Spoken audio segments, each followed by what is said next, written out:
I wanted to start this book with a scream of horror. That's just the first scream. Don't worry, there will be plenty more. And don't be surprised if you are the one doing the screaming. I love stories with thrills and chills, shocks and twists, and horrifying surprises. If you have opened this book and are reading this introduction, you probably like them too.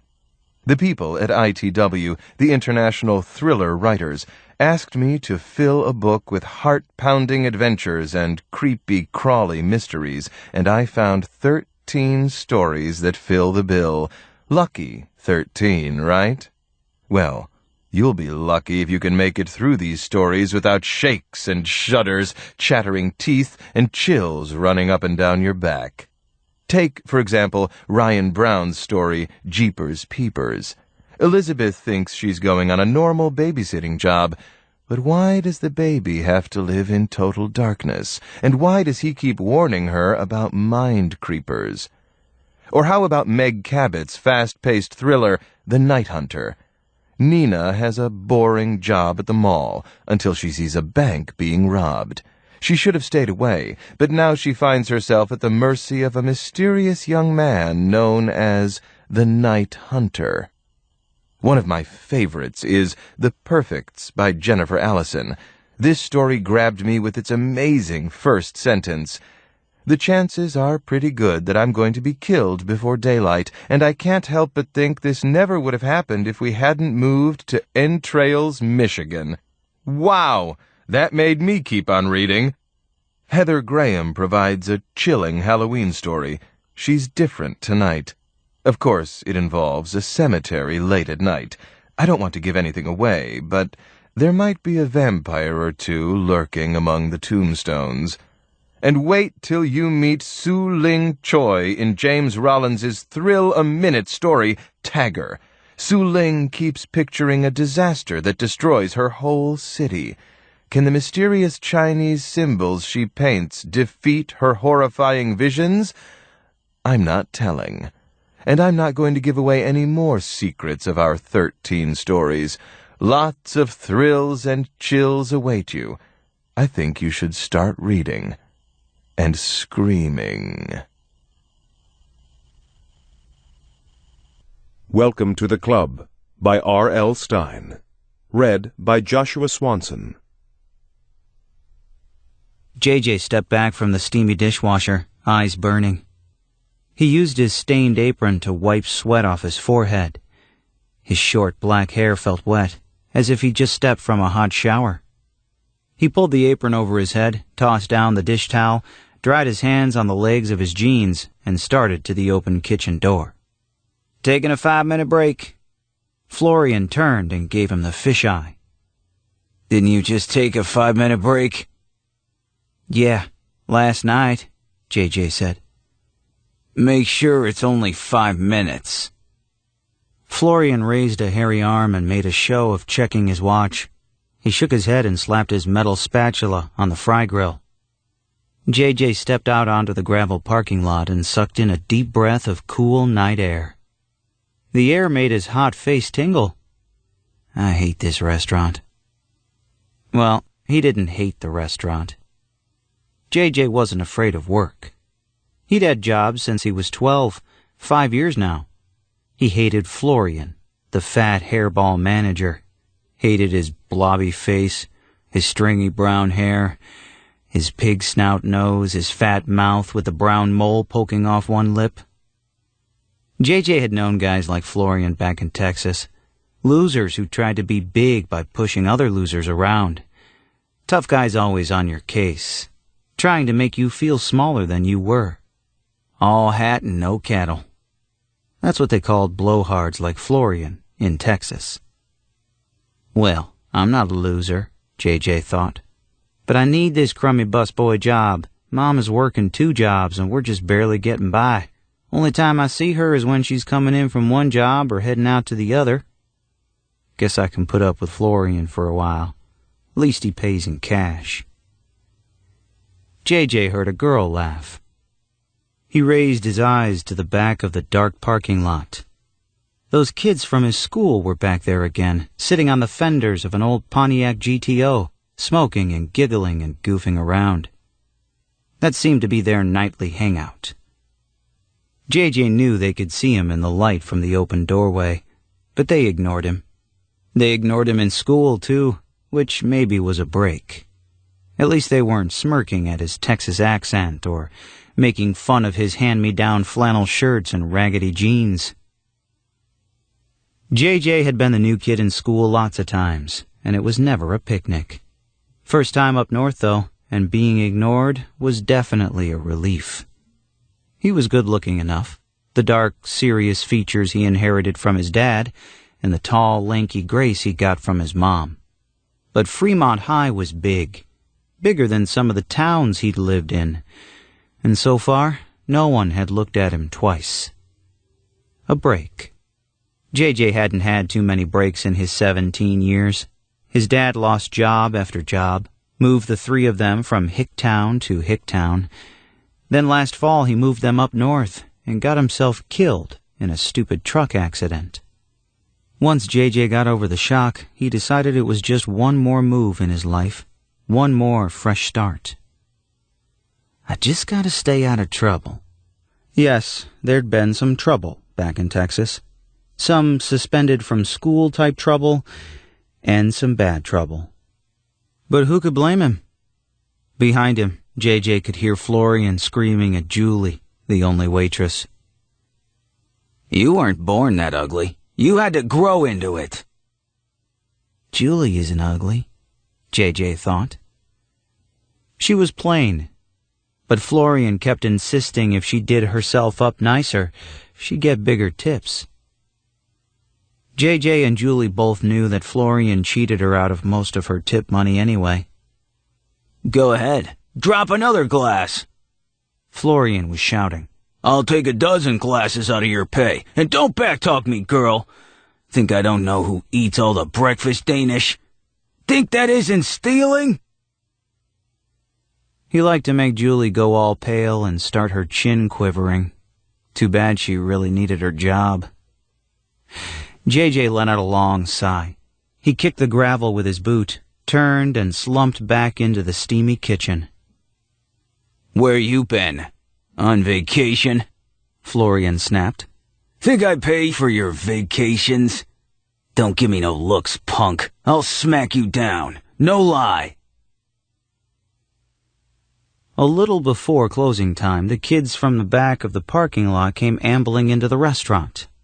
JJ was stacking plates under the counter. He watched them push each other into the blue vinyl booth at the far corner. He recognized the girl, Maria Valdez. He noticed her at school. She was sexy and dark, with straight black hair and lots of black eye makeup. Black fingernails, too. Not a goth, just trying to be interesting, he guessed. And she was. He also recognized the dude everyone called Boney. He was good-looking in a tough kind of way. Long, wavy hair, a tight smile, steely gray eyes, cold eyes, and a tiny stud in one ear. He dressed tough, too, in black t-shirts with heavy metal band logos and straight-legged black denims, a frayed leather jacket with the word Killers in red across the back. JJ saw two other guys he didn't recognize. One of them had his face in a portable game player and was thumbing frantically. The other guy was big, like a football linebacker. He had a Red Sox cap pulled down over his forehead. He was holding the plastic menu upside down, pretending to read it. JJ grabbed a handful of silverware and started to their table. Hi. Maria greeted him with a smile. The others turned to stare at him. We've seen you in school, right? He's the new kid, the big dude said. JJ nodded. Yeah, I'm the new guy. JJ. Boney narrowed his eyes at him. JJ? Does that stand for anything? No, JJ replied. Just initials. It's a Texas thing. Maria leaned close and raised her dark eyes to him. Can you get us free Cokes? She whispered. He wasn't sure he heard her. Excuse me? Come on, man, Boney said. No one's watching. Free Cokes. You can do it, right?" "No," JJ said. He turned to see where Florian was, probably in back. "I don't think so. I need to keep this job. Maria put her hand on his. She had a very sexy smile. "You can do it, JJ. It's just coax." "Julie, get your butt over to that table!" Florian's shout made JJ jump. "Why is the idiot busboy talking to the customers?" Florian yelled. He slapped his fat hands on the counter. "JJ, get back to the kitchen with the other cockroaches." JJ could feel his face grow hot. He knew he was blushing. Maria laughed. She squeezed his hand. JJ dropped the silverware on the table and hurried to the kitchen. "Sorry, sir. Sorry." A few minutes later, he saw Florian go down to the cellar to deal with the garbage. JJ waited a short while to make sure he wasn't coming right back up. Then he strode to the soda dispenser and poured 4 Cokes for Maria and her friends. Julie saw what he was doing, but she didn't care. She helped him punch the right keys on the cash register to make it look like the kids had paid. Boney flashed him a thumbs up. The other 2 guys grinned at him. "You're okay, dude. Be true to your school, right?" That made them all laugh. He could hear Florian lumbering up the stairs. JJ hurried back to the dishwasher. Why did he give them free Cokes? To put it to Florian. And, well, maybe he was tired of being ignored. All those hours in school, silent with no one to talk to. Maybe he needed a few friends. Especially Maria. Florian burst into the kitchen and gave JJ a shove. "Hey, worthless, didn't you hear me calling you to come down and help?" "Sorry, sir," JJ replied with his best Texan politeness. "Please don't shove me, sir." "Shove you? I'll smack you upside the head," the fat blob shouted. "What are you gonna do? Sue me?" After work, Maria, Boney, and the other 2 guys were still at the back of the parking lot. JJ stretched his arms above his head, shook off the steamy air of the kitchen that clung to his skin, his clothes. He headed to their car, his boots kicking up gravel as he walked. Maria sat on the half-rusted hood of the GTO. Boney had an arm around her waist. The other 2 leaned on the side of the car. "Thanks for the free drinks, man," Boney said. He reached his free hand out and he and JJ touched knuckles. "No problem," JJ muttered. He had his eyes on Maria, and she knew it. Her dark eyes flashed. "That's Sammy and Eduardo." Boney pointed to the other 2 guys. "They don't go to school anymore." "What do you guys do?" JJ asked. Eduardo shrugged. "Whatever we can get away with." All 4 of them laughed. JJ thought about laughing, but it was too late. Maria had a great laugh, he decided. Very open. He liked the way she tossed back her head when she laughed, and her hair swung back on her shoulders. "Well, thanks again, man," Boney said, patting JJ's shoulder like he was a dog. "We could pay for the Cokes, you know. We were just kind of testing you." JJ took a step back. "Testing me?" Boney nodded. "You know, see if you had any guts." JJ felt his jaw clench. "I've got guts," he said, staring Boney in the eyes. "Well, we like to test people," Boney said, squeezing Maria's waist, "in case they want to hang with us." "It takes a special dude," Sammy said. He had a strange, scratchy voice like a cartoon character. "It's a club, you know." JJ shook his head. A breeze fluttered his flannel shirt. It brought a chill to the back of his neck. "A club?" The 3 guys nodded. They had strange smiles on their faces, but their eyes were serious. "The Killers," Maria said. "That's us." Boney turned and showed off the word Killers embroidered on the back of his leather jacket. Boney hardened his stare. Like he's trying to invade my brain or something, JJ thought. If you want to join our club, there's an initiation, Boney said softly. JJ looked away. Like what? Boney didn't have a chance to answer.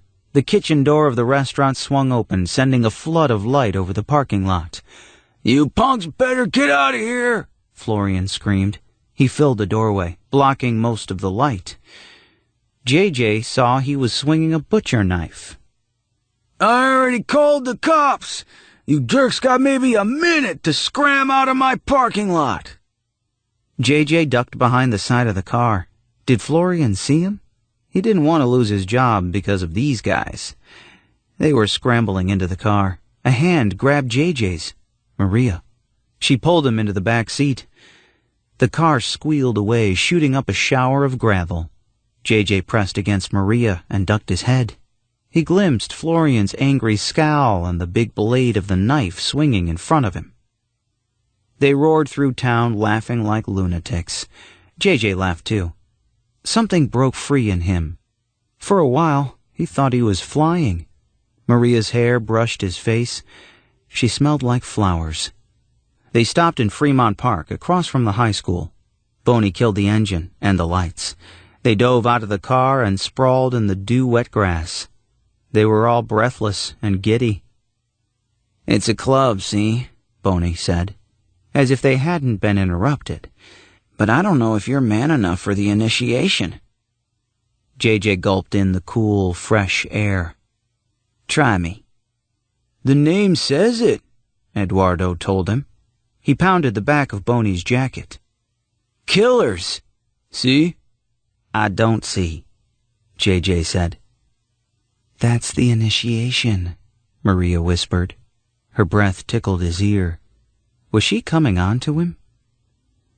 Guess I have to spell it out, Boney said. He tore up a handful of grass and let it sprinkle over Maria's legs. You have to kill someone. Huh? JJ blinked at him. Boney grinned. That's all there is to it. We have to know you really want to be with us. Friends for life, see? Friends for life, Sammy squeaked. He touched knuckles with Eduardo. JJ shook his head. You're joking, right?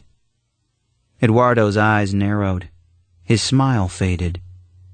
It's not a joke, man. It's serious. That's the initiation. JJ let out a long whoosh of air. Too heavy for me, man. He started to his feet. Maria tugged him back down. We all did it, she said. You telling me you all killed someone to join your club? It's easy, man, Sammy said. We'll give you the gun and everything. I don't think so, JJ said.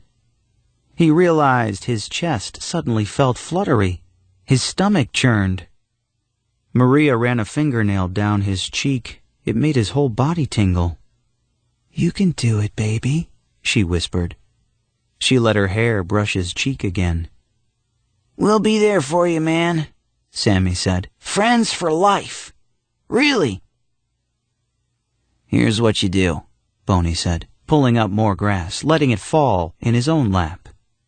Pick someone, right? Pick some jerk you really don't like. Wait till he's alone, make sure no one can see, and pop. That's all there is to it. It's cake. Maria squeezed his hand. Her breath tickled his face. This is the gun, Eduardo said. He held up a tiny pistol, not much bigger than a cell phone. Cute, right? But it does the damage. We've all used it, Sammy said. Pop, that's it. Then you bring it back to us. I used to shoot back in Texas, JJ said. Why did his voice suddenly sound so tight, so shrill? But I used real guns, not toys like that. It'll do the damage, Eduardo repeated. It's loaded for you, man. It's ready. JJ took the pistol from him and rolled it in his hands. It felt cool and light, like a toy. He pictured Florian. Pop. Florian. Pop. Florian. Pop. Florian. Pop. Okay, he told him. I'll do it. Sometimes days fly past like the wind. Here it was, 3 nights later, and JJ, sweating despite the evening cool, found the 4 killers at the familiar place in the park, deep shadows playing over their expectant faces. I did it! The words burst from his mouth in a breathy explosion. He raised the pistol in front of him. It glinted in a narrow beam of moonlight. Friends for life, right? He waited for them to react, to congratulate him. Some high fives, some knuckle slaps. So why the silent treatment? You don't believe me? JJ shoved the pistol back into his jeans. He leaned against a tree trunk and stared down at them. I did it, just like you said. I killed Florian, shot him in the head. More silence. Sammy and Eduardo exchanged glances. Maria bit her bottom lip. I waited for the restaurant to close, JJ said. There was no one around. The parking lot was totally dark. I walked up behind him and shot him in the head. He dropped onto the trunk of his car, didn't know what hit him. Maria let out a gasp. She looked away. You shot him? Boney said finally.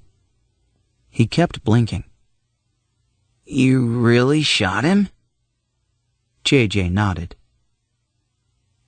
But we loaded the gun with blanks, Sammy squeaked.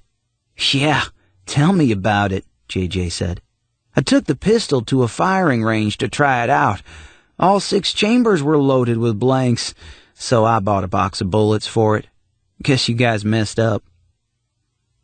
No way, Boney said, shaking his head. It was supposed to be blanks, JJ. You weren't supposed to kill anyone. It was just a joke, see? The whole thing was a joke. JJ's eyes grew wide. He opened his mouth, but no words came out. It was a joke, dude, Eduardo said. We're not killers. We didn't kill anyone. You're the new kid. You look so desperate. We thought we'd have some fun with you, that's all. Fun? JJ said in a whisper. Fun?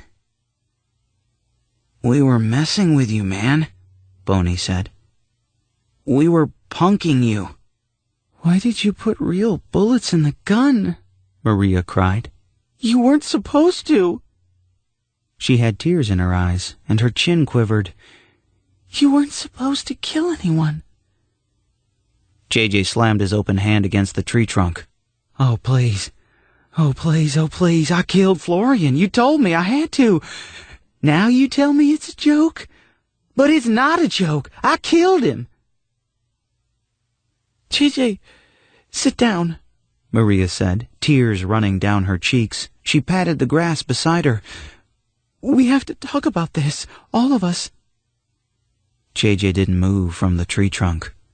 I'm a murderer, he uttered in a low, trembling voice. A murderer? All because of a joke. But no one saw you, right? Sammy asked. There's no way anyone knows it was you, JJ. JJ shut his eyes tight. His jaw clenched and unclenched. The others watched him in silence. No one saw me, he said finally. No one knows. His eyes opened wide. Except you guys. You're the only ones who know I killed him. You're, like, witnesses or something. He stepped away from the tree. His whole body stiffened. He jammed his hand into his jeans pocket and brought out the pistol. Hey, don't get crazy, Boney said. He jumped up from the grass. He took a step toward JJ. "We're not going to snitch on you, man." "No. You're not going to snitch on me," JJ said softly. He pointed the pistol at Boney. "I won't let you snitch on me." Maria scrambled to her feet and took a few steps back, eyes wary. "JJ, what are you doing? JJ, please, put it down." "I can't trust you," JJ said. "I can't trust any of you. Everything you told me was a lie." "Listen to us. It was supposed to be a joke," Boney said. "I'm a murderer because of you," JJ repeated, sweat pouring down his forehead. He waved the pistol from Boney to Maria, then down to the other two boys, still hunched tensely in the grass. "A murderer, and you're the only ones who know." "We won't tell, promise," Sammy whined.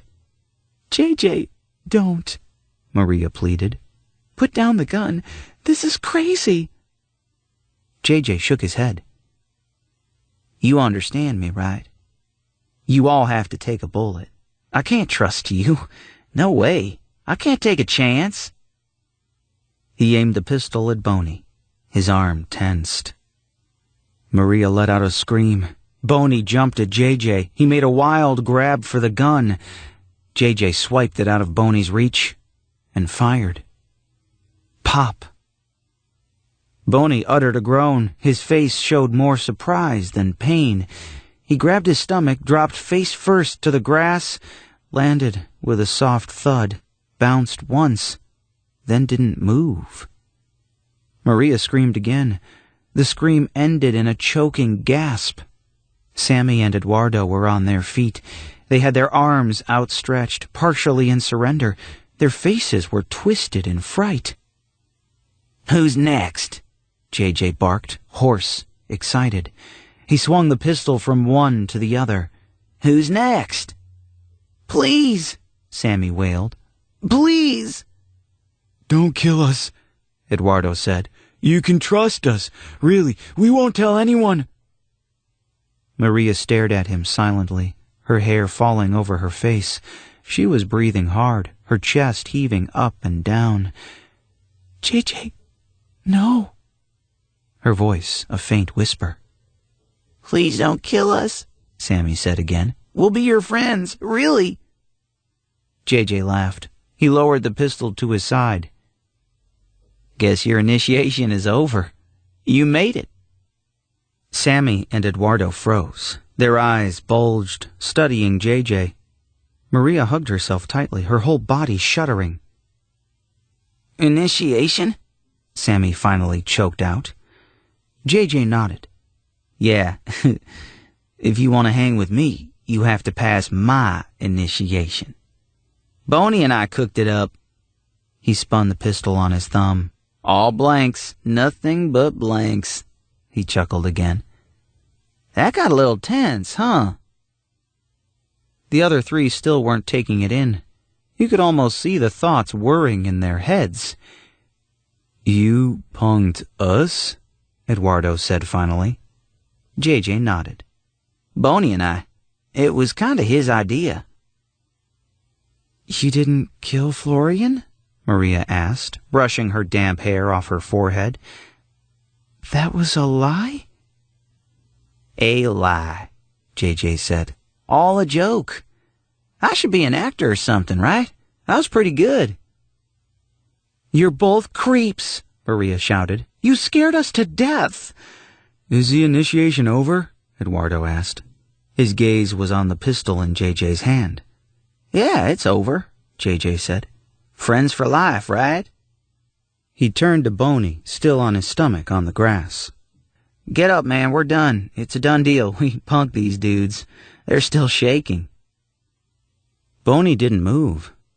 His hands were tucked beneath him, still gripping his stomach. His face was down in the dirt. JJ gave him a gentle kick in the side. "Come on, Boney. Stop clowning. Get up, man. Let's get out of here."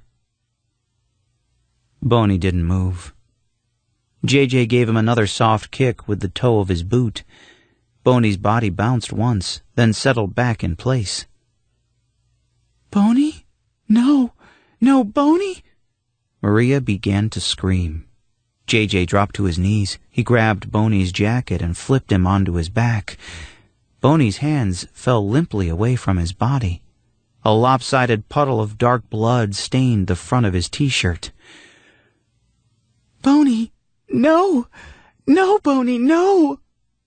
Boney's eyes gazed blankly at the sky, glassy and unblinking. "What happened?"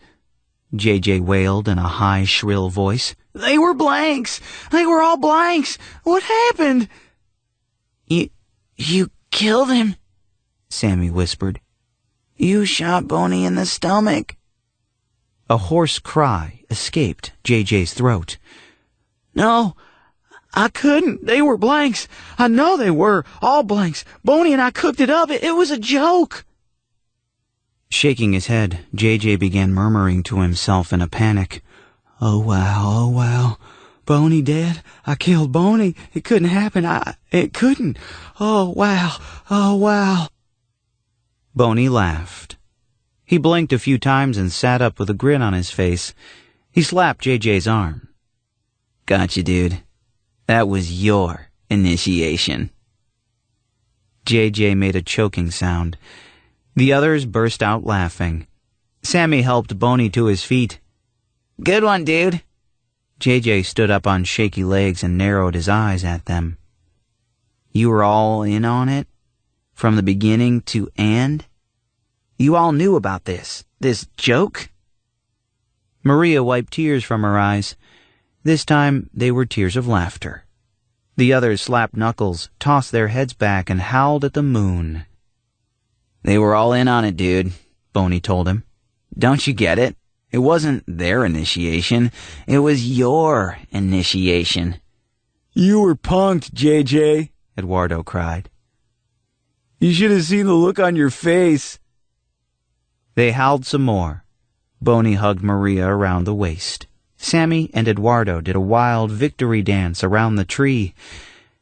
They stopped when they saw someone running toward them.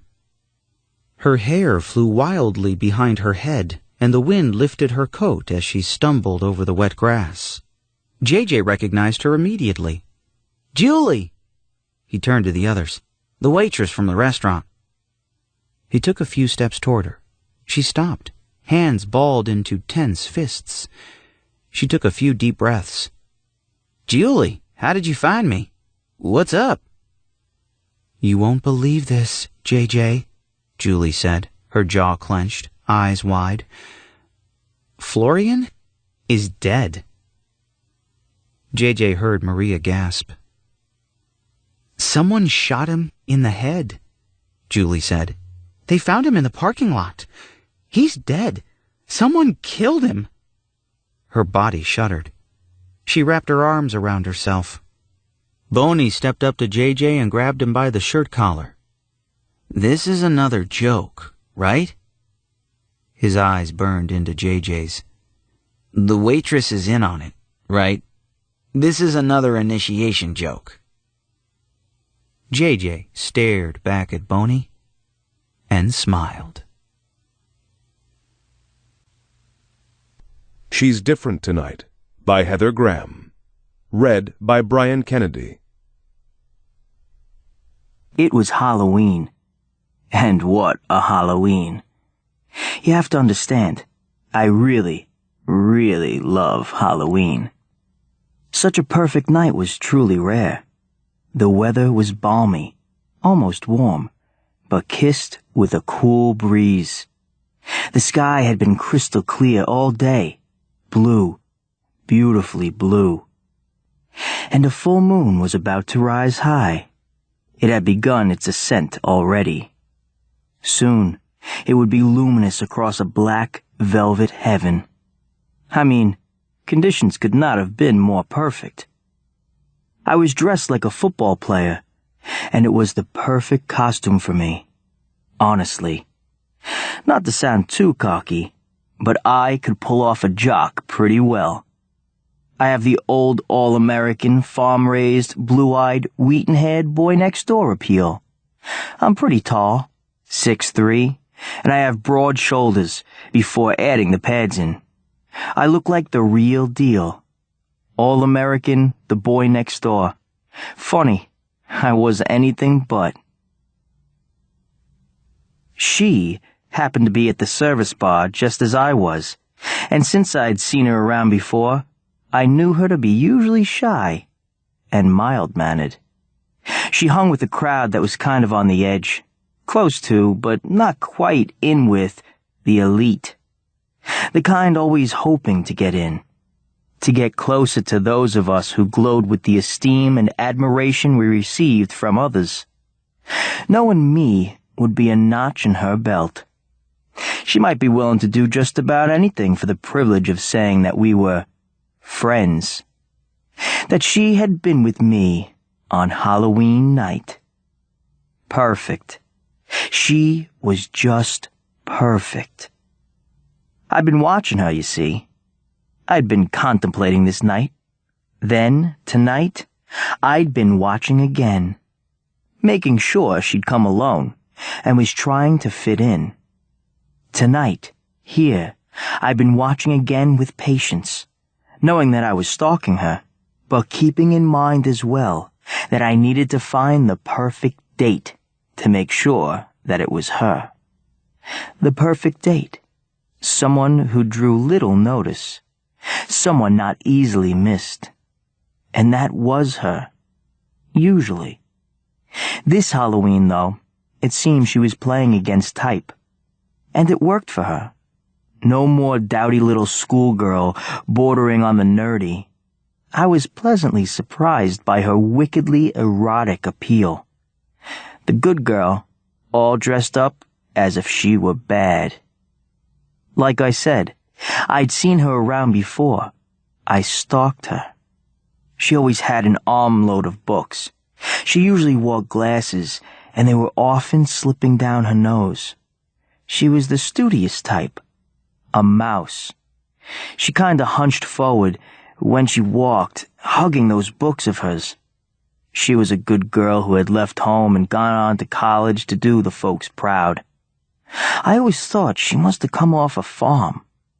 You'd think nerd, and you'd be right. But I have to admit, though, I hadn't given it much thought before. There had always been something appealing about her. Something delicious in the scent of her. And tonight, well, she had almost pitch-black hair to begin with, long and straight, and she had the kind of hazel eyes that, with the contact lenses she was wearing, really took on an honest-to-God, snake-like vampire appearance. Very cool. She was wearing a dress that might have done Morticia or Vampira proud. It hugged her body, her every curve. It was as if she were breaking out of some kind of shell, and a better man than I might have been hard-pressed to resist. Who would ever imagine the figure beneath those books, beneath the gawky stance? And yet she was still, well, the same girl. The same girl who needed me. And, as I already admitted, I had been watching, eyeing her, not quite imagining this, but planning out my moves, you might say. "Hey," I said. "Hey," she replied, just a little startled that I had talked to her.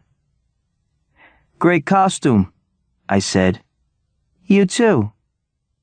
"It's just a football thing," I said. Her lips curled in a smile. "One would think you might have dressed up like a wolf," she said. Ouch. So she did have a sense of humor. "Who'd have thought you'd be the sexy undead?" I whispered, my tone very flattering. "Oh, well, life can be pretense and dress-up," she said. She sounded breathless. In fact, it was great. She almost looked as if she were going to swoon. "Need some air?" I asked her. She looked at me, surprised once again. I think she might have blushed. Hard to tell in that makeup she was wearing. Fake lashes? Or were those her own, touched with mascara. This was like a fascinating miracle.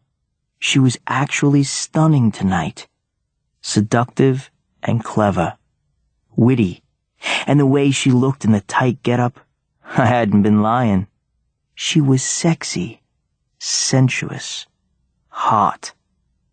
She looked downward for a moment, and I knew she was thinking quickly.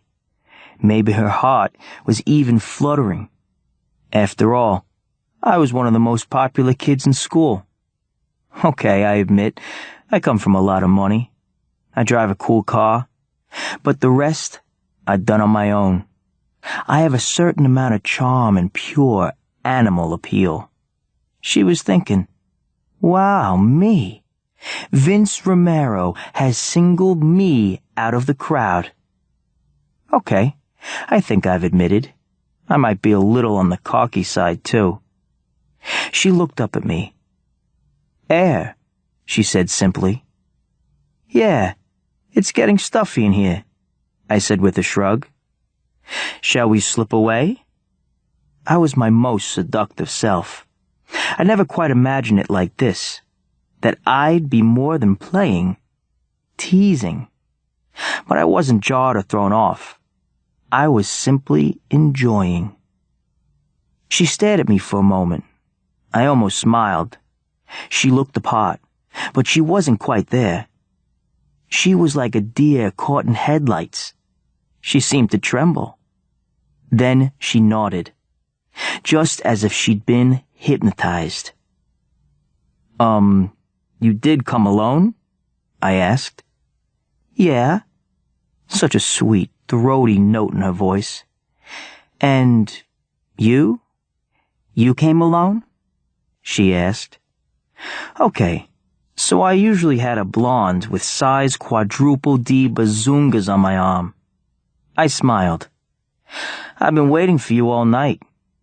I've watched you, you know. Oh, she breathed, staring at me. Really? Really, I assured her. She flushed with pleasure and looked away for a moment. You know, she admitted, I've been watching you, too. Really? I countered. Really? She said. I guess you didn't notice. People are watching you all the time. I shrugged, but smiled, and placed my hand at the small of her back. We slipped out the back door. I was careful. No one saw us. Hey, my car is right over there, and I have a six-pack in a cooler in the back, I told her. I had noticed that she was carrying a draft beer. She looked up at me. Those eyes of hers were wicked tonight. I'm sure you do, she said. Be prepared, I said. That's my motto.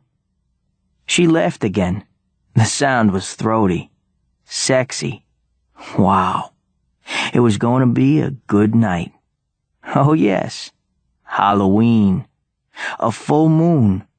This little wishy-washy girl suddenly looking like a Cosmo girl. It was all right, and she just had no idea. I felt my blood heating up. This was going to be an easy conquest. Easier than I had imagined. I slipped an arm around her shoulders as we walked to the car. There was a full moon out. Cool. Too cool. You didn't get a full moon on Halloween all that often. We reached the car. Want to drive? I asked her. Sure. She sounded a little breathless. It was such a great pickup. Everyone wanted to drive my car. It was a jazzed-up sports car, an Audi with a few custom alterations. Friends drooled to have my car, and she was getting to drive it. I opened the driver's side door for her, and she slid in. I bounded around to the passenger seat and hopped in beside her. She was running her fingers over the leather seat. Nice, she told me. Thanks, Ivana Romanov, I said, rolling her name pleasantly on my tongue. Pretty name. I'm glad you like it, she told me. I was a little surprised. After the first sign of shock she'd shown, she'd begun gaining some confidence. Maybe she knew that she was nerdy, but now that she was in the proper attire, dynamite-looking and totally alluring without her hunch over her books and down-on-the-nose glasses. "Russian?" I asked her. She waved a hand in the air.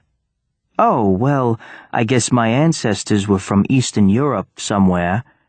Vince Romero. Spanish? Italian?" I smiled. "Eastern European, too," I said. "But hey, maybe that means we're meant for each other, huh? Romero, Romanov. Not that far off." "Not that far off at all," she said, nodding. "There you have it. Two unique, mysterious pasts," I said. "Oh, quite." She laughed. "And we both have New England accents," she said. "Hey, ain't that America? Land of opportunity," I said. The moon was rising. It was getting later. Surely she must know that she was being seduced, no matter how naive she might have appeared at times. I was cool, after all. I found myself realizing that she was close, that she was wearing a truly exotic perfume. Her body was warm, enticing. She had moved even a little closer to me. No, I had moved a little closer to her. That perfume, wow, it was seductive.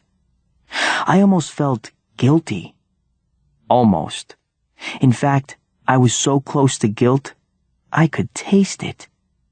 I tamped down the feeling. It was Halloween. It was perfect. All was going according to plan. "I always thought of you as shy," I murmured. "I guess I am shy usually. It's just that, well, I've heard about you. I've watched you, as I told you, and the girls talk, of course," she told me. Was it kind of a come-on? Was I supposed to prove that I was as studly as she had heard? I leaned back, smiling. I let my fingers play in that long, silky black hair of hers. How odd. I mean, it was her hair.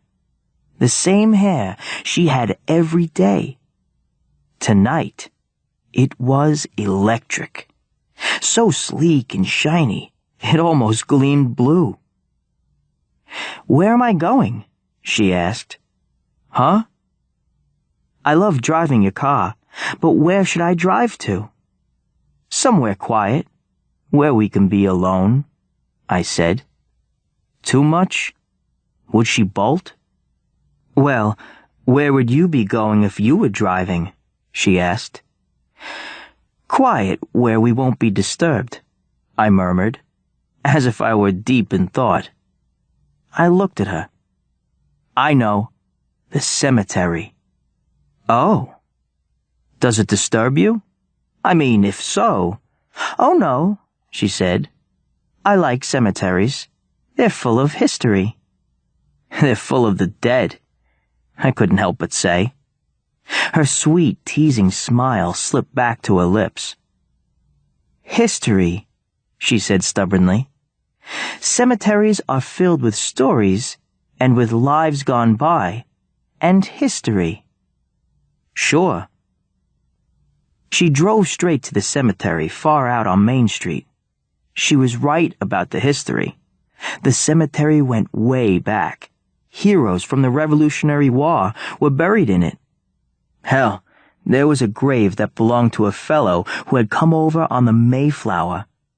There was a small church way down on the western side, so I guess that meant it was officially called a graveyard rather than a cemetery.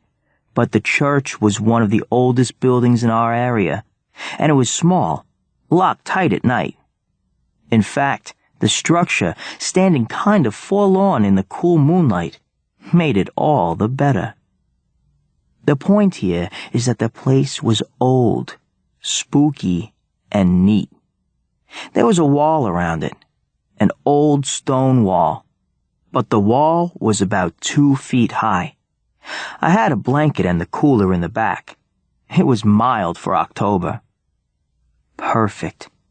Once again, I counted my blessings. All things were perfect. "We're going into the cemetery?" she asked. "Dead people are the safest people in the world, you know. They won't hurt you," I told her. "You just said that you liked cemeteries. They're filled with history and great stories about lives gone past." "That's in the daytime," she said, shaking her head. But she was just watching me. She wasn't really protesting. "Have you ever been in a cemetery at night?" I asked. "Maybe," she said coyly. Maybe. Oh, she was lying. She shivered slightly. "We can go somewhere else. I mean, believe it or not, I just kind of love the peace around here. And the quiet," I said. I was surprised. I sounded a little lame. She looked at me and smiled slowly. "Well, I will be with you." "You are certainly safe with the folks in the cemetery," I said. "Graveyard, whatever." Of course, in my mind, I was being totally honest. None of the folks in their graves would do her any harm. So we gathered up the cooler and the blanket, exited the car, and hopped over the wall. I helped her, of course, setting my hands around her to lift her over the wall, realizing as I did so just how perfect a little figure she had. Tiny waist, and flaring curves above and below. I'd have never imagined that she was so finely honed, that she obviously worked out, that she was such a piece of physical perfection. That word again. Perfect. Not a bad night's work. We found a place beneath a huge old oak and spread out the blanket. She sat with me and I noticed her drink was gone. I popped the tab on a dark Irish beer and offered it to her. She drank, watching me, those snake-like vampire eyes getting a golden glow in them that was truly exciting. I sipped my beer. I looked to the sky, and then I kissed her. It was great. She was hesitant, a little shy still, despite her demeanor. I pressed her downward, savoring the feel of her heat and the shivering within her. Then it started. The transformation. I felt it tear and burn through me, and with Ivana in my arms, the rip in my muscles, the fire in my blood, and the savage hunger in my heart were just about orgasmic. Soon she would scream. She would see the shoulder pads fall away, the football breeches stretch and tear, and she would know the true concept of a guy who is an animal. I felt the first magnificent howl that the moon was eliciting form in my throat. Yes, I was transforming. The all-American boy into the all-American werewolf. I did have to be careful. I was living in the modern world, of course, here in America. I actually wanted to get my college degree and enter the truly savage arena of corporate law. So I did date, and I was a stud. And I didn't rip and tear apart all those women who befriended me. But, hell, it was Halloween, and the Halloween with a full moon. I'd been extremely watchful that night. I'd caught her at the service bar, and I knew that we'd exited without anyone seeing us. I looked down. I looked down longing for that look in her eyes, that look that meant terror and knowledge. But, usually, it had something a little more. Something that told me a woman knew of her own death. And yet her sexuality was at such a heightened peak that she would die in the throes of an ecstatic excitement. and the look in her eyes would be ecstasy in and of itself for me.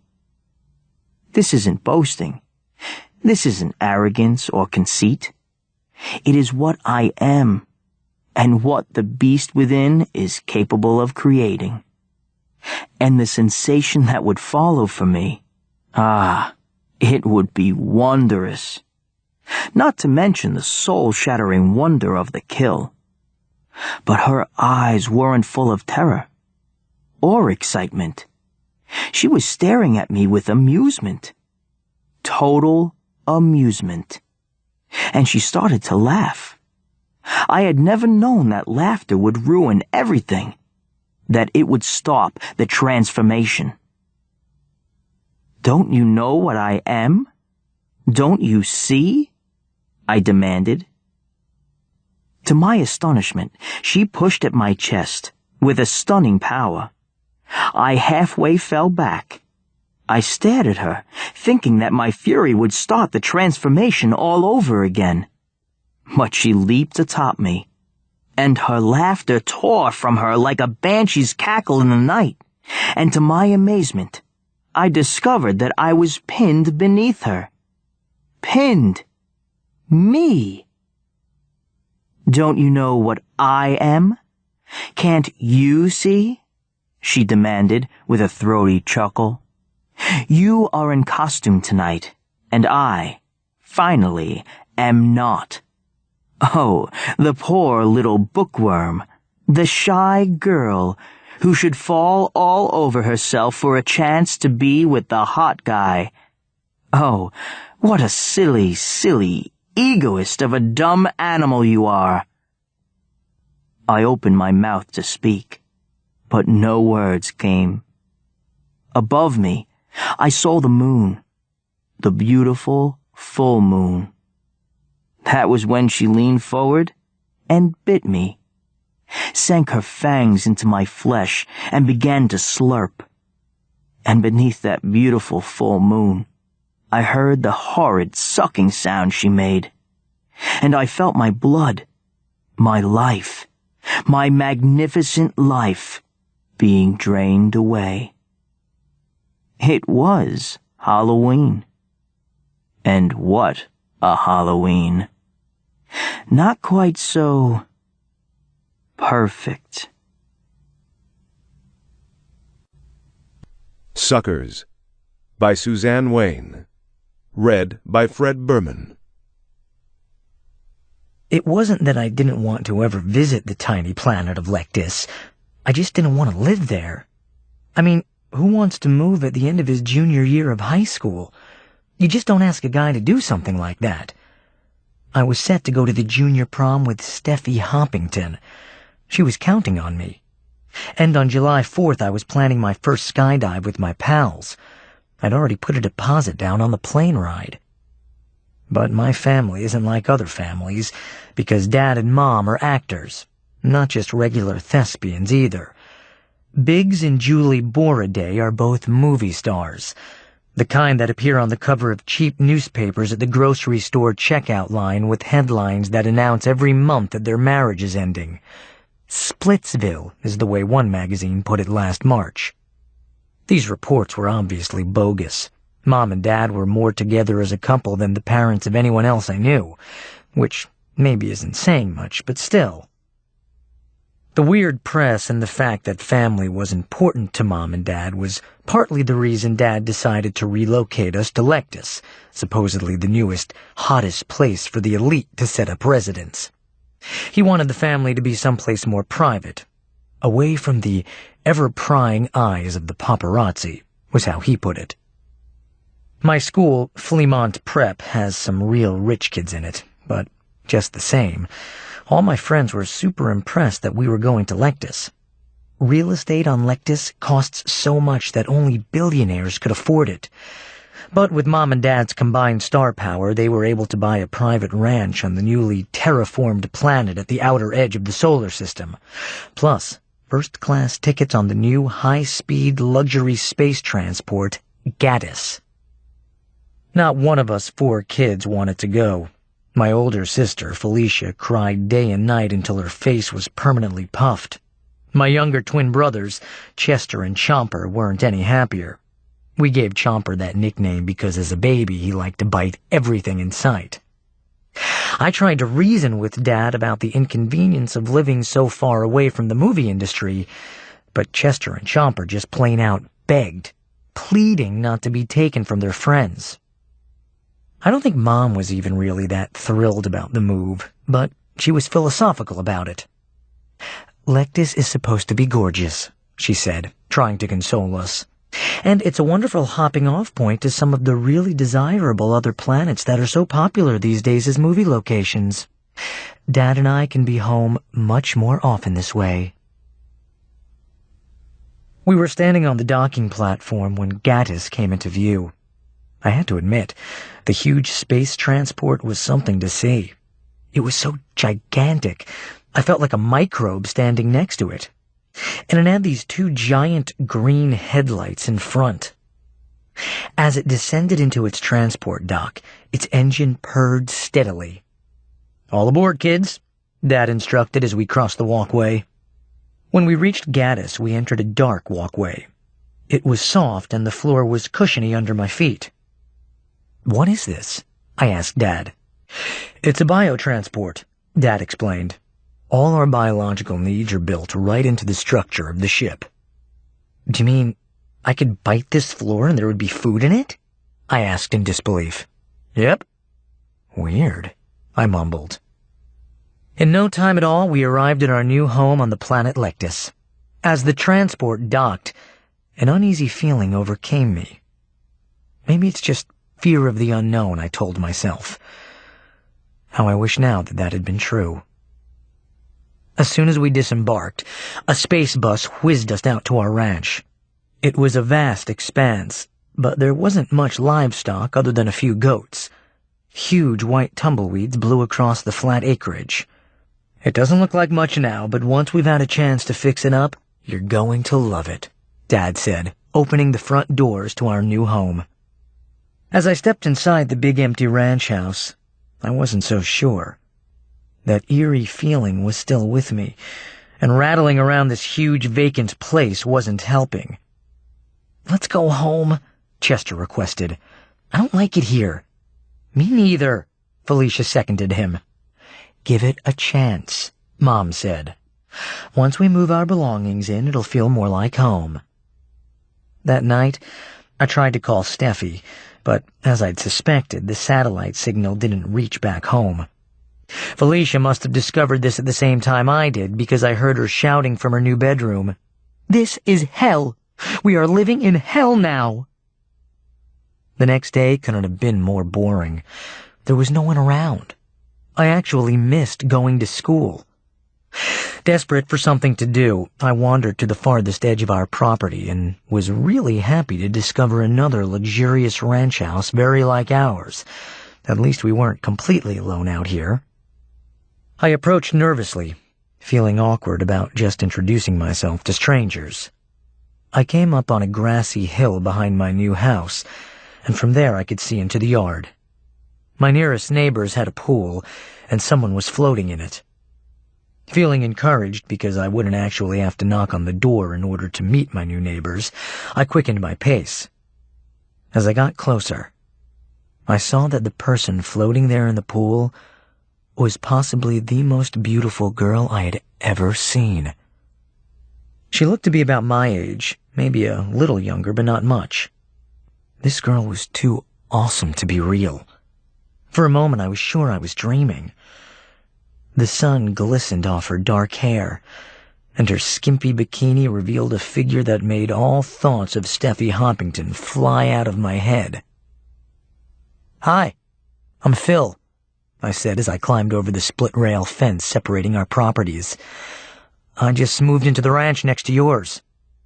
She swam to the pool's edge and propped herself up on her elbows. Her brown eyes studied me in a languid, sleepy kind of way. "I'm Echenia." "Pretty name." "Thanks." She was so beautiful. "Is school done for the season?" I asked. "I'd sort of like to meet some other kids." Echenia shook her head. "Everyone has private tutors on Lectus. Why? Kidnapping, she answered in a low, secretive tone. What? I asked. Echenia nodded. Kids around here sometimes just disappear. Older people, too. She snapped her fingers. Whole groups of people. Entire neighborhoods. Poof. Gone. Just like that. Has anyone ever demanded a ransom? I asked. I figured that the reason for the kidnappings was because Lectus was such a wealthy planet. Echenia shook her head. Never. And no one has ever come back. Wow, I murmured. Suddenly it occurred to me that maybe she was a little crazy. Could what she was telling me be true? It seemed impossible. But she was so hot and gorgeous that I desperately hoped she wasn't also a loon. With all these disappearances, aren't you scared to be out in the pool all alone? I'm not alone.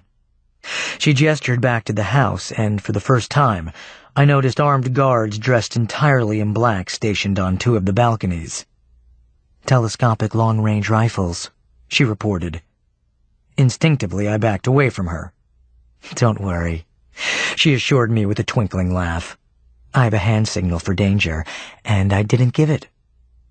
I didn't know Lectus was such a dangerous place. I know. The real estate people don't tell you until you're already here.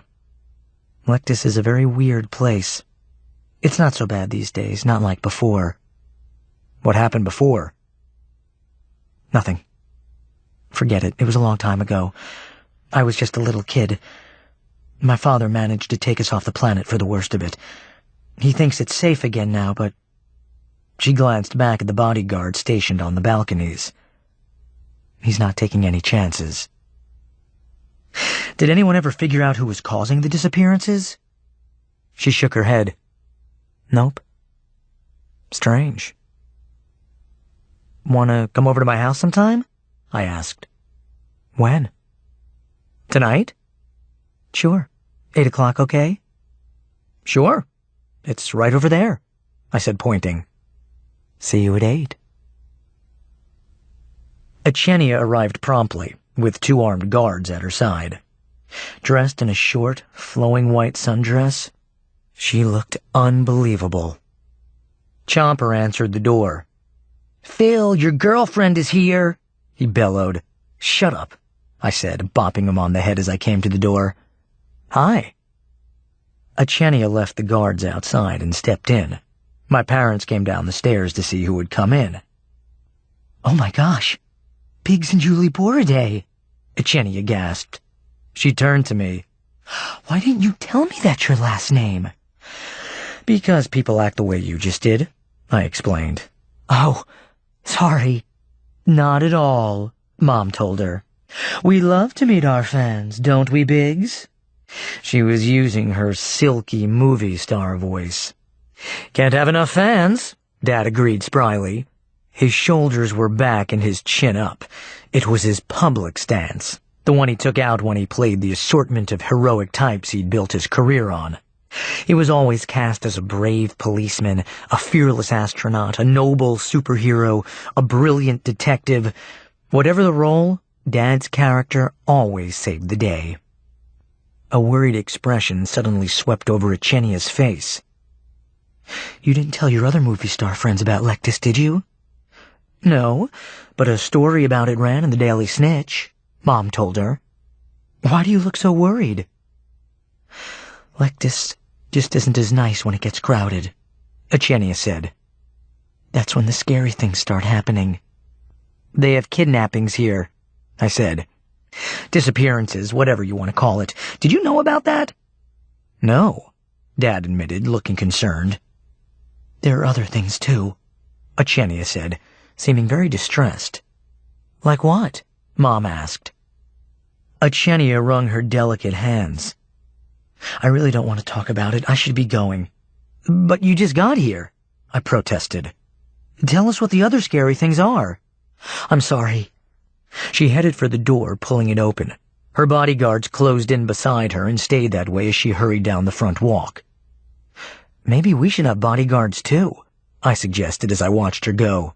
We came here to get away from the need for bodyguards, Dad reminded me. Are you sure she isn't a little, he tapped his forehead. You know, unreliable? Phil's girlfriend is wacky, Chomper shouted gleefully from his spying place behind the couch. Shut up, I told him. I turned back to Dad. I don't know. The thought occurred to me, I admitted. The whole bit about overpopulation bringing on the bad stuff is kind of strange. It is. And I wouldn't worry about overpopulation anyway, Dad said. Right now I haven't seen anyone for miles.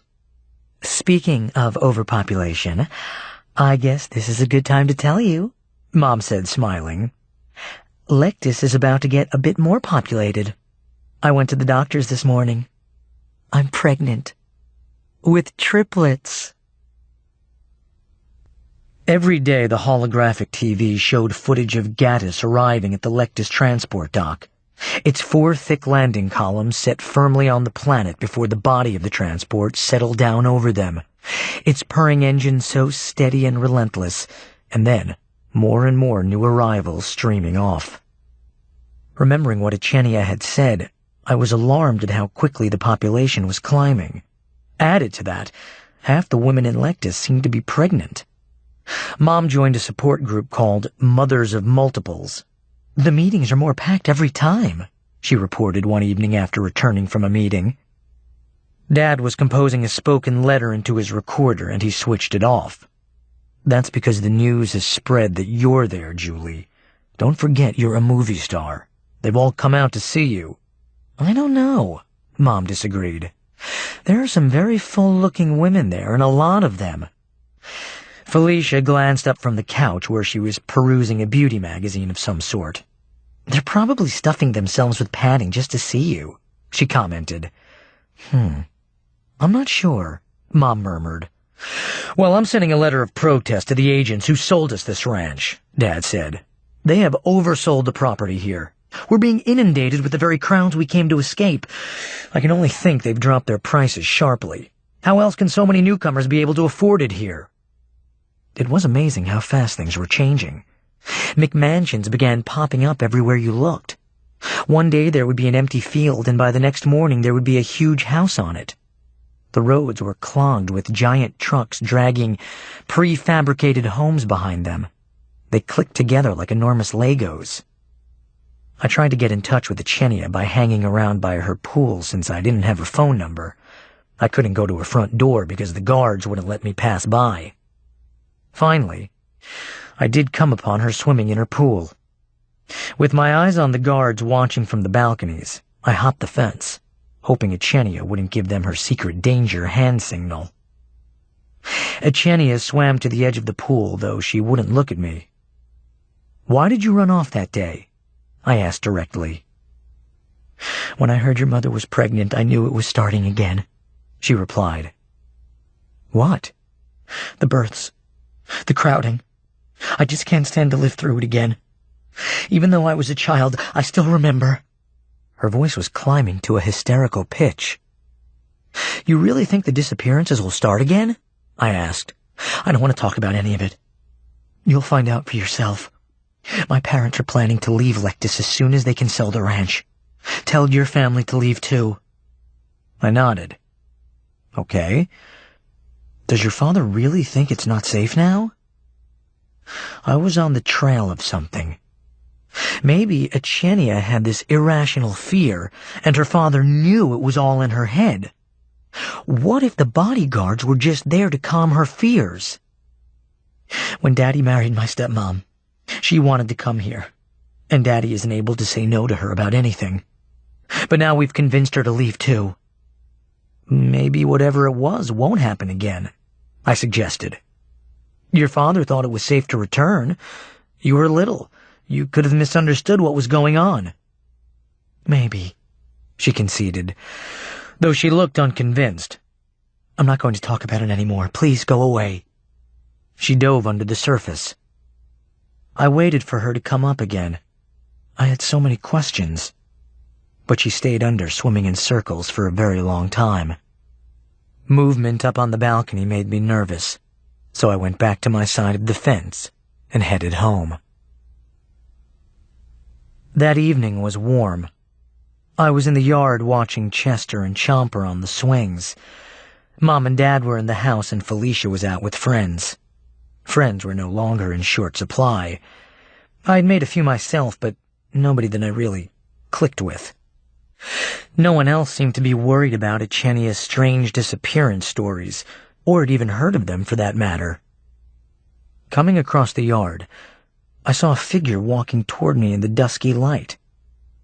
It was Echenia. I noticed she seemed to wobble unsteadily. I ran to meet her. As I got closer, I could see that she was frighteningly pale with dark circles under her eyes. "What's wrong? Where are your guards?" "Passed out. Maybe dead. My parents, too." "What?" I asked incredulously. "It started at the north end, closer to my place, but it's headed your way. I had to come warn you." "What do you mean?" I asked. Echenia staggered into me, clutching my arm to support herself. "It's in the air," she said in a raspy voice. "Can't you smell it?" Lifting my head, I realized she was right. A perfumed smell, not completely bad, almost like a lily. And just as I became aware of it, I began to feel its effects too. My lips and tongue were tingling. My eyes were burning. A swirl of building nausea was churning in my belly. I looked over to Chester and Chomper. Both of them sat in their swings, barfing between their legs. I grabbed Echenia's hand. "Let's get in the house. We can call an ambulance to go to your place." Echenia could barely stand, so I put my arms around her shoulders and hurried over to Chomper and Chester. "Get in the house, guys. Come on." They followed Echenia and me, puking and stumbling all the way. Inside, Mom and Dad were passed out on the living room couch. Settling Echenia in a chair, I staggered toward the phone, but my head began to spin, and then I fell to my knees. It was the last thing I remembered. In the morning, I awoke where I'd fallen. Dad was just awakening, rubbing his head. He shook Mom, whose eyes slowly fluttered open. Chomper and Chester lay on the floor. I was relieved to hear Chomper mumble when Dad picked him up. Chester was harder to rouse, but finally came to after several very scary moments. I shook Echenia, but she was cold and lifeless. "Mom! Dad! She's dead!" I shouted. Dad sprang to my side and checked. "Oh my God," he said, and kept repeating it. Lunging to his phone on the table, he tried to call the police, but the lines were busy. That evening, I went with Dad to a town meeting at the Lectis Center. We were among hundreds of people as we filed into the auditorium. In the afternoon, we had learned that Echenia's entire family was dead, including the bodyguards. Everyone at the north end had been wiped out. On our road, the people had only been sickened. I sat down feeling sad and scared. I hadn't known Echenia well, but seeing her there, so still and pale, it was horrible. Every time I pictured it, I had to stop myself from shaking. The head real estate agent on Lectis was a bald-headed guy with a British accent they called Sir Melvin. He was scurrying around, shaking hands, trying to do some panic control. The last thing he wanted was a mass exodus off Lectis. A panel was on the stage, and one by one each of them gave his or her opinion about what had happened. A science fiction writer was sure it was an alien attack. The mayor of Lectis felt that some left-leaning newcomers had infiltrated the elite group and had launched a poison gas attack because of a grievance they felt against the massively wealthy of Lectis. An ecologist insisted that Lectis was emitting a natural defense to rid itself of the sudden onslaught of new inhabitants. When they took comments from the audience, I raised my hand. I was told that this had happened before. Members of the panel looked to one another, mystified by my comment. The mayor stood and scratched his head. "I don't know who told you that, son, but I've never heard of it." Sir Melvin stepped forward. "This settlement has only been terraformed for the last 5 years. It's only in the last year that the planet has developed its own ozone layer, and the tents have been removed, enabling Gaddis to land safely." "Wasn't there a settlement here 10 years ago?" I asked. "Absolutely not. The planet was uninhabitable then." I knew he was lying. But why? Probably because he thought that real estate sales would plummet if he told the truth about what had happened. At least that was my guess. "It is a punishment from God." All eyes turned to the short, white-haired man in the rumpled black suit. I recognized him from TV and magazines. He was the astronomer Schroeder Peterson. Had it been anyone less highly esteemed, he would have been jeered off the floor. But since he was the most renowned astronomer in the world, his startling words were met with hushed anticipation. "A strange light has suddenly and unexpectedly appeared in the sky above Lectis," he explained. "It does not seem to be a star or sun. Possibly it is an alien spacecraft of such immensity we cannot begin to fathom its size. My own belief is that we are being visited by God." "Why would you think it is God?" Sir Melvin asked respectfully. "It is just my feeling," Schroeder Peterson replied. That night we returned home and found Mom and Felicia in Chomper and Chester's room. My brothers were still feeling too sick to get out of bed. Felicia had stayed at her friend's house that night. When the strange gas came, they had all gone down into their basement, where there were no windows and hadn't become as overcome with the fumes as most of the other families around us. It was her good luck to have been visiting there at the time. Dad and I told Mom and Felicia how, by the end of the meeting, Schroeder Peterson had convinced the group that the key to discovering what had happened lay in contacting the light.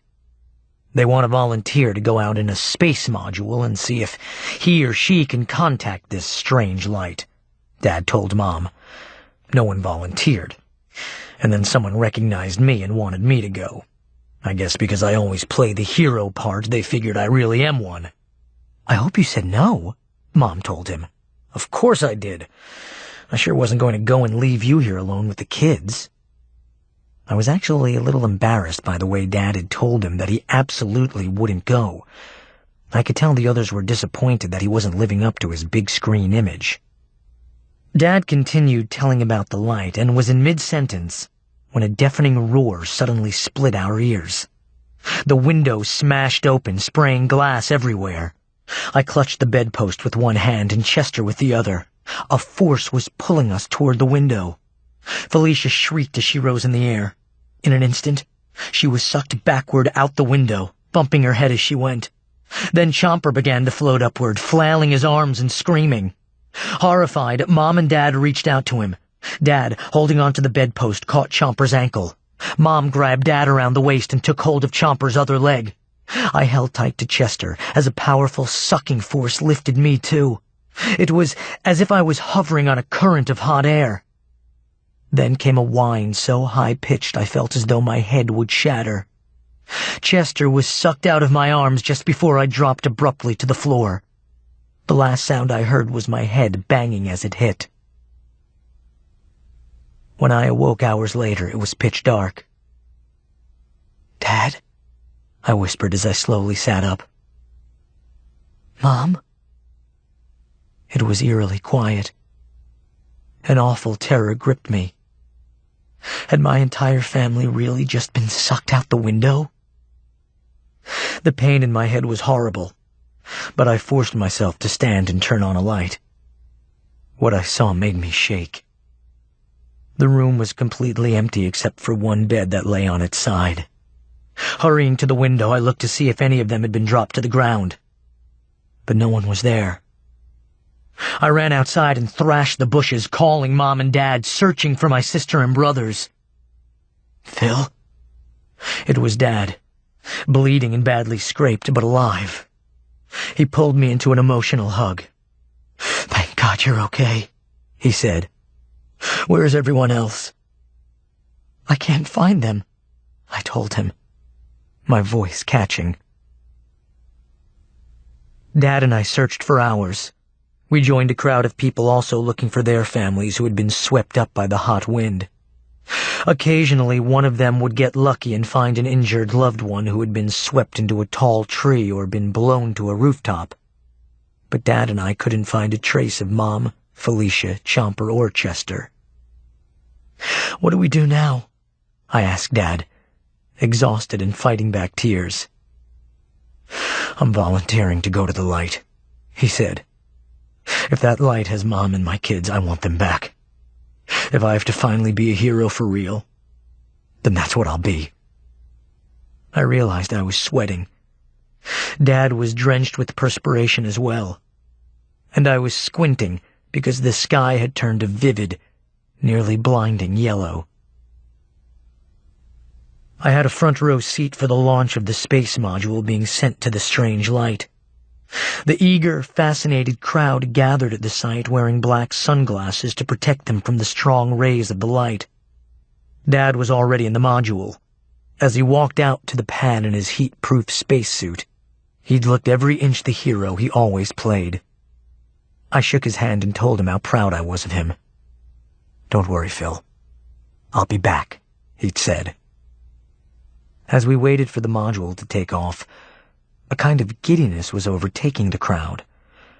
It was almost as though they were getting drunk on the light pouring onto us. "I wish I was going too," an elderly man beside me said. "Me too. Take me to the light," a woman shouted, lifting her hands toward it. "Take me! Take me!" screamed another woman, arms raised, swaying rapturously. Soon everyone was yearning to go toward the light. A man in a suit tapped me on the shoulder. "Would you like to come into the control room and watch the takeoff on our closed-circuit monitor?" he offered. I thanked him and said I would. I watched in the darkened room with a handful of technicians as the module took off. "Now we're going to closed circuit inside the module," a technician with red hair announced. For a second, I saw Dad sitting at the helm of the cramped cockpit. Then, abruptly, the screen fuzzed before going blank. "We've lost visual," the technician stated the obvious. "The immense heat must be sending solar flares." "Let's hope the heat panels hold," said the man in the suit. I sat with my stomach in knots as Dad's voice came into the room. I wished I could have seen him, but at least I could hear him. "I have left Lectus's atmosphere and am heading toward the mysterious light. My solar defense suit is equipped with an internal cooling device. I'm glad of that because already it's scorching up here," he reported. For several long minutes he was silent. "As the module gets closer, the light is increasingly blinding. I'm flipping the anti-glare visor down over my helmet," he said finally. "I'm attempting to contact the light with a series of laser signals. Nothing."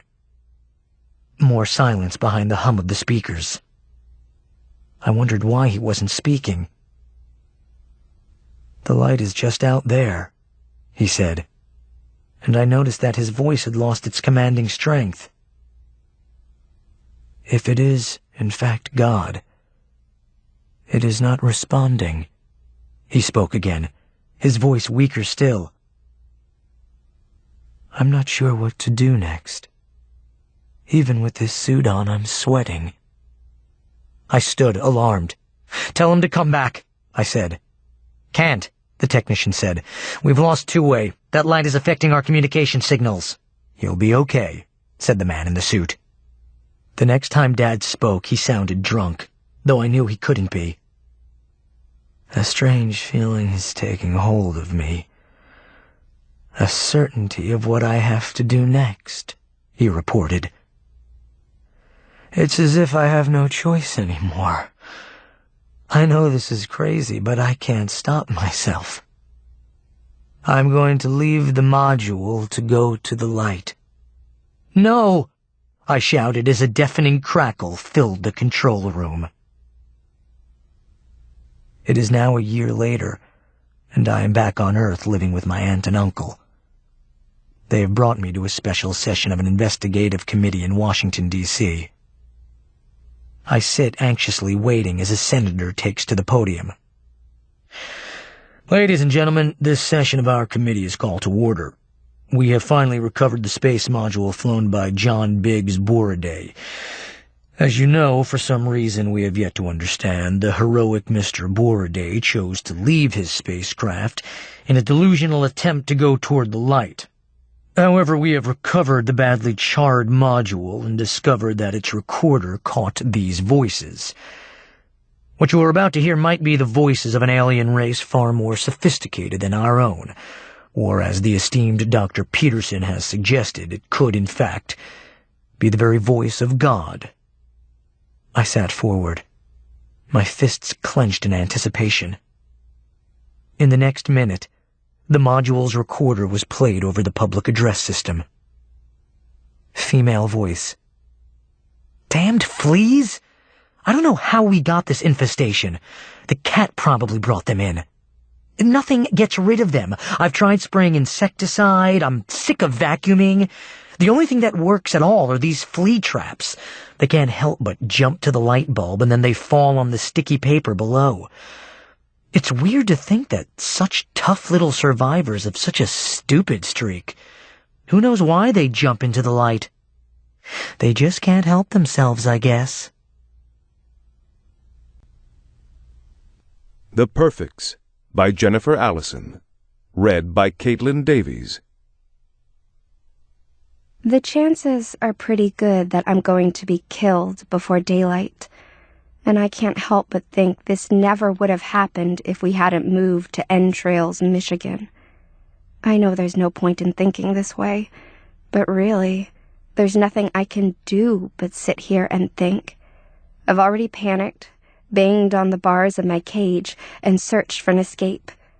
Now all I can do is consider how I got into this situation in the first place. Naturally, I find myself wishing I could rewind time, wishing I could go back and redo any of the events and choices that led me to the end of the road. Did I mention I wouldn't be stuck here now if we hadn't moved? That part certainly wasn't my choice. My dad lost his job in Detroit, and when neither he nor my mother could find work in their fields, they got the bright idea to move to a small town in the country. My mother managed to find a teaching job, but my father's plans were vague. Some days, he said he planned to start his own business. Other days, he said he planned to write a best-selling novel or become an organic farmer. At any rate, both of my parents were convinced that out here in Entrails, we could live like kings for very little money, and they weren't about to take the advice of a 15-year-old girl who didn't want to move. My parents bought a new house that was about 5 times the size of our old house in the Detroit suburbs. "And we got it for a song," my father crowed. It was a foreclosed property. The previous owners had just stopped paying the bills and left town. Our new house was enormous. But the house next to ours was even bigger. A mansion 4 stories tall, with 2 towers that popped up from the roof, reminding me of turrets on a medieval castle. "That house next door is an amazing example of Victorian architecture, Hannah," my mom declared when we first arrived in our new neighborhood. "Our family and the neighbors next door have the best houses in the whole town," my dad added. "In this town, we're like royalty." That was the moment I first glimpsed something disturbing, something I did my best to ignore. In an upstairs window of the house next door, a shadowy figure parted the lace curtains and stared down at our car. I had the distinct sense that someone up there was looking at us, sizing us up. But I told myself I was just feeling anxious about being in a new place. My parents and I went inside to check out the long hallways and empty rooms in our new house. I was trying to decide between 2 large bedrooms on the 2nd floor when someone rang the doorbell. I heard my mother open the door. "Hello. I wanted to welcome you to our neighborhood." It was a woman who spoke with a smooth, formal voice. Curious, I stepped out of the second-floor bedroom and leaned over the hallway banister to listen more closely. "My name is Rebecca Perfect," the woman announced. "I live in the house next door." "Oh, nice to meet you." In contrast, my mother's voice sounded nasal, high-pitched, and nervous. "Your house is just beautiful." From my perch, I saw my mom hurriedly tucking her frizzy hair behind her ears, something she does when she feels embarrassed or intimidated. "I noticed you have a teenage daughter," said the woman. "Why, yes, Hannah is 15. Hannah, are you up there?" My mother turned and saw me peeking over the banister. "Oh, there you are, Hannah. Come say hello to our next-door neighbor." I trudged downstairs to meet Rebecca Perfect. You've got to hand it to Mrs. Perfect. On first impression, she really lives up to her name. She wore a neatly tailored pantsuit, designer shoes with tiny heels, and black leather gloves. Not a hair was out of place. She smiled with approval as she swiftly eyed me from head to toe. "Hi," I said, extending my hand. "Does Hannah babysit?" Mrs. Perfect directed her question to my mother as she shook my hand with a limp grip that was more of a pinch than a handshake. "Oh, yes, Hannah is a very experienced babysitter. Right, Hannah?" "I'm so glad," said Mrs. Perfect, before I had a chance to answer. "I realize this is a last-minute request, but my husband and I have a very important engagement tonight. Could you come over to our place at about 7 o'clock, Hannah?" "Okay," I said. "But don't your kids go trick-or-treating on Halloween night?" "They prefer to celebrate the holiday at home."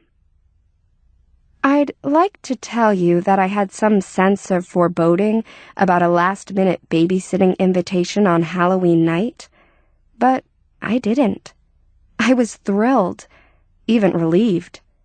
For one thing, it was nice to have any kind of social invitation in a town where I knew absolutely nobody. Besides, I've always liked kids, probably because children and babies have always been drawn to me. Babies like pulling on my long ponytail and hoop earrings, and older kids like the silly games I make up after their parents leave the house. Back in my old neighborhood, I made a small fortune as a babysitter. In fact, when my dad lost his job, he joked that I was going to have to step in as the breadwinner of the family. With no friends in my new neighborhood, I figured I might as well spend Halloween night babysitting. As I was contemplating my luck at finding a babysitting job so quickly, Mrs. Perfect pulled her cell phone from her purse, opened it, and snapped my picture with a single swift movement. "For my children," she explained, punching a number into her phone with her gloved finger. "So you won't be a complete stranger when you come over." "Oh, sure." Nobody had ever taken my picture in advance of a babysitting job before. Maybe she's actually taking the picture as a security precaution, since she doesn't know me well, I thought. Well, in hindsight, I know that Mrs. Perfect was telling the truth. The photo really was for her kids, just not in the way I expected. "So, we live next door to the Perfects," I remarked wryly after we said goodbye to our new neighbor. "I guess we're moving up in the world." "Isn't it funny?" My mom grabbed a pair of scissors and cut open one of the storage boxes that were stacked in the room. "Here I am looking my worst, and who comes over but Mrs. Perfect?" Oh, it was funny, all right. If you like being killed, this whole thing is hilarious. It's hard to believe that just hours ago, I was sitting on a window seat in my new bedroom, peering down into the next-door neighbor's backyard and feeling almost happy as I spied on Mrs. Perfect's 3 kids, a girl and a boy who appeared to be about 5 or 6, and a baby girl who looked as if she were about 1 year old.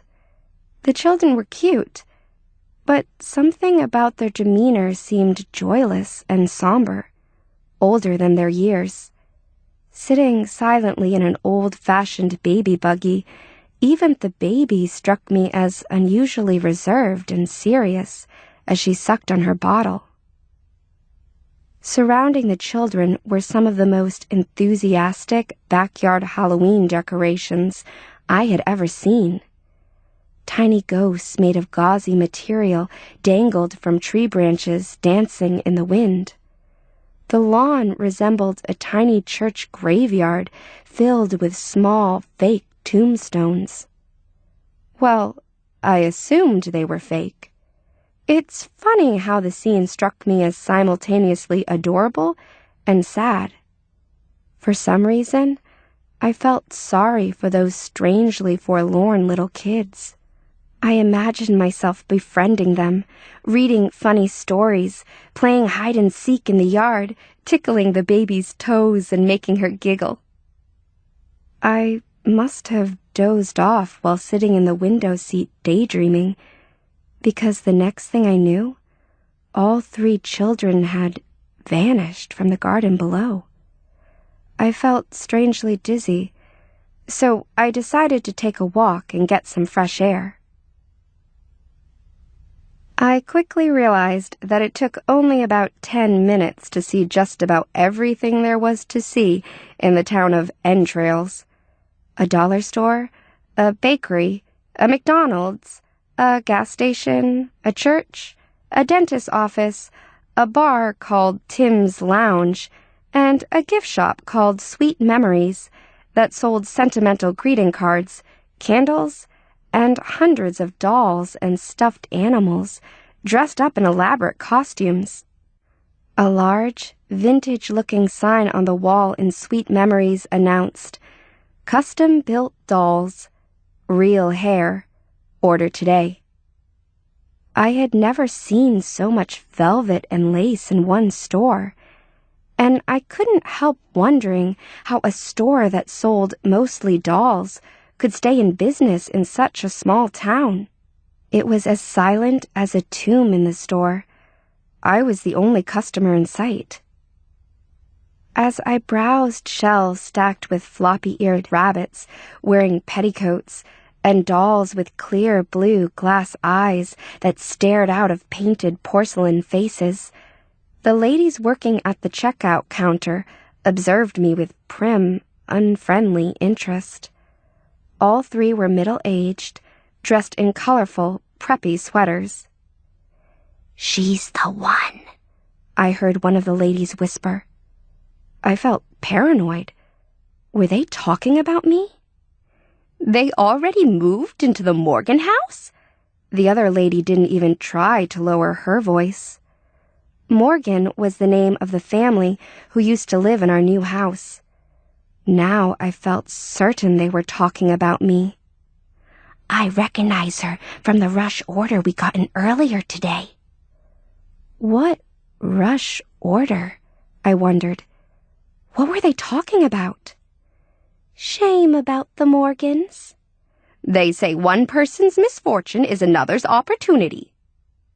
Were they annoyed that my family had snapped up their former neighbor's foreclosed property? It wasn't my family's fault the Morgans couldn't pay their mortgage, was it? "Shame about that poor girl Jessica, too." Who in the world was Jessica? And what happened to her? Now I was too curious to keep quiet. I figured these ladies knew just about everything that went on in the town of Entrails, so I thought I'd try to talk to them. "Excuse me," I ventured. "I couldn't help overhearing you. My name is Hannah, and my family just moved into the house the Morgans used to own." The 3 women stared as if they were shocked that I knew how to talk. One of them refused to make eye contact. She looked down, pretended to shuffle some papers, then turned and walked away, shaking her head. Was I going to be a social outcast in my new town? Sorry to interrupt your work, I said, secretly reflecting that they had actually been standing there doing nothing.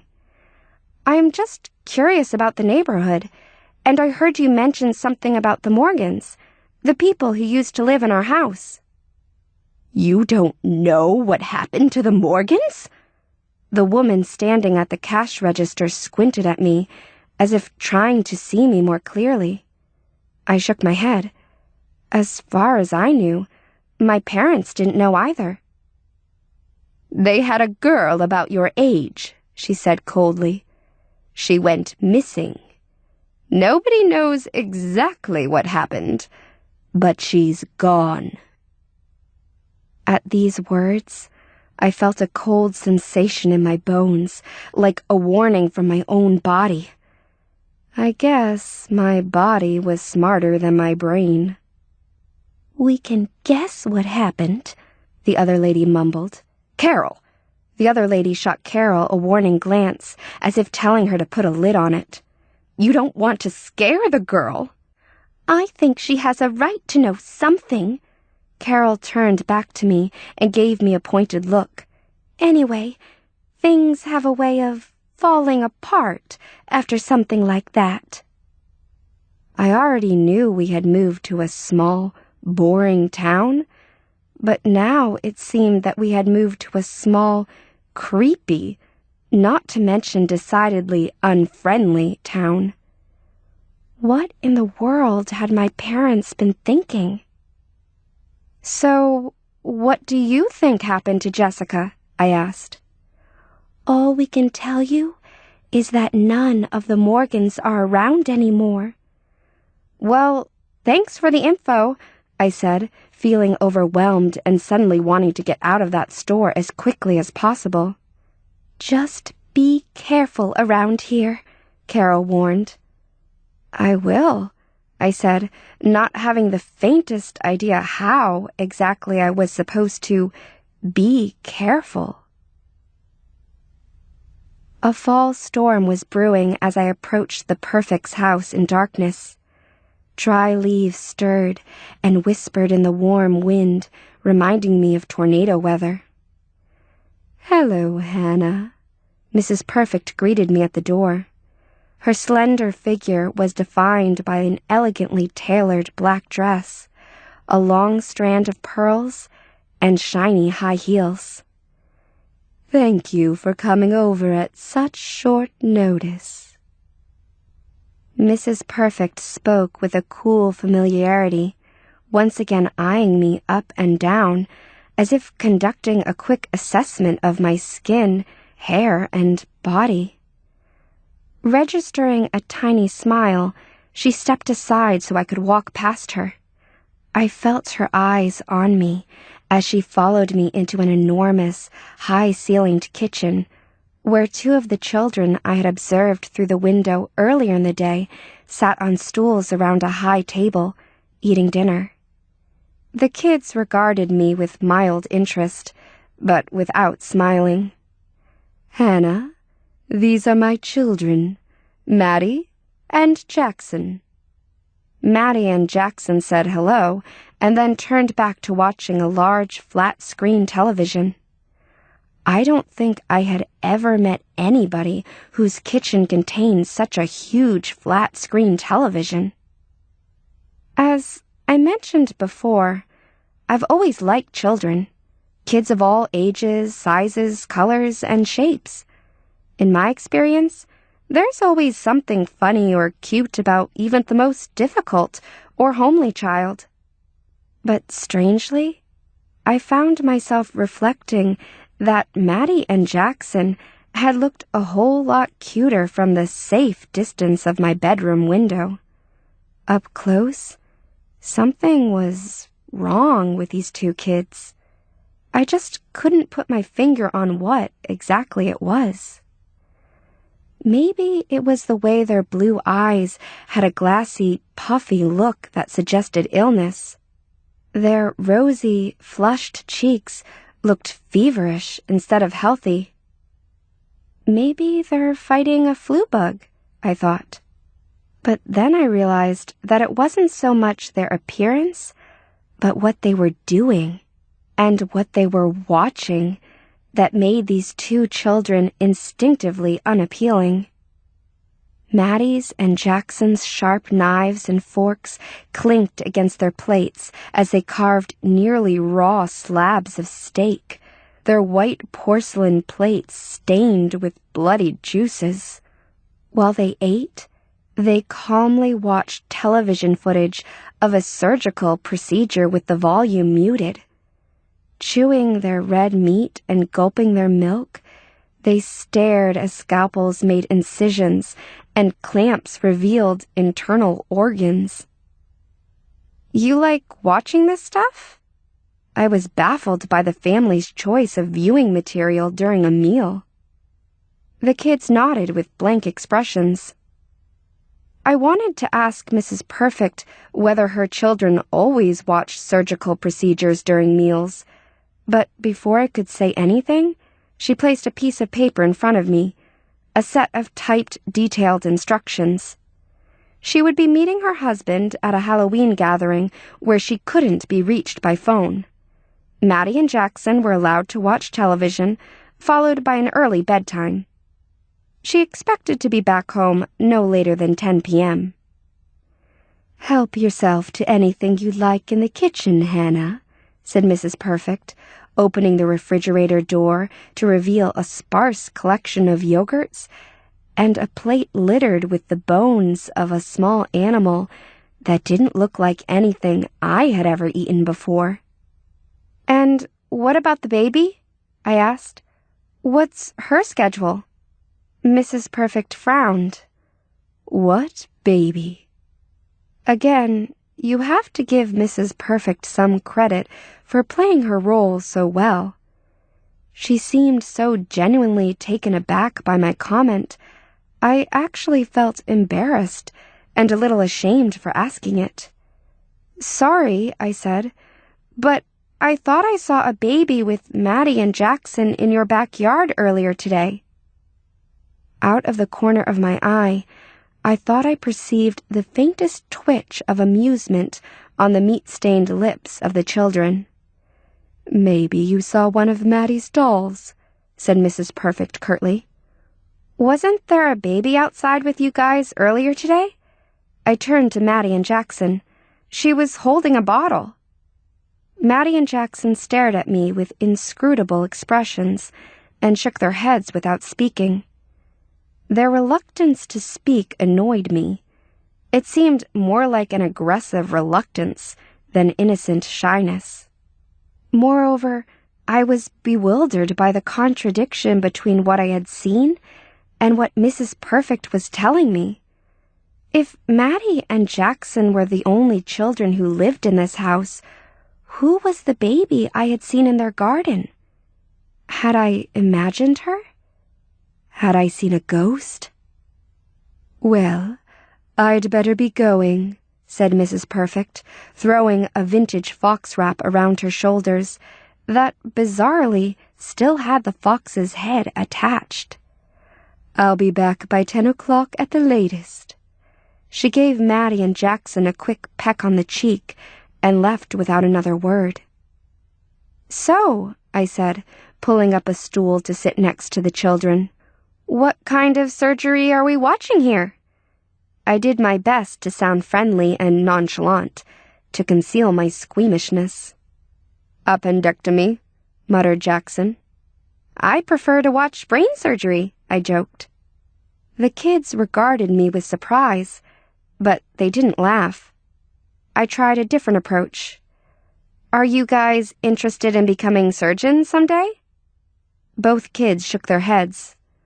"Our dad used to own a medical devices company," Jackson explained, "but he wasn't a surgeon." "What kind of devices did his company make?" "All kinds," said Maddie. "But he sold the company. That's how we got our money." "I see." I got the impression that quite a lot of money came from that medical devices company. I doubted I'd be running into the perfect children working at the Sweet Memories store or the local McDonald's. How about some dessert? I eyed the blobs of bloody juice and fat on the kids' plates and felt a little unnerved when I noticed that Jackson had apparently eaten part of a bone.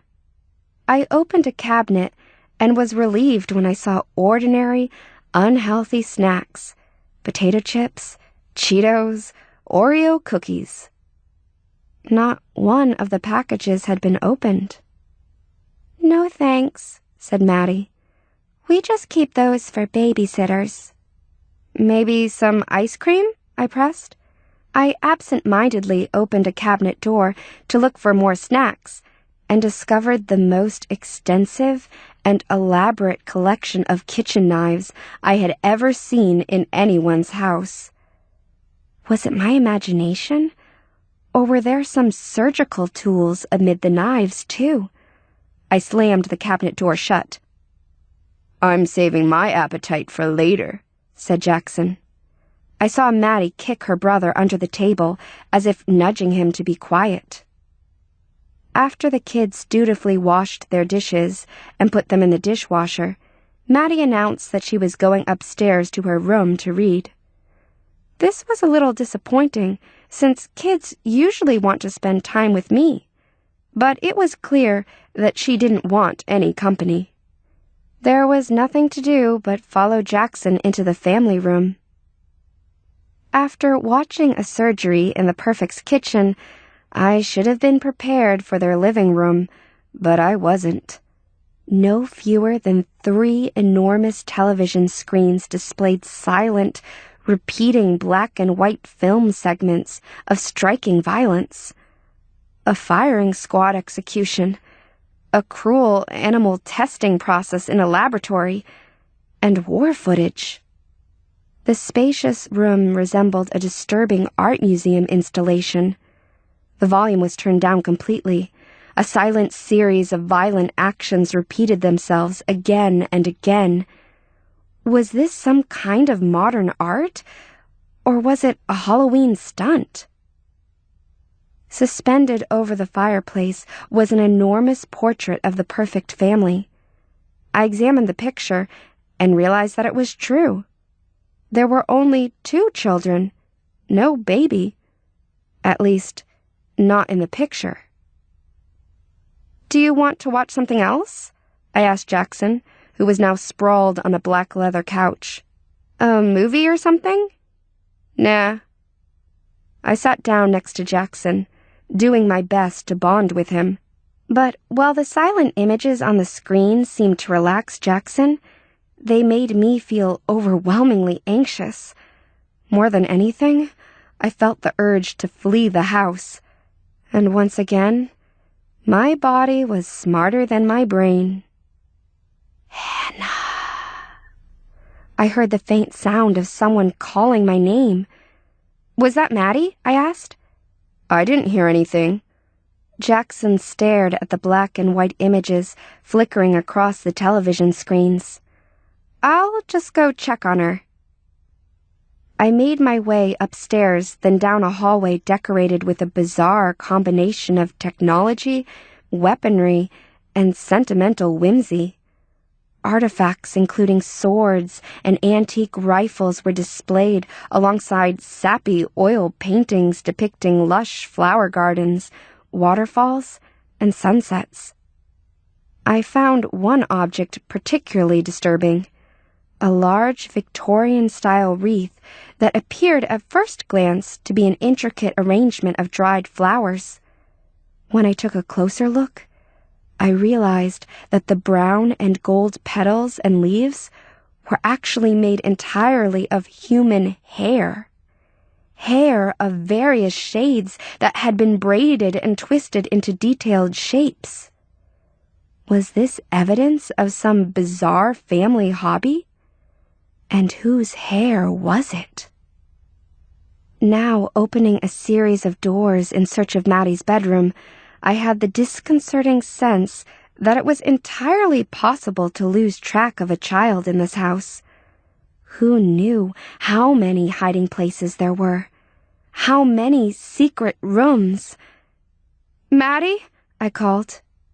The only answer was a thin wailing sound, like the whistling of wind around a house, or the plaintive meow of a cat.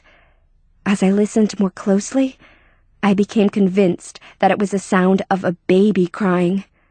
I hurried up another flight of stairs. The crying seemed to come from behind a closed door at the end of another long hallway. I caught my breath when I pulled open the door to reveal a baby's nursery. My eyes fell on a small, empty bassinet adorned with a skirt of white lace. All around the bed were dolls dressed in clothing from various historical eras. Hoop skirts made of colorful taffeta, wasp-waisted polka-dot dresses with crinoline petticoats, miniskirts, and go-go boots. My interest in the elaborate and intricate costumes worn by these dolls turned to trepidation when I noticed a group of dolls that looked like ordinary contemporary teenagers.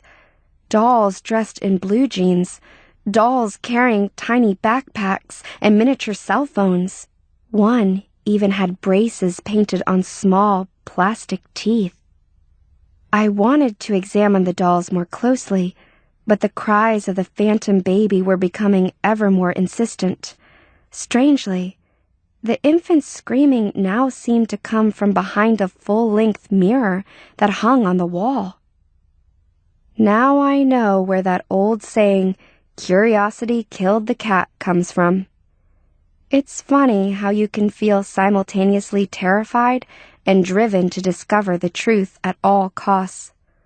Well, that's how I felt as I slowly approached my own reflection in the mirror, bracing myself for the glimpse of some supernatural vision in the darkened glass. I reached out and touched my reflection, and gasped with surprise when the mirror quietly swung open to reveal a tiny room.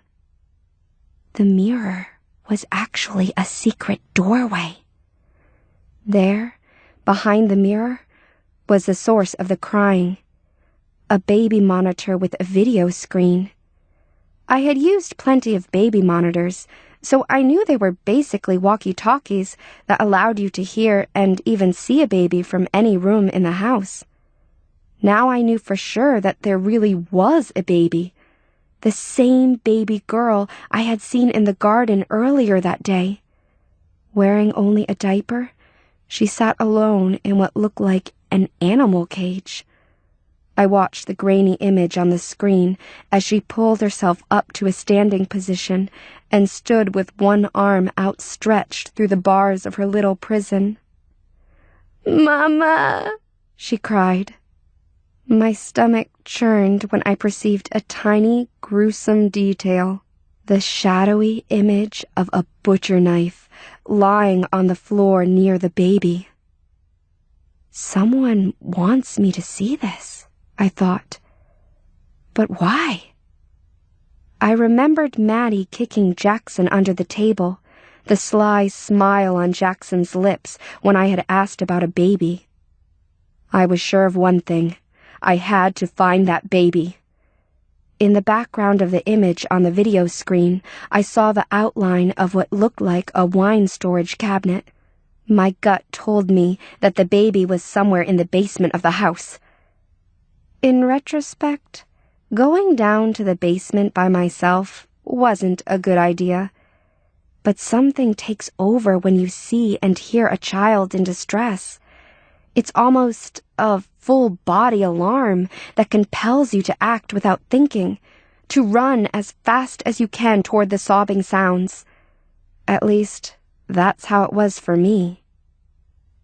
As I raced down a series of stairways and then through the family room where the disturbing screen images were still looping, I heard the patter of rain outside the window, a fall storm beginning. As a flash of lightning illuminated the Halloween cemetery in the backyard, I remembered the story of the teenage girl named Jessica who had disappeared. How many kids are buried back there? I wondered. How many families? I made my way through a library where I glimpsed a book entitled Best Meat Carving Methods, then through a game room and a reading alcove, then down the steep, dark steps leading to the Perfect's basement. I could hear the crying more clearly now, but it sounded softer, as if the child had grown weary. "Hello? Is anybody here?" Across the dim room, I saw the dark outline of the cage. Something sat inside.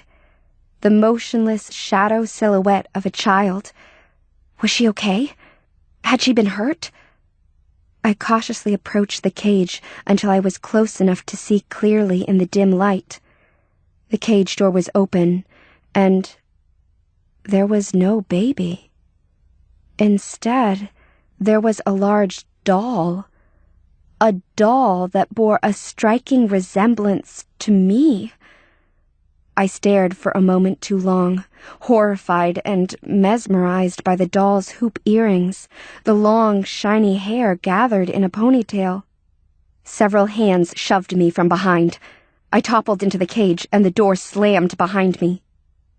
When I turned around and caught my breath, I saw the whole Perfect family, including a very familiar 1-year-old baby and 2 of the middle-aged ladies from the Sweet Memory shop, hugging each other, pulling out their carving knives, and wishing each other a happy Halloween. "My parents know where I am," I shouted, my voice sounding strangely hollow. "My dad will make sure you all go to jail forever." "Things don't work that way around here, dear," said Mrs. Perfect calmly. "You see, we Perfects pretty much keep this town running. We have an arrangement with the townsfolk. We stay away from the kids who were born and raised here and help keep their businesses afloat, and they keep their noses out of our culinary activities. Let's just say the police won't be terribly concerned when they hear you're missing." "Still, you won't get away with this." I realized I was speaking to someone who had absolute certainty that she would indeed get away with it forever. "You'd be shocked at how many parents can be bought," said Mrs. Perfect. "Just say the words, financial security, and never have to work again, and some of them are willing to keep quiet. Others, well, we have ways of keeping them quiet." So there you have it. In the town of Entrails, the Perfect family keeps the town running financially, and in exchange, the townsfolk and the police keep quiet about their crimes. In a sense, my family really did move next door to a castle. The whole thing is kind of feudal. If I were going to school again, I'd write a paper about it. But don't worry, I haven't given up all hope yet. Remember how I said kids always like me? Well, toddlers love me. And just a moment ago, after all the other Perfects disappeared to go sharpen their knives and fingernails in preparation for their Halloween feast of freshly killed babysitter, the littlest Perfect appeared outside my cage with an impish, toothy grin and a shiny key in her hand. Maybe, just maybe, she'll trade the key to the cage for the doll that looks like me. Kids, you never know what they're going to do. Shadow Children by Heather Brewer. Read by MacLeod Andrews. "Good night, John." Dex pulled the covers over his little brother's chest. John was wearing his favorite pajamas again, despite the hour-long argument that flannel wasn't exactly a summer-weight fabric and the buttons were on the verge of falling off. Surrendering with a sigh, Dax walked out of the room, flipping the light switch as he went. Not a second later, John's Batman nightlight went out, which instantly sparked whining from the 6-year-old. Dax! My nightlight! I can't sleep without my nightlight! The shadows will get me! Dax sighed again, silently counting the seconds until Mom and Dad would be home. It was like this every night. John would whine to Mom or Dad, and they'd make sure his nightlight was working or that the hall light was on, anything to placate John's irrational fear of things that weren't really lurking in the shadows, waiting to snatch him away. Only tonight, it was Dax who was left to placate him. Bad enough he had to miss out on Janie's party to babysit his little brother, but now he was also expected to cater to John's ridiculous fear of the dark. "I'll grab you a flashlight, John. Just give me a second." It was all he could do to block out John's blubbering as he walked into the kitchen. He pulled the drawer open and rummaged around. A flashlight had to be in there somewhere. Dax, hurry! The shadows! Dax found a couple of flashlights and picked one up, tapping it gently against his chin. Maybe it would be better if he did them all a favor and showed John that there were no such things as monsters under your bed, nothing at all lurking in the pitch-black night. If he let John cry it out just for one night, maybe the kid would grow up and stop being such a baby. Maybe then babysitting him without pay and missing out on the party of the year wouldn't be so bad. Dax mulled this over for a moment, blocking out the whimpers from down the hall. "It's just the dark, John. There's nothing in it that isn't there in the daytime." John screamed, and it wasn't one of those little brat screams for attention. He sounded terrified, like his life depended on someone hearing and responding to his terrified shriek. Dax bolted back to the bedroom and stared in shocked disbelief. A long, dark shadow was looming over the bed, but it wasn't an ordinary shadow. It was darker than the rest of the room, and moved of its own free will. It was a creature made of shadows. It was alive. Part of it whipped forward and wrapped around John's ankle. John cried, "Help me, Dax!" The shadow monster was pulling John off the bed, but Dax was frozen in place, staring at this thing that couldn't possibly exist.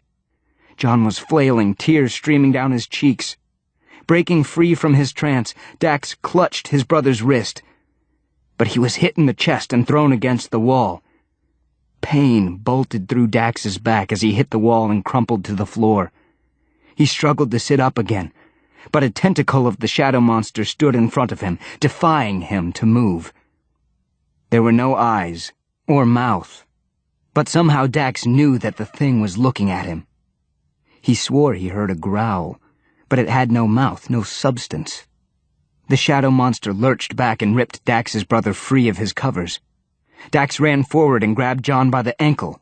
They both flew through the air and into the closet. The door slammed shut, sealing them in pitch black. A sound caught his attention, like a large amount of sand falling through a grainy hourglass. It was coming from the floor. Dax looked down. The floor was moving. It swirled around his feet. The sand-like substance of what had once been a wood floor crashed over the toe of his sock in small black waves. He pulled his foot back, but the sand clung to it. Beside him, John whimpered as the sand closed over his arm. Dax brushed it away, but it seemed to have a life of its own. The sand covered him, and all he could do was lie there, feeling the weight of it curl around his feet, his ankles, his legs, knowing he was sinking into it. Whatever it was. It moved up his torso, and he felt suffocated. There was no air, only sand. Beside him, John screamed, but his screams were cut off as the sand closed over his small head. Dax grabbed desperately for John's hand, but there was nothing to grab. His brother was gone. Strangely, he could feel his legs dangling on the other side, like he was slipping through some hole. It covered his chest, and Dax took a deep breath and held it, not knowing if he would ever breathe again, not knowing what was happening or what to do to stop it. The sand swirled around. tickling his eyelashes, covering his face. He felt the weight of it on top of his head and wondered if he would ever see John again. Suddenly, the sand impacted tightly around him and just as quickly released. Dax fell several feet, landing on the hard ground below. He coughed and drew air into his lungs. His chest burned, but after a few deep breaths, it came easy again. Remembering the flashlight, he turned it on and looked around, gasping at what he saw. He was in a cavern, an enormous cavern of what must have been obsidian. The walls were shiny and black, the floor smooth and reflective. He shined the flashlight up at where he'd fallen through, but there was no sign of any hole or trap door or even sand. Only hard, black rock. The floor trembled slightly beneath his feet. He noticed the movement less when he stepped forward, but despite the floor's solid appearance, it struck him as fragile. On the ceiling, just on the edge of the flashlight beam, something moved. Dax chased it with the light, but it remained at the beam's edge. And like that, on the edge of his hearing, Dax detected a sound. Like a group of people whispering very softly. "Hello?" In the distance, a noise. It sounded like his brother crying. "John? Where are you?" But silence answered him. Dax called out again, but the only sound was his voice chasing after itself in an echo. The last thing he wanted to do was move deeper into the cavernous tunnel, to move away from this spot, which he feared was the closest he would ever be to home again. But John had sounded like he was getting farther and farther away, so he had no choice. He had to find his brother, and then he had to find a way to get them out of here. Clutching the flashlight in his hand, Dax moved through the cavern. All around him he could hear faint whispers, but couldn't understand what they were saying. He paused several times, shining the light behind him, trying to catch whatever was whispering. But each and every time there was no one there. Dax was, despite the nudging of the darkest corners of his imagination, completely alone.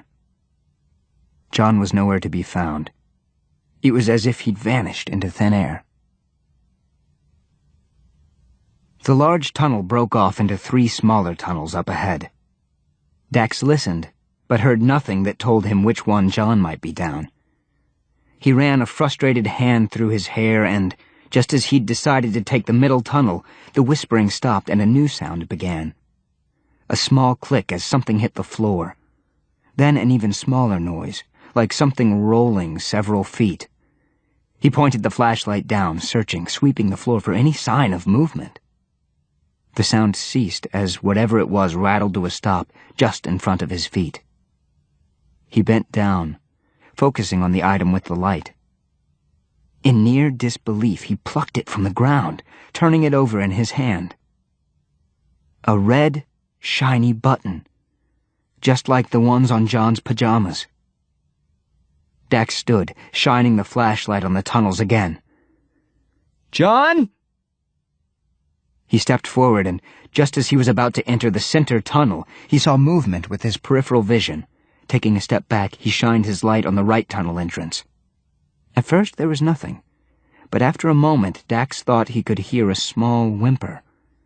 He hurried down the right tunnel, clutching the button in his hand and calling out for his brother. Several yards in, the whispers returned, but though they were louder in the smaller space, Dax still couldn't determine where they were coming from or what they were saying. It was unnerving, as though he were being followed by someone without a voice who insisted on making themselves known. His flashlight flickered and went out. The whispers grew louder and felt as if they were closing in, but that was crazy. They were just noises. Weren't they? Dax knocked the light against his palm. When the flickering subsided and the light returned, the whispers ceased. And someone was standing in the tunnel with him. He would have recognized that face and those pajamas anywhere. Relieved to see his brother again, he stepped forward. "There you are! I've been looking everywhere." The child had his arm extended, stroking the walls in a loving manner that sent a chill up Dax's spine. Something about the way he moved seemed unnatural. Suddenly, but calmly, he turned his head toward Dax. Dax's trembling fingers found his open mouth, hushing a gasp. The child had John's mouth, his cheeks, his forehead, his hair. But the eyes, they were filled with shadows. The thing in front of him might have looked like John, but it wasn't his brother. It was something else, something sinister, something dark. Dax backed up, clutching the flashlight tightly to his chest. When he hit the tunnel wall, he expected it to be cool, but it was warm, almost like a living entity. Even though he knew that it wasn't John, he swallowed hard and whispered his brother's name. The John thing turned slowly, without speaking, and disappeared around the bend. Dax's heart slammed against his ribs. His breath came in quick gasps. Panic overtook him, but he forced himself to move forward because something inside of him told him that the John thing knew where his real brother was. Dax turned around the bend, reluctantly following wherever it was that the John thing was leading. By the time he turned the corner, it was already moving around the next bend. Dax picked up the pace, jogging after the thing that looked like his brother. After several more bends in the tunnel, he turned a corner into a small room. A boy was lying on the floor in the fetal position, shuddering with sobs.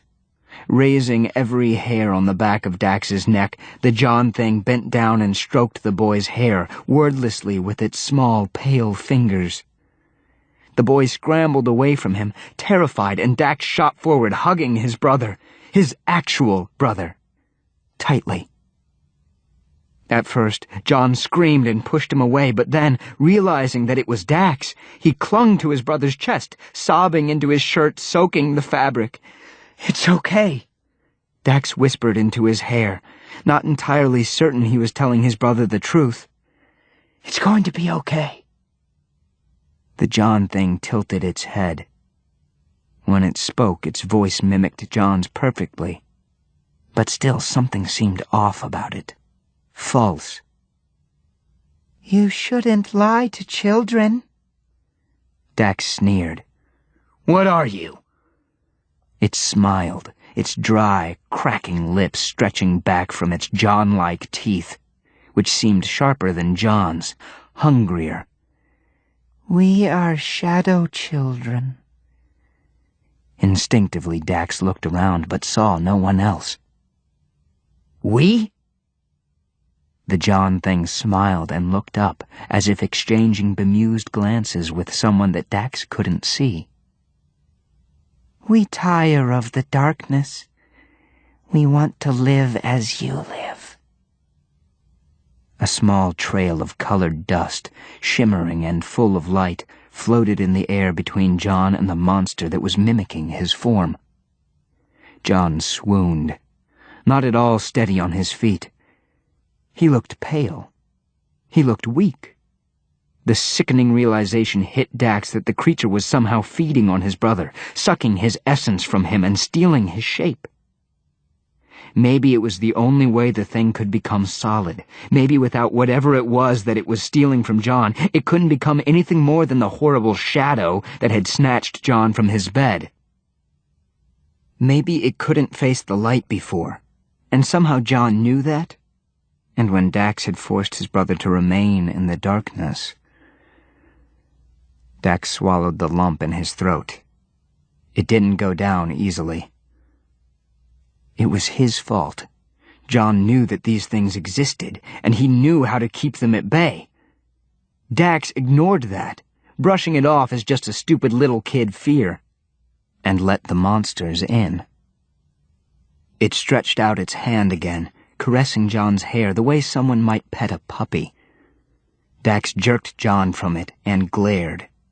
It met his gaze with its shadowy eyes, blinking like it couldn't possibly understand why he wouldn't want it touching his brother. "You cannot escape." Dax gripped John to him, standing holding his brother as tightly as he could without hurting him. He looked at the John thing and tightened his jaw. "Watch me." With John in his arms, he bolted back down the tunnel, back the way he'd come. As he ran, the indistinguishable whispers started again, quickly growing louder until they were almost deafening. John cried against his chest, so scared of what was happening, and Dax ran as fast as he could, darting around corners with ease. The whispers grew faint as he ran. He was beating them all. Finally, out of breath and with nowhere else to run, he entered the large cavern that they had first fallen into.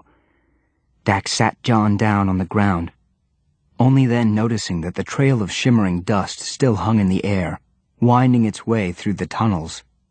Running from the John thing wasn't enough to sever that essence-stealing tie. His brother tugged at his sleeve, still trembling, but Dax was firm. "Hold on, John. Let me figure this out." On the ceiling, just on the edge of the flashlight beam, something moved. Dax chased it with the light, but it remained at the beam's edge, just as before. Then, suddenly, his ears were filled with 1,000 whispery, deafening sounds. He waved the flashlight around, and terror filled him. Strange shadow creatures, like the monster that had grabbed John from his bed, peeled from the cave's ceiling, from its walls and floor. One flew dangerously close to Dax, and he ducked back, but not before seeing the image of a young girl's face, reflected in its shadowy substance. The sight of it startled him. It wasn't just John that they were after. They flew from their place in the cave and swirled around the two boys, surrounding them completely, blocking any chance of escape. Each of the shadows wore the face of a child. Some Dax knew personally. The John thing had said that they tired of the darkness, that they wanted what Dax and John had, what everybody had. The creatures were going to make mirror forms of every kid on Earth. And then what? Kill them all? Suck them dry of their essence, leaving them empty, hollow shells? Panic set in, and Dax gasped for air. Layers and layers of the cave floor and walls peeled away until Dax could see what they were peeling away from, and it wasn't black rock. With horrified understanding, he realized that there was no cave. The creatures were the cave. Thousands, maybe millions of shadow monsters out to replace the people of the world. Dax's heart raced. Beside him, John screamed as the shadows closed in. The floor shrank until there was only an island of shadow left. It trembled wildly beneath their feet.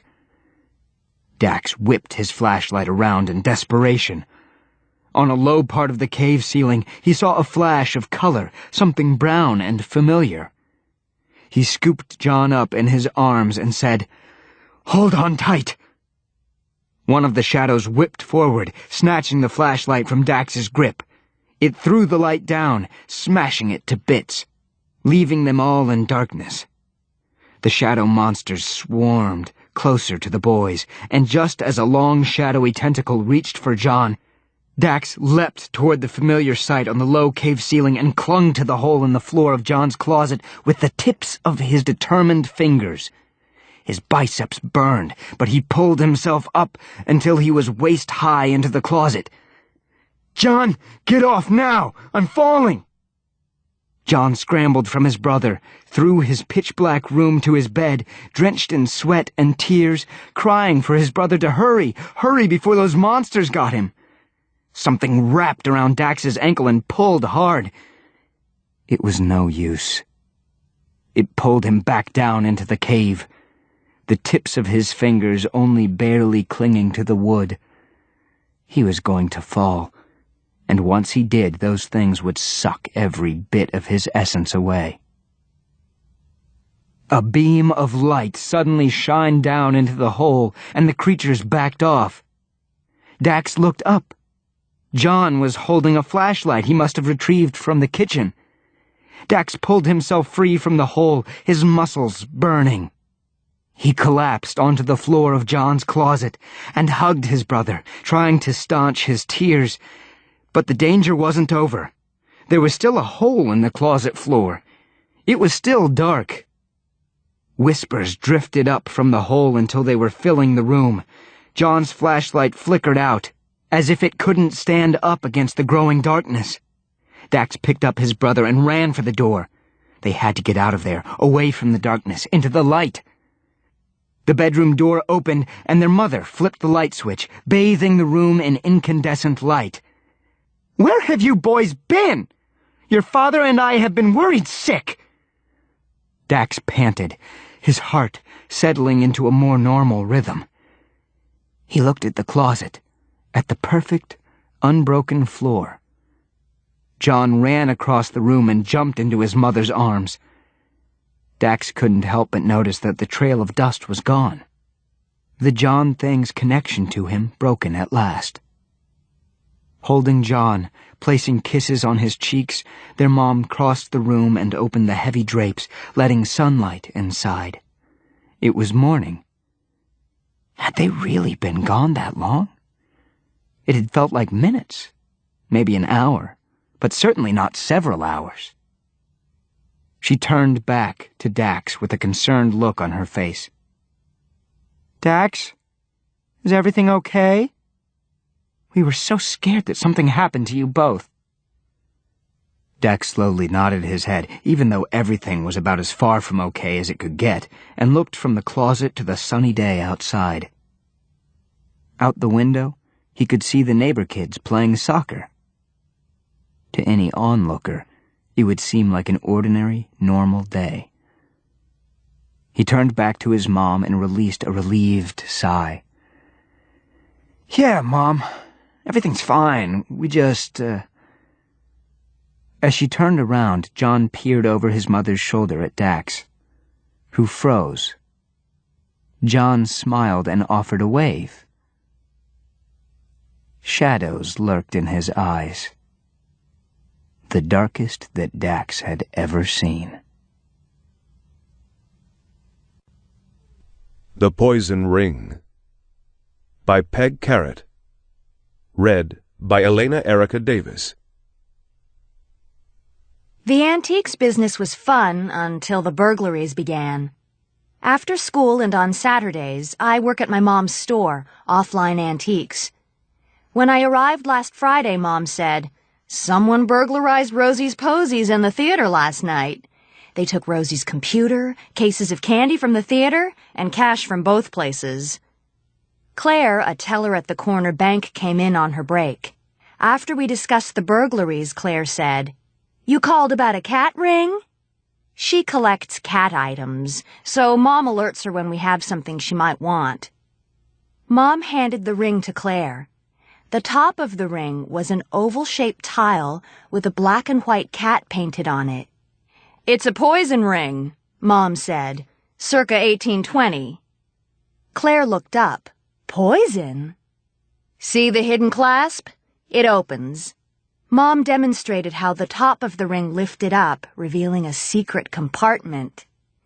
"The rings were made to hide poison," Mom said, although they were often used to carry a loved one's lock of hair. "How much is it?" She and Mom settled on a price, and Claire wore the ring back to work. A frail, white-haired woman carrying a faded paisley tote bag came in. "What did you bring today, Mrs. Pameron?" Mom asked. "More things from Maud." She removed a brass candlestick from the bag, followed by a stained rag doll that was missing half her hair. When Mrs. Pameron had first come to the shop months earlier, she had brought treasured keepsakes, her eyes often filled with tears as she told where she and her late husband had purchased a particular item. Every piece she brought had a history, and Mom bought them all. After a while, her personal stories stopped, and she began selling us her sister's belongings. The quality of the goods gradually got worse, but Mom still purchased some items from Mrs. Pameron because she felt sorry for her. The woman always wore the same frayed sweater, and she had memory problems. "She probably needs the money," Mom said. Mrs. Pameron took an old tin Santa out of her bag. "I'll take the Santa," Mom said, "but not the rest. The candlestick isn't old, and the doll is in poor condition." "I'll be back tomorrow," Mrs. Pameron said as Mom paid for the Santa. "This was all I could carry." "I could go to your sister's house," Mom said, "and buy what I can use." "You can't do that," Mrs. Pameron said. "Oh, no, you mustn't do that." When we left that day, we double-checked the doors to be sure they were locked, but we still felt uneasy knowing that a burglar had struck so close by. We considered spending the night in the shop, but Mom decided we couldn't let fear rule our lives. The next morning, we got more bad news. The bank where Claire works had been robbed at closing time the night before. The robber took a bag of money as well as cash and jewelry from customers and bank personnel. A teller pushed a hidden alarm, but the police arrived after the robber had fled. Surveillance video of the suspect in a ski mask and black coat was hazy. Claire stopped in on her lunch hour. "It was awful," she said. "He only got $15 in cash from me, but he took my grandmother's watch and the cat ring that I bought from you." She paused a moment, then added, "It was horrible to see that gun pointed at me. I could see the cold look in his eyes, and I knew he would pull the trigger if anyone refused to cooperate." I shuddered, imagining the scene. Mrs. Pameron came again on Monday. When she removed a pearl necklace from her bag, Mom said, "Tell me about your sister." "Maud was the oldest, then Jimmy, then me. Now I'm the only one left." I blurted out, "Your sister died?" "Oh, yes, dear," Mrs. Pameron said. "Maud's been gone 10 years. Mom and I glanced at each other. Mrs. Pameron didn't remember telling us that she was selling her sister's items because Maud planned to move.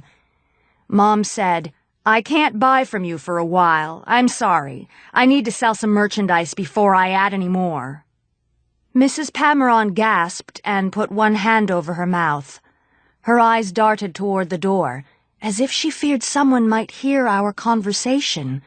"But what will I do?" she asked. "If you need money for living expenses," Mom said, "there are agencies who will help you. Why don't you give me your phone number?" "I'm not staying at home now. I don't have a telephone." After she left, Mom said, "I hated to do that, but I don't like to buy items unless I know where they came from." "If her sister's been dead for 10 years, I said, "where did she get the stuff she brought in?"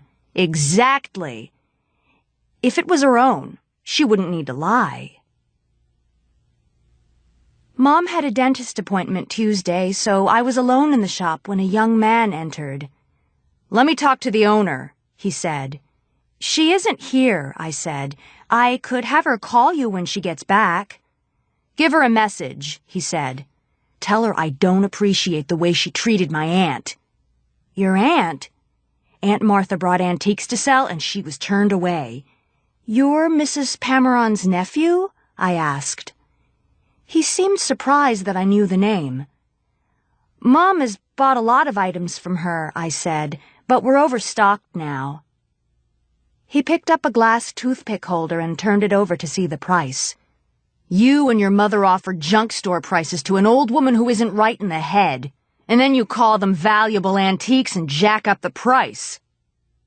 I wanted to protest, but decided I shouldn't argue with him. He seemed jumpy and angry. I wondered if he was on drugs. His gaze swept around the shop. "What a scam!" He threw the toothpick holder to the floor where it shattered. "Hey!" I said. "You'll have to pay for that." But he had already stormed out, leaving the door open. My hands shook as I closed the door and swept up the broken glass. When Mom returned, we debated whether or not to tell the police about the incident. We decided not to, knowing it would be my word against the nephew's, who would probably insist the broken toothpick holder was an accident. I was in class the next morning when Mom's friend Susan came to get me. "Someone broke into Offline Antiques last night," she said as she drove me to the shop. "Nothing was stolen, but the shop was trashed." Mom was talking to a police officer when I arrived. "We took the cash box and my laptop home last night," she told him. "We thought those were the only items of ours that a thief would want."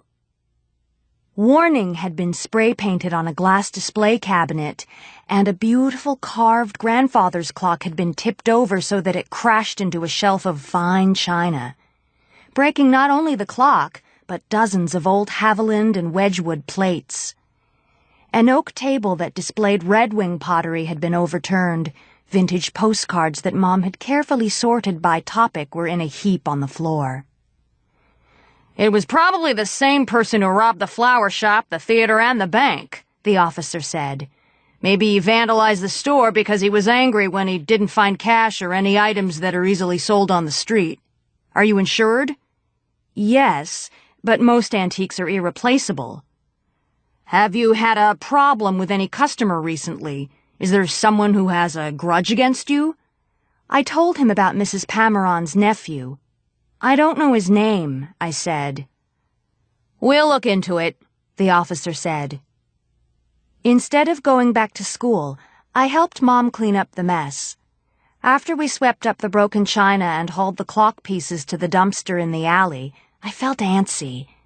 At 2:30, Mom said it was okay for me to leave.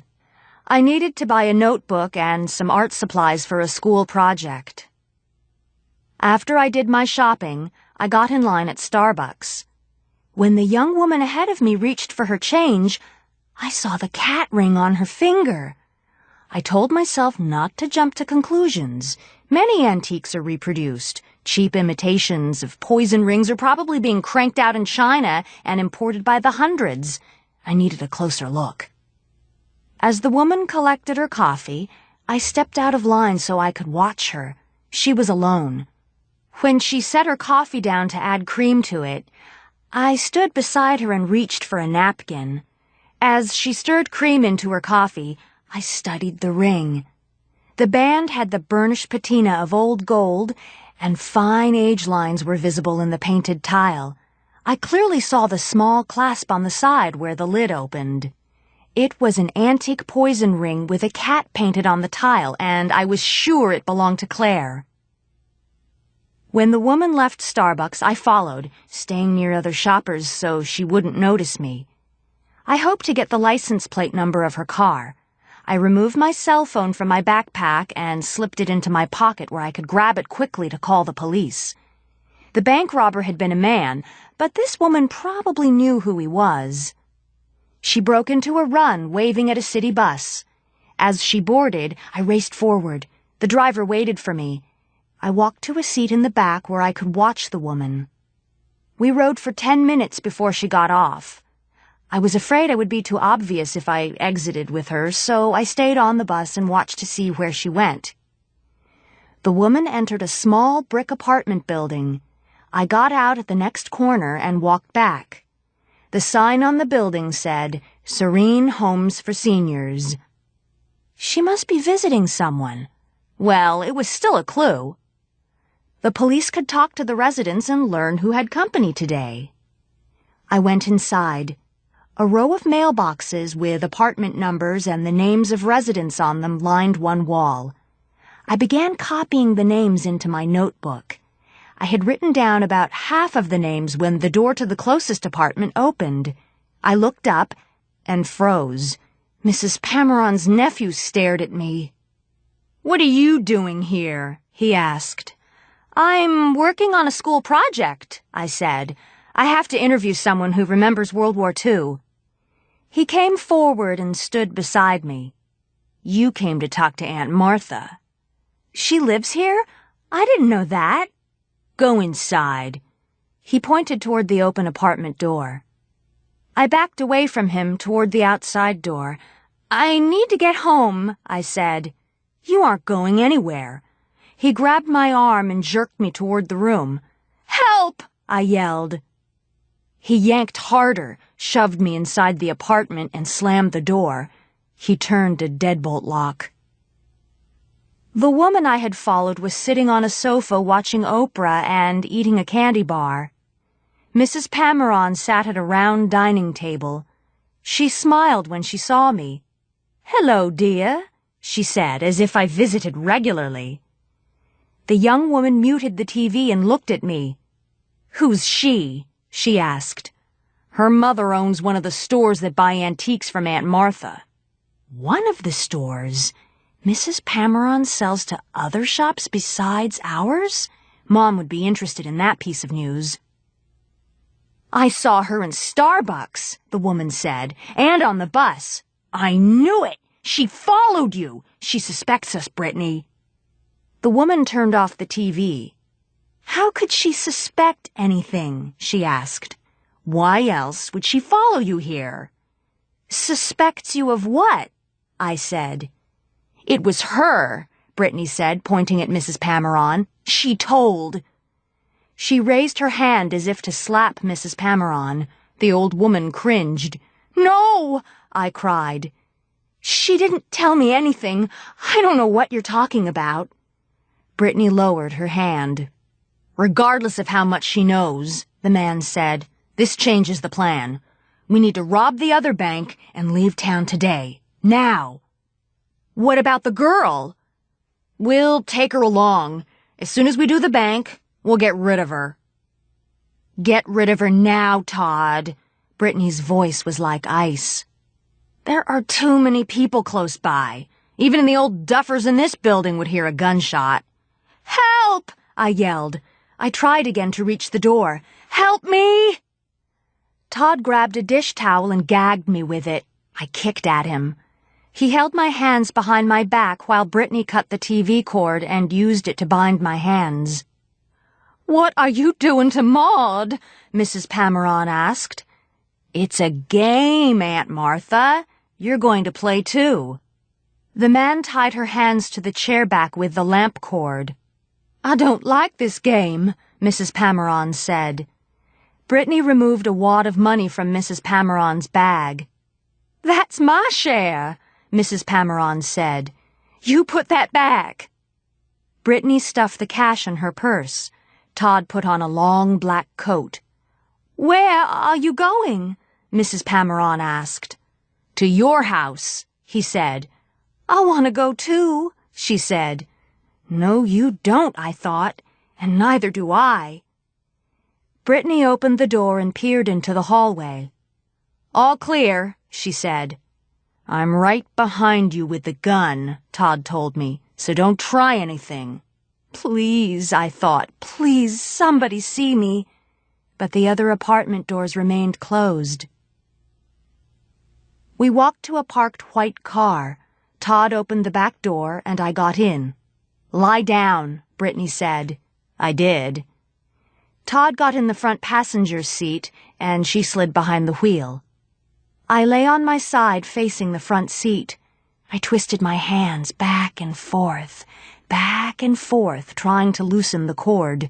The movement soon chafed my wrists, but I kept trying. When the car stopped, Todd pulled a black ski mask over his face. "Maybe I should keep the gun," Brittany said, "to control the girl." "I'm not going in there unarmed," he said. Brittany looked over her shoulder at me. I held still. "You can always use your knife," he said. They both looked out the window. "Now," she said. He got out. She twisted in her seat, watching me. I lay motionless. I knew if she caught me trying to get my hands untied, she'd make sure it didn't happen. 5 minutes later, the front door opened and Todd leaped in. "Got it," he said. Brittany floored the accelerator and the car shot forward. The tires squealed as she took a corner too fast. A horn honked. I twisted my hands frantically. "There were only 2 customers," Todd said as he removed the mask, and they both dropped to the floor as soon as I told them to. The teller was terrified. When I showed her the note, she handed over a bag of bills. Neither of them paid any attention to me. I squeezed my fingers together, making my hands as small as I could. The knot loosened slightly, just enough for me to free my hands. I slid my right hand into my pocket and opened my phone. I couldn't call with a gag in my mouth, but I could send a text message. I found the center key with my index finger, then slid my finger to the left and pressed. I visualized the keyboard and typed HELP. Next, I typed BNK RBR. Last, I typed MRS PAMNEFW. I pressed center again. I knew this brought up my list of phone numbers. Mom was first on the list, so I hit center again to send my message to her. I looked out the window hoping to recognize a landmark so that I could tell Mom where I was. I saw only a stoplight. "Stay green, baby, stay green," Todd said. We roared through the intersection. I kept watching. When I spotted the tips of 2 golden arches, I sent MCD. Next, I saw the red and white logo of the Target store and texted TRGT. "Nobody behind us," Todd said. "No lights, no sirens." "We did it," Brittany said. A few minutes later, Todd said, "Left at the next corner, where the sign says Lake Elgin. Aunt Martha's house is in about 2 miles. 2 miles? That didn't give the police enough time to find me. Panic rose in my throat. I remembered Todd's words, "We'll get rid of her after we rob the bank." Soon, Todd said, "It's the gravel driveway on the right. Park down by the dock." The car slowed. The bumpy road curved several times. "Let's shoot her in the car and push it into the water," Brittany said. "We'll be rid of the girl and the getaway car at the same time." "Hey, this is a good car. We'll shoot her and dump the body off the dock." I couldn't believe how calmly they discussed my murder. Had they killed before? The car stopped. "Let's get it over with," Todd said. They both got out. I slipped my hands back into the knotted cord. I needed more time. I had to stall.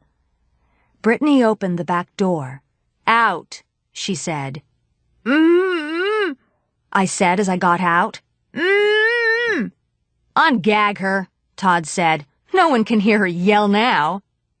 Brittany took the dish towel out of my mouth. "When your aunt dies, you'll inherit this house," I said. "What?" said Todd. "She put it in her will." "What about her daughter?" "She said you visit her and she wants you to have everything." Brittany looked at the classic old house, the wide lawn and the lake view. "This place is worth a fortune," she said. "When did my aunt discuss her affairs with you?" Todd asked. "Sometimes she has tea with Mom and me. One day she asked Mom to recommend an attorney because she wanted to rewrite her will. Mom's brother is a lawyer and he handled it."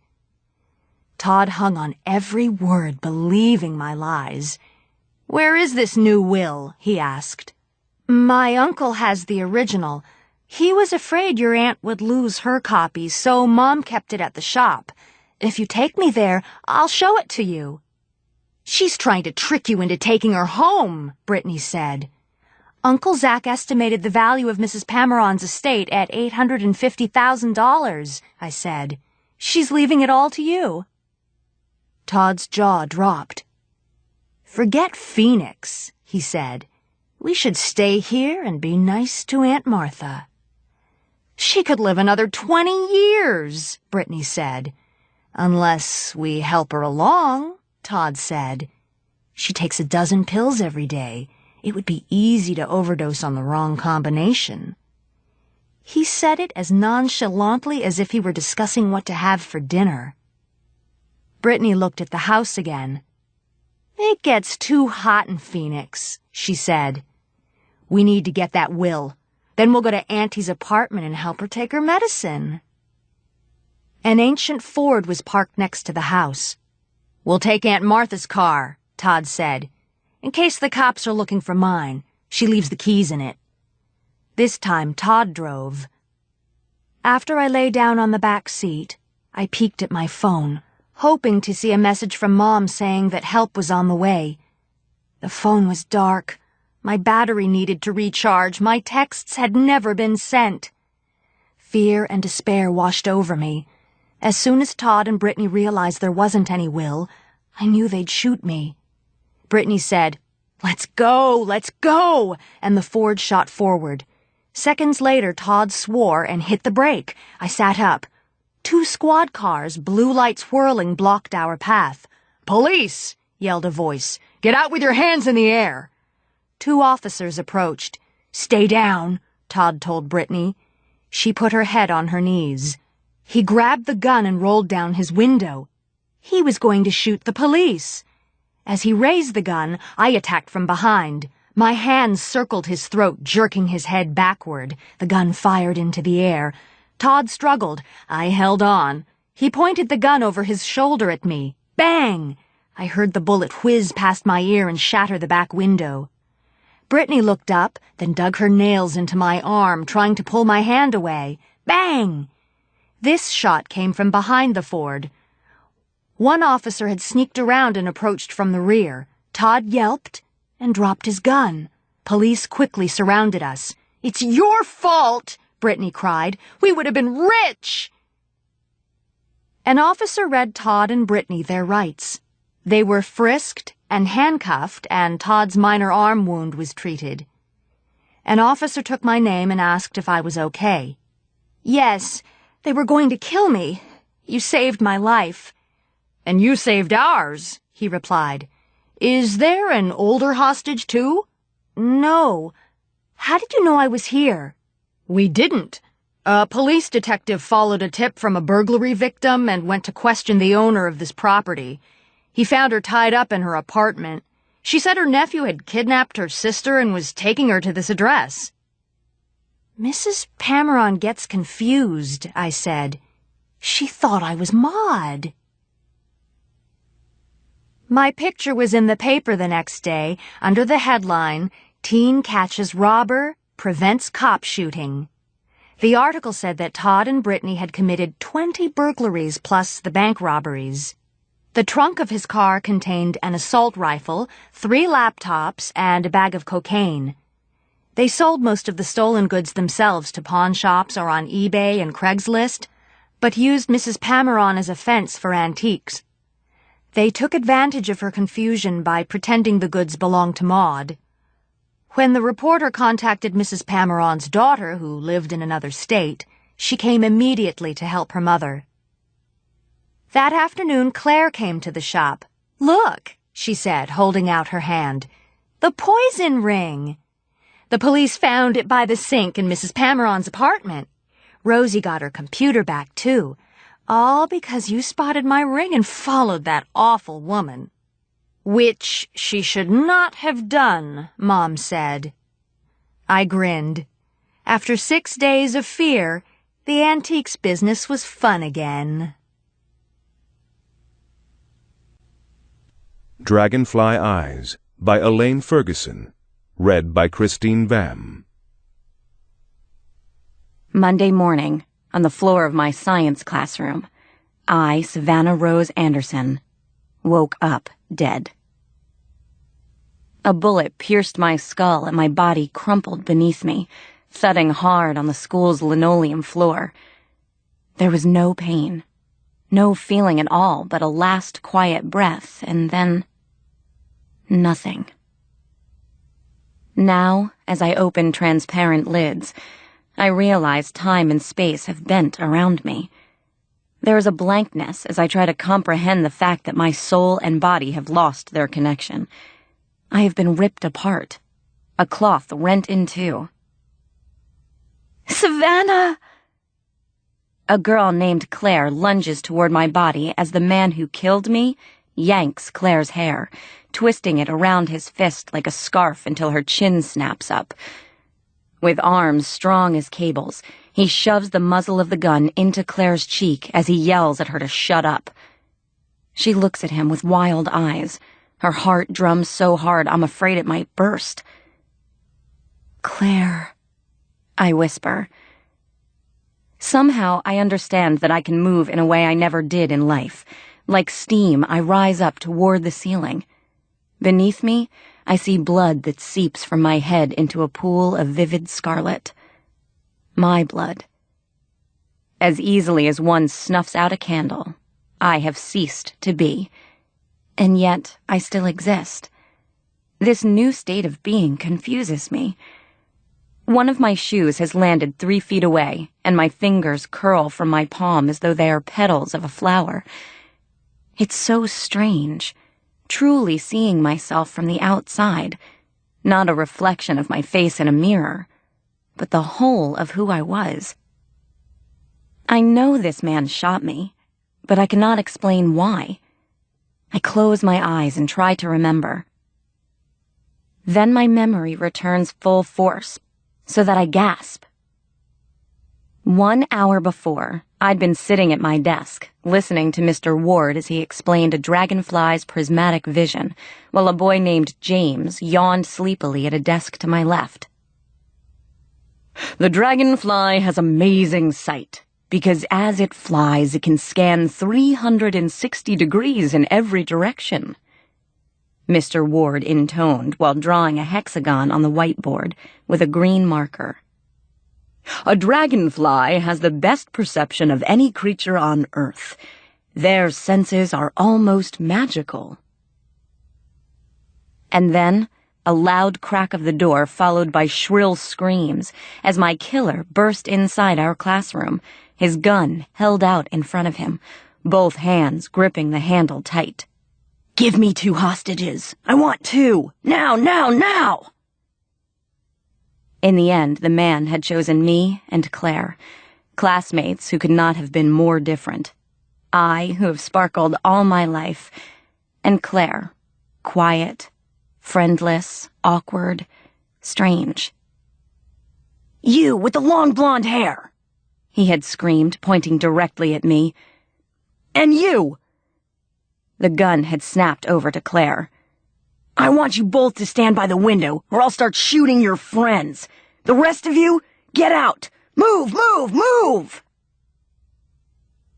In death, I see the irony of our lives, mine and Claire's, how they'd become irrevocably intertwined in that one random act.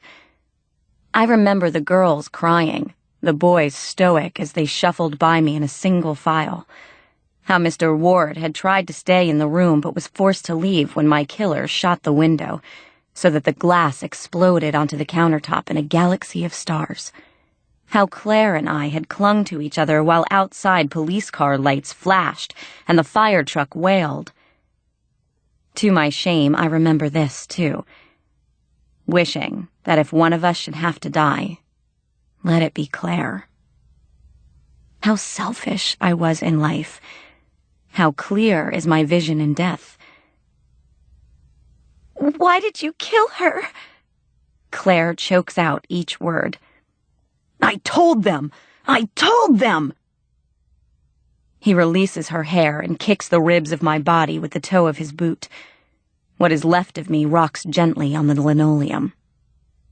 "They'll believe me now. I killed the pretty one. She's dead.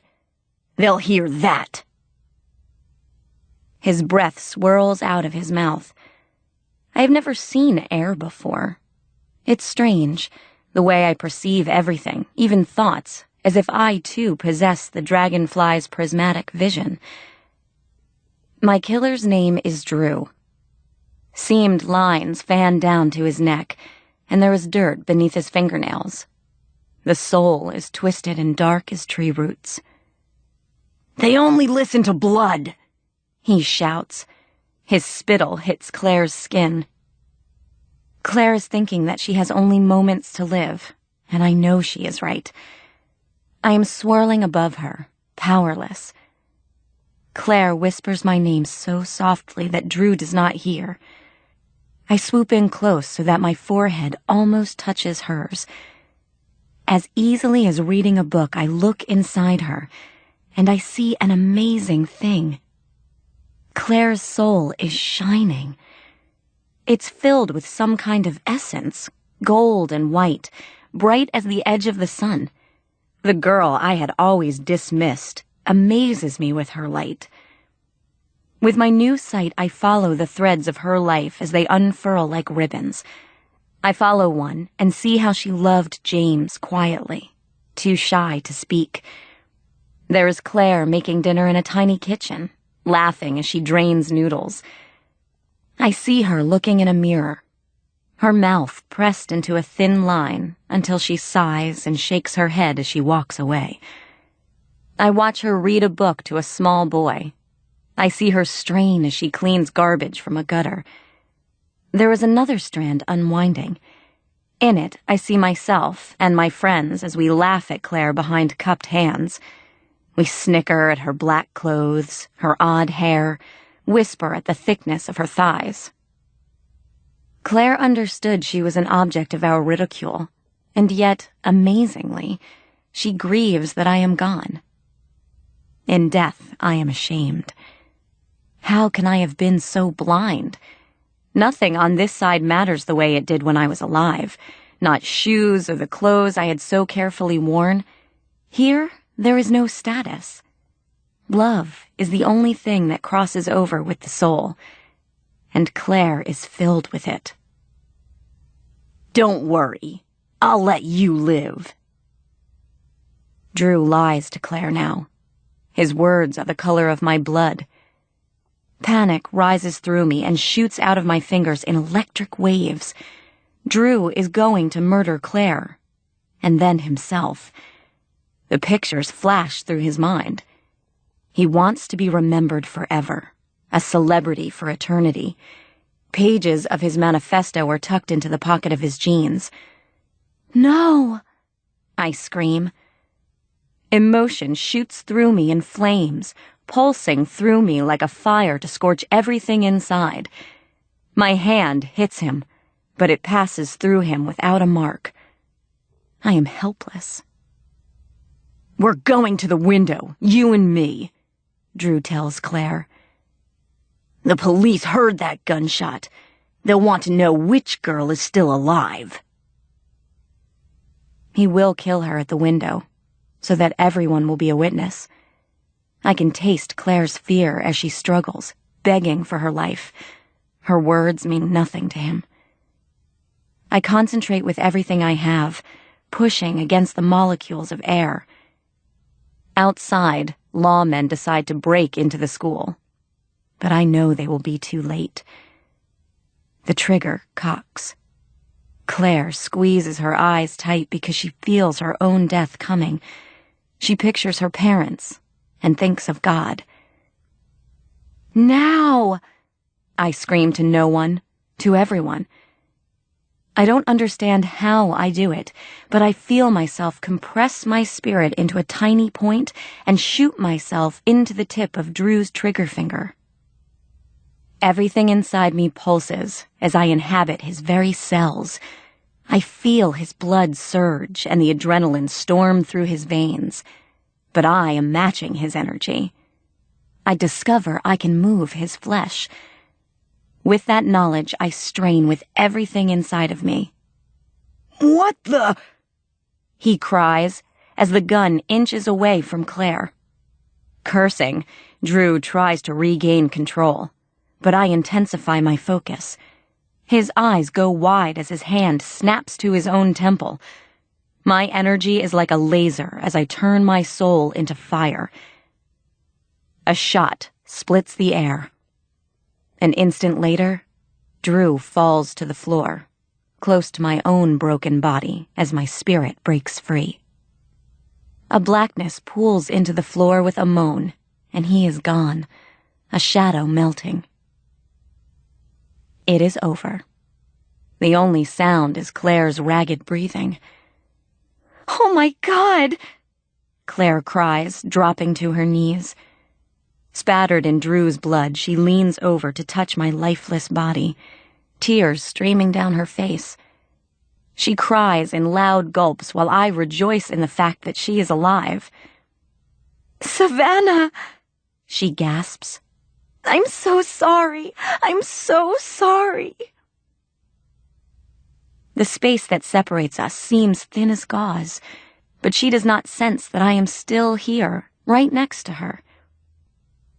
It's okay, I tell her. I stroke her head, my hand brushing the coils of her red hair, but she cannot feel me.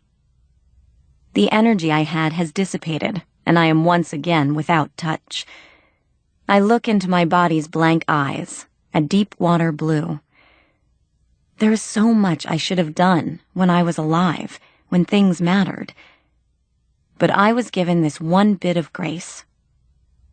Because of me, Claire will go on. The police are running inside the building, and I know they are just moments away. When I look ahead, I see there will be a huge funeral inside the gym for me, with thousands of flowers emanating their oversweet scent. Everyone will weep and secretly wonder if Claire should have been taken instead of me. The thought makes me sad. Because like a dragonfly, I perceive with a panoramic vision that reveals truth. Neither one of us should have been taken in that wasteful act of violence. But it is Claire, not me, who is destined to accomplish amazing things. The girl I ignored will leave her mark on the world in a way I never could. To know this helps me accept my fate. The understanding is bittersweet, a lesson learned too late on Earth, and yet I see a new purpose in my lingering here. From this side, I believe the right girl lived. And I'll be watching her every day until we meet again. Jeepers Peepers by Ryan Brown. Read by Eileen Stevens. Darkness had fallen, but the late August air still hung hot and thick over the bayou when Elizabeth Nolan finally reached her destination. The babysitting job had required her to leave her own neighborhood, where the roads were actually paved, and drive halfway around the lake after dark. Seething at the very idea, she almost turned for home right then, but she knew she couldn't. She needed the money. School started back next week and she had no fall wardrobe to speak of, and a summer spent mostly at the mall or lying by the pool had left her flat broke. And that's not to mention the good old take some initiative, show some responsibility speech her parents had been giving her. Resigned, she turned off the ignition. Her ears buzzed with the screech of the crickets and cicadas in the surrounding woods. She opened the driver's door and heard water trickling in the distance, and to her horror, from somewhere much closer by, she heard the wet, throaty croak of a frog. "Great," she thought. "Frogs. How fan-freaking-tastic." Steeling herself, she stepped out of the car. The house was a single-story shack, tucked under sprawling live oak limbs that wept streams of moss onto its corrugated tin roof. Funny thing about those moss-strewn trees, she thought. Lining the manicured fairways at the country club near her house, they offered a certain majestic beauty, but out here they had a much more depressing effect, adding to the ghostly gloom of the place. The house was as square as a cracker box, and sat at a tilt on crumbling cinder blocks. It had a screened front door, beyond which a dull light glowed. But Elizabeth couldn't make out anything except yellowing walls inside. A female figure appeared behind the screen. "You're late." Elizabeth stepped onto an elevated porch riddled with rusted tools and bald tires. "Yes, I'm sorry." The woman didn't open the door, but remained a faceless silhouette behind the screen. "You near enough made me late. I can't afford to get myself fired, you know. Not my situation." Despite the hostile tone, her words came out slow and cool, almost in a whisper. Elizabeth swallowed hard. "Again, I apologize. It's sort of a long way out here, and I got a little lost past the fork, where the road veers off into the... Swamp. Pardon? Call it what it is. City folk'll call it the bayou, but I say call it what it is. Well, anyway, I got here as quickly as I could. It was a last-minute call, so I had to rearrange my schedule and everything. I had no choice about that. I was desperate. No one else would come. Elizabeth didn't even want to think about the meaning of the last comment. Well, I'm glad I could help out, she said, trying to lighten the exchange. She reached into her purse. I've got a list of references here if you'd like to see them. Would have done. But I don't read too good, and I hadn't the time anyhow. You been sitting kids long? Since 8th grade, and I used to babysit my cousins sometimes before that. Elizabeth sensed the woman sizing her up from head to toe, studying her. Well, she sighed, I got no choice. You're here, and I gotta be off. So where's, Webster? Wilbur. Right, sorry. Wilbur. He's gone to bed already. Maybe he won't need no tending to at all. That's fine. I'm sure I can keep myself busy with... Then again, there's times when my Wilbur needs a little... The woman's words drifted off. She drew a deep breath, then exhaled slowly. Well, sometimes he needs a little extra care. I hope you can see to that. Her tone had grown eerily sober. Elizabeth waited a few beats for further explanation that never came. You mean bad dreams? She said.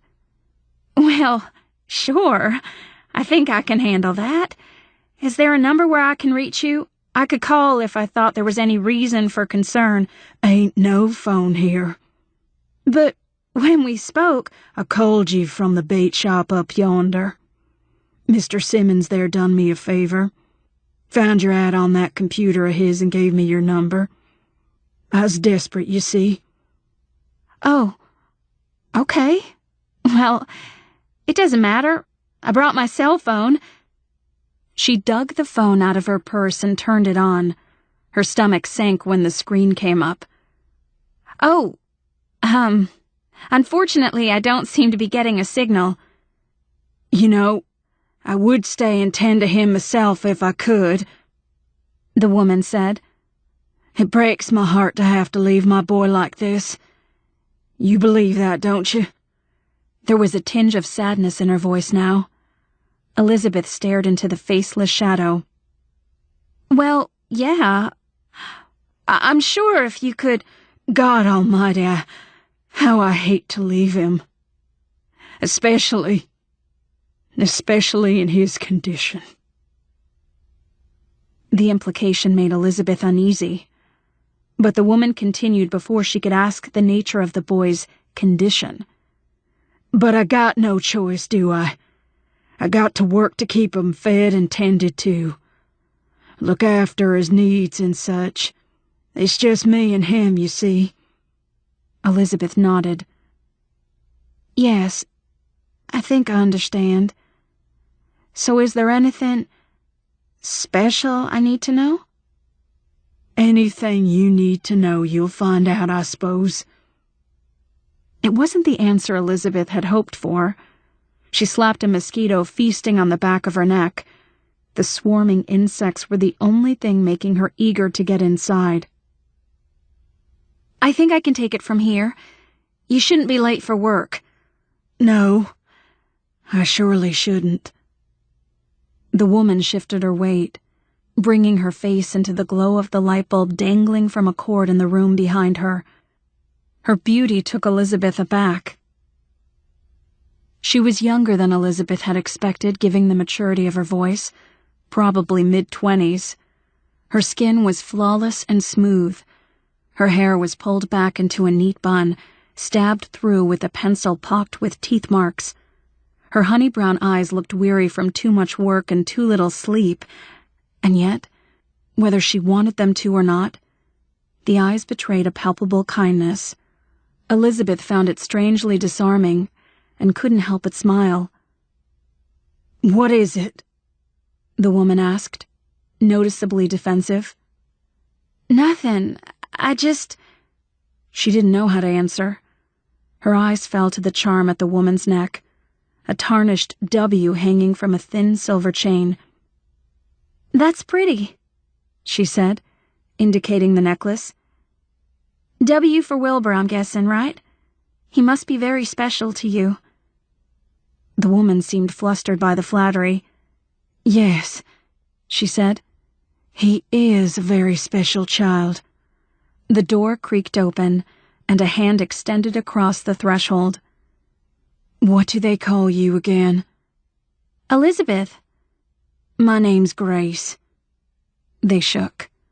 The woman's skin was coarse, but her grip was delicate, feminine. "God bless you for looking after my boy." She glanced over her shoulder. "Take good care of him, won't you? He's all I got. I'll be back at dawn." She moved past Elizabeth and stepped off the porch, trailing a scent of cheap perfume. Turning back, she brought her eyes up slowly. "You seem like a nice girl. I'd have liked to get to know you." Elizabeth shrugged. "Well, who knows? Perhaps you will." "No." The woman shook her head and her smile faded. "You won't be back. None of them ever come back a second time." She turned and started off on foot into the darkness. The scream came 3 hours later. Elizabeth's resting eyes popped open. She shot upright from the tattered sofa and stood quickly. Too quickly, she became dizzy. The room was like an oven, stifling and airless. Sweat stung her eyes, forcing them shut again and leaving her completely disoriented. She felt something brush against the back of her head and spun around in fright, swatting at the air. Glass shattered. Broken shards rained down on her. She opened her eyes again to find herself in total darkness. It was then that she realized she had just swatted the dangling bulb, sending the house's only light source crashing into the ceiling. Panic gripped her as another scream rang out of the boy's room, louder than the first. She ran blindly across the living room and continued past the kitchenette to the closed door at the end of the narrow hall. She fumbled for the knob, then flung open the door. "Mama!" Elizabeth rubbed the wall in search of a light switch. "No, Wilbur, it's not your—" "Help me, Mama! The creepers are coming!" "Calm down, Wilbur. It was just a bad dream." "Come, Mama, please!" "I'm not your mother, Wilbur," she called into the darkness. "I'm your babysitter. Everything's okay now. Come, please!" Giving up on the search for a light switch, she made a move toward the frightened voice, but tripped on something that sent her tumbling to the floor. "What happened?" the boy cried. "It's okay. I just tripped, that's all. Are you all right?" "I'm scared," he stammered. "I want to see you. Please, let me touch you." She heard his arm slapping the bed. "I'm coming. Don't be scared." She managed to get to her knees. "Can you reach a lamp, Wilbur? Or tell me where one is? I can't see a thing." "Ain't none." "You don't have a light in your room?" she exclaimed. "No, ma'am. No light." "Well, do you know where your mother keeps the spare bulbs? I seem to have broken the one in the living room." "Don't know about no bulbs," he said. "She keeps matches in the kitchen, though. Candles, too, I think. I only know 'cause she told me never to mess with them." "I'm going to step back into the other room and get them." "No!" "I'll just be right outside, and I'll keep the door open, okay?" "Don't leave me!" "I'm not leaving you, Wilbur. I have to get us some light so we can see." Then keep talking, he pleaded. Please, miss. Keep on letting me hear you when you go. I will. Promise. A promise. She made it out of the room, and with her outstretched arms patting madly at the air, she at last found the kitchenette. She could still hear the fright in Wilbur's panting breath, and made a point to call out to him every few seconds. After rummaging through cabinets and drawers cluttered with cookware and utensils, her hand fell on what she thought was a candlestick. A quick sniff of vanilla-scented wax confirmed it. She found a box of matches in the same drawer and lit the candle. When she returned to the bedroom, Wilbur was sitting upright in his bed. His pajamas were soaked with sweat. Somehow the boy she had pictured in her head didn't look like the boy she saw now. She had imagined a child more, well, different. Younger, perhaps, given the degree of his terror. He looked to be about 8 or 9, and had the face of a cherub. "You okay?" she asked, standing at the door. "Think so," he whispered. "For now." He wiped the tear streaks from his cheeks. "It's all over. You woke up, you see, so it's all over now." "That don't always help, miss." "Elizabeth." "Will you come over here, Miss Elizabeth?" His arms reached out toward her. Taking care about where she stepped this time, she went to him and took a seat on the edge of the bed. The mattress was like a wet sponge. A faded Snoopy sheet lay twisted across it. "It's okay now." She took his hand and gave it a reassuring squeeze. He quickly took his hand back. "Let me touch you." It was the second time he had made the peculiar request. "May I, Miss Elizabeth? Would you mind?" "Well, His hand came up. She winced instinctively as the soft pads of his fingers began to trace the contours of her face. Over her eyes, down both sides of her nose, across her mouth, and under her chin. Then his other hand moved to the top of her head and slowly raked down the length of her hair. He smiled, a grin missing 2 lower teeth. "Now I can see you. I reckon you can close your mouth now." Elizabeth closed her jaw, which had fallen open in shock. "Oh my God," she whispered, unable to mask the astonishment in her voice. "You can't see." "I'm blind, but I can still see. I know how you look now, that's for sure. You could help me out by telling me the color of your hair and eyes, though." Blue? You got blue hair?" "No, I mean, I have blue eyes and blonde hair."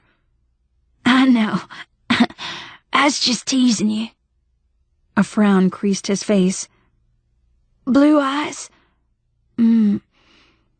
Mama says blue is cold, and blonde is like yellow, right?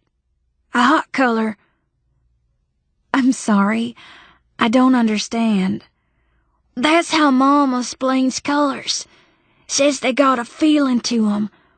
Blue's cold, yellow's hot, orange is warm, white don't feel much like nothing at all, and black, well, I got a pretty good idea what black's like. See plenty of that, that's for sure." His meaning finally dawned on her. "You were born blind, right? You've never actually seen colors?" "Yep, born blind. Nope, never seen colors. But I can still see. Too good sometimes, in fact." Elizabeth held up the candle and looked around the windowless room. Scattered toys covered the floor. A knife-whittled cross hung from a frayed piece of yarn above the bed. Higher up the wall was what looked like a dotted line of pencil marks, which upon closer inspection was a line of ants moving in single file toward a crack below the ceiling. There were no posters or picture frames on the scarred walls. She found this odd until it occurred to her that they would make about as much sense as a lamp in the room of a blind child. He gripped her hand. Will you stay with me, Miss Elizabeth? Beside me, I mean. Yes, of course. All night? Sure, if you want. Are you hungry? No, thanks. Can I get you some fresh pajamas? These are all I got. These here Spider-Mans. They are Spideys, aren't they? Sure are. How about if I go and get you a glass of water? No! His grip became a vice on her arm. Stay! All right, Wilbur. I'll stay. Satisfied, his grip loosened. His head fell back to the pillow. Elizabeth pulled up the sheet, using a dry corner of it to blot the beaded sweat from his brow. It's late, she said. You better try and get some sleep. Please, can I stay awake? Just for a while. Okay, but just a short while. He nodded, and his eyes blinked slowly closed. Thunder rumbled in the distance. Wilbur's body shuddered at the sound, but Elizabeth's calming hand settled him again. Why don't you tell me about your dream? She said. What for? Maybe talking about it will make it seem less scary. Wilbur shook his head. It's best if I don't. Best if I don't think about it at all. That's the only way to keep 'em away. To keep who away? The creepers. Elizabeth couldn't suppress her smile and hoped that he couldn't sense it. Who are the creepers? Best to keep 'em right out of my head, Miss Elizabeth. That way they won't come. It's safe when everything stays dark. In my head, I mean. What a strange thing to say. Why's that? Most people feel just the opposite about the dark. I know when I was a little girl, I was very frightened of it. Not me. I feel good when I just see the dark. It's when stuff starts getting into my head that things go bad. Like when you have a scary dream? Yes, ma'am. Or even when I just get to thinking on scary things. I was always taught that an active imagination was a good thing, especially for little boys. Wonderful things can come out of it. Bad stuff, too, he whispered. Especially for someone like me. Like you? Blind folks. Mama says folks born blind don't know the way things really look. Just how we imagine 'em. And she says some blind folks even have a heightened imagination. Sounds like a pretty neat gift to me. Yeah, but sometimes mine gets heightened too much. Sometimes, when I get to thinking on things I see in my head, those things just get a little too real. Elizabeth's eyes drifted down to the candle, which had dribbled a puddle of wax at her feet. Wilbur, what do the creepers look like? They changin' all the time. Depends on how I see 'em in my head.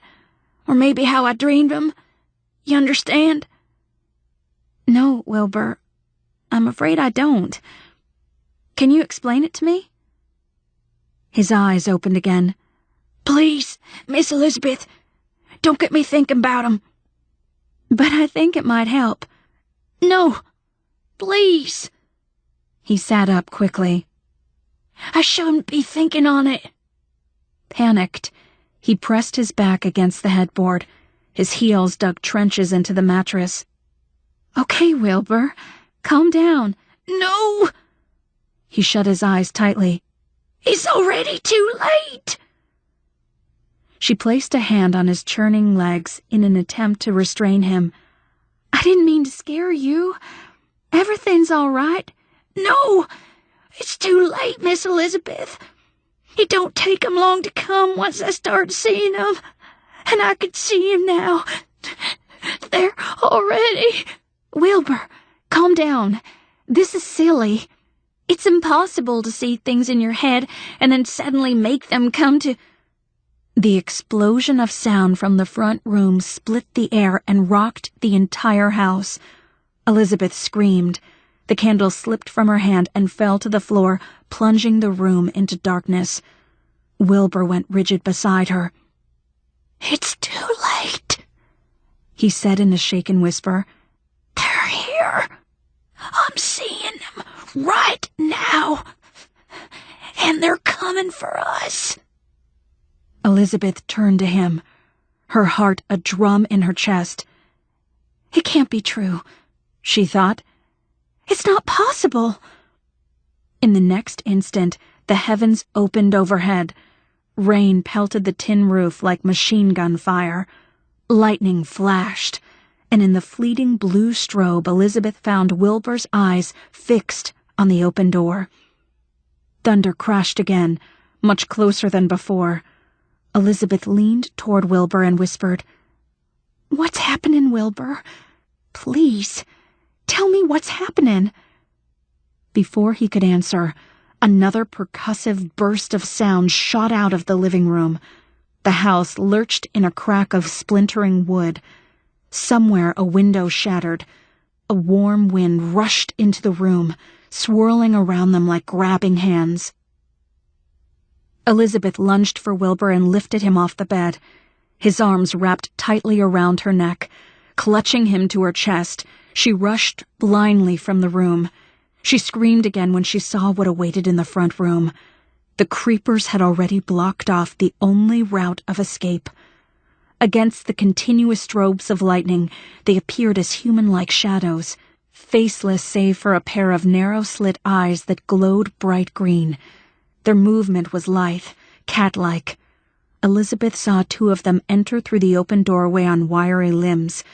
The door itself had been ripped from its hinges and now lay in scattered slats across the floor. Another creeper entered to her left, slithering over the jagged shards of a broken window set high into the wall. Once inside, the creeper proceeded to crawl headfirst down the wall until it reached the floor and came back up in a low, predatory crouch. A cloud of dust plumed into the room. Elizabeth turned. Another creeper had come in through the chimney and now stood coiled in a sprinter's pose atop the ashes in the fireplace. A cannon shot of thunder shook the house. Wilbur buried his face into Elizabeth's shoulder. "Make it stop," he cried. "Please, make it stop. Don't let them get me." But the creepers were already circling in. Elizabeth moved backward on trembling legs until she found herself pinned against the wall, her path to the door blocked by the dark figures closing in with slow, calculated steps. Holding Wilbur close to her chest, she turned her back on them, using her body as a shield. "Stay away from him," she shouted. "He's just a little boy." Her plea was met with hungry grins. 4 sets of jagged yellow teeth splitting the width of the creepers' menacing black faces. They were only 5 feet away. 4. 3. "They're gonna kill us!" Wilbur cried. "I can see them! Make them go away!" "I can't!" Elizabeth shook her head desperately. "I don't know what to do." No sooner had she said the words than she realized it wasn't she who held the power to save them. The only one who could rescue them from their stalkers was the one who had created them, the one who had imagined them into existence. Keeping her back to the creepers, she knelt, setting Wilbur's bare feet on the rain-slick floor. It took every ounce of strength she had to pry the boy off of her. Against his protests, she pushed him back far enough to hold his face between her hands. "Send them away, Miss Elizabeth," he cried over the howl of the wind. "Please, You gotta send 'em away! I can't do that, Wilbur. Only you can. No! Wilbur, listen to me. If you can imagine bad things and make them real, then you can do the same with good things. But you have to choose to see the good things, Wilbur. You have to imagine them to make it real. It's the only way to beat them, and I can't do it for you. The creepers were upon them now. Elizabeth felt cold, gelatinous fingers on the back of her neck. She kept her eyes on Wilbur, refusing to move, refusing to let him sense her fear. The hand slithered around to the front of her neck and began to squeeze.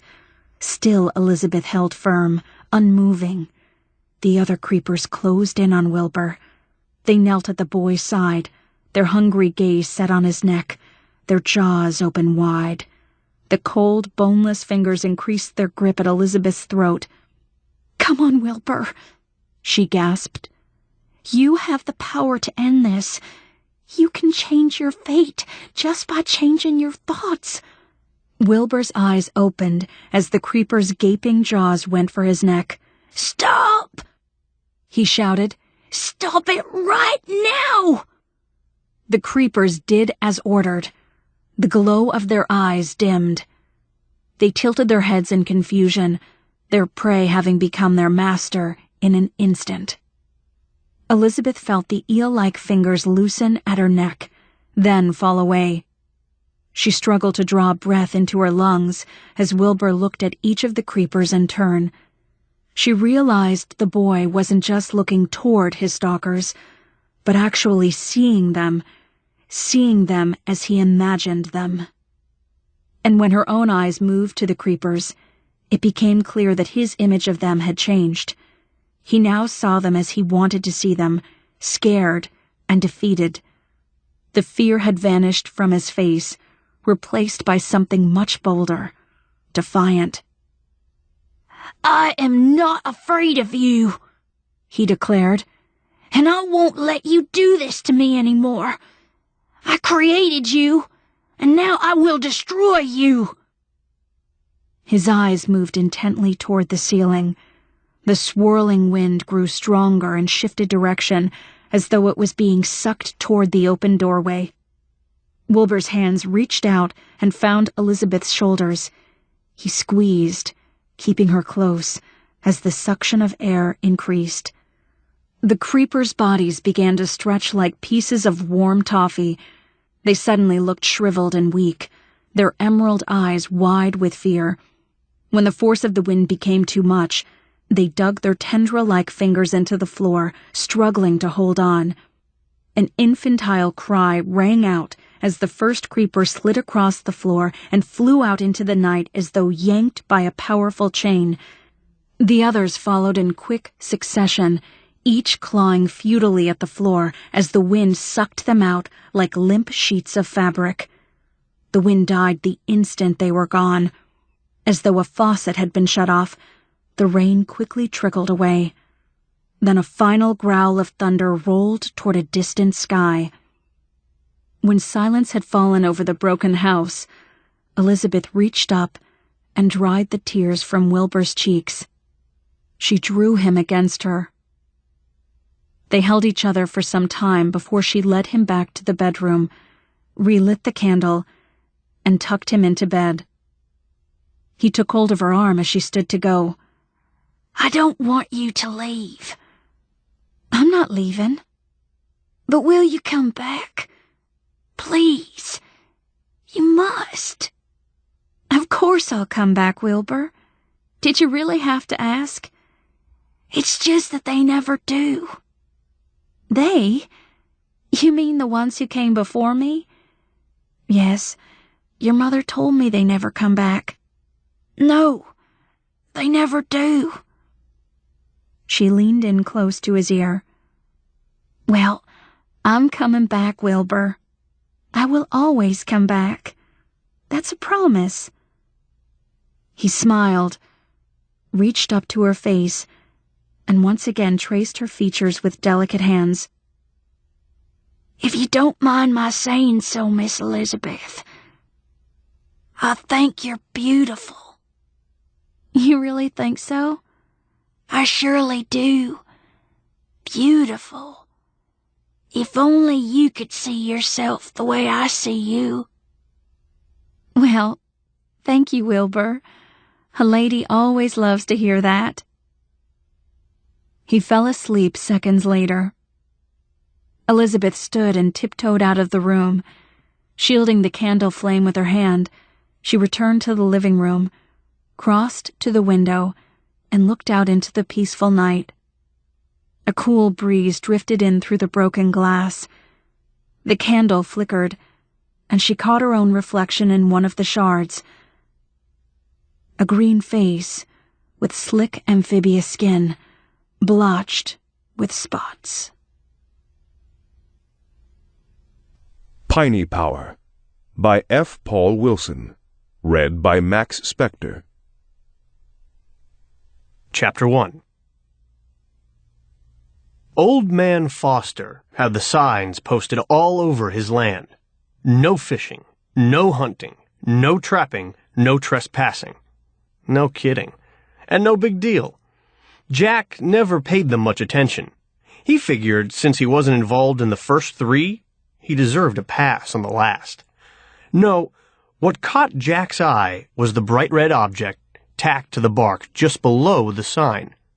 "Hey, check it out," he said, hitting the brakes. His tires skidded in the sandy soil as his BMX came to a stop. Who'd put a reflector way out here?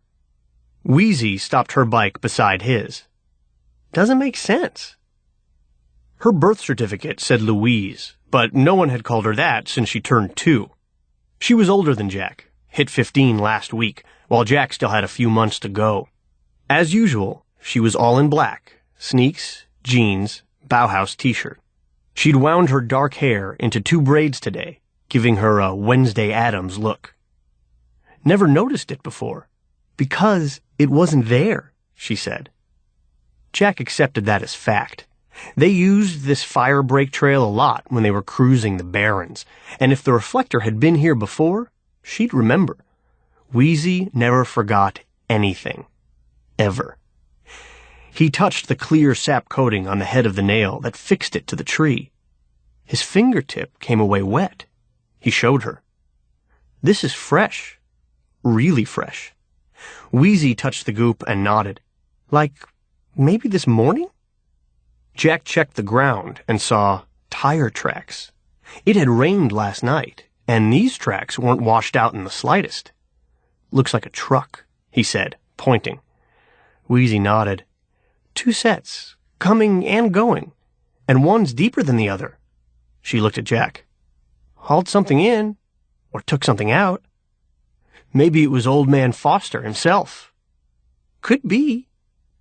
Foster had supposedly owned this chunk of the Jersey Pine Barrens forever, but no one had ever seen him.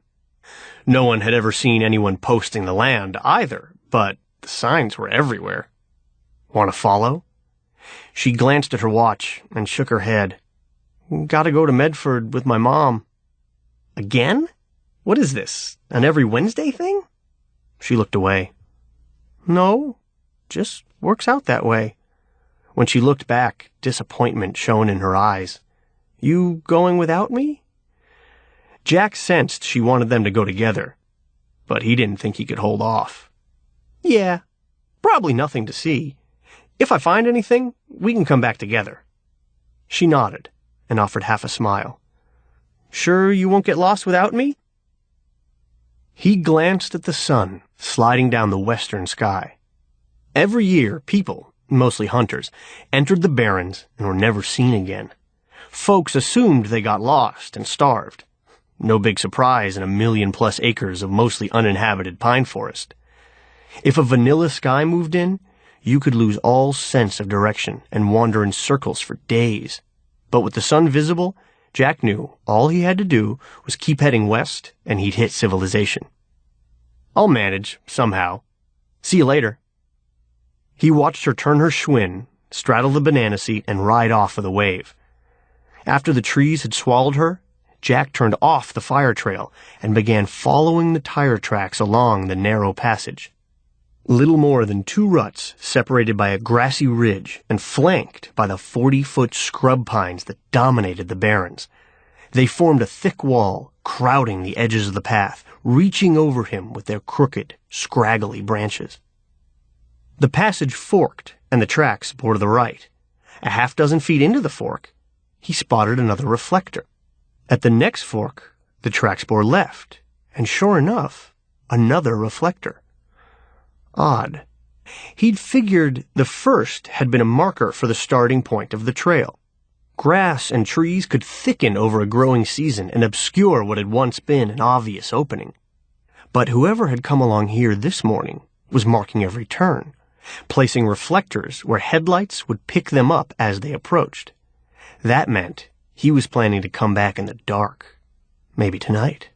Maybe many nights. Why? Jack found the answer a half-mile farther on where the tire tracks ended, in a clearing with a large, solitary oak in its center. Near its base, someone had dumped a dozen or more 55-gallon oil drums. Old ones, rusted, banged up, and leaky. He jumped at the sound of a car engine roaring his way. A few seconds later, a weird-looking contraption bounced into the clearing on the far side. It had the frame of a small Jeep, maybe a Wrangler, with no roof, sides, or hood. The engine was exposed, though the firewall was still in place, and instead of a steering wheel, someone had fixed a long-handled wrench to the column. The front and rear seats had been replaced by a pair of ratty-looking sofas, occupied by 3 kids in their mid-teens. Jack recognized the driver, Elvin Nolan, from his civics class. He had seen the other boy around school as well, but the white-haired girl was new. Pineys. They lived out here in the woods. Some had jobs in the towns around the pines, and some lived off the land, hunting, fishing, gardening. All were poor, and a few were a little scary-looking in their mismatched, ill-fitting clothes and odd features. Hard to say why they seemed odd, not like they had bug eyes and snaggle teeth. More like looking at a reflection in one of those old-time mirrors where the glass wasn't even. Some folks call them inbreds, talking about brothers and sisters getting together and having kids. Jack didn't know if any of that was true. People liked to talk, and some people just naturally exaggerated as they went along, but no one could deny that some Pineys didn't look quite right. The kid riding shotgun was Levi Coffin, a sophomore at SRB High. Coffin was an old Quaker name that Jack envied.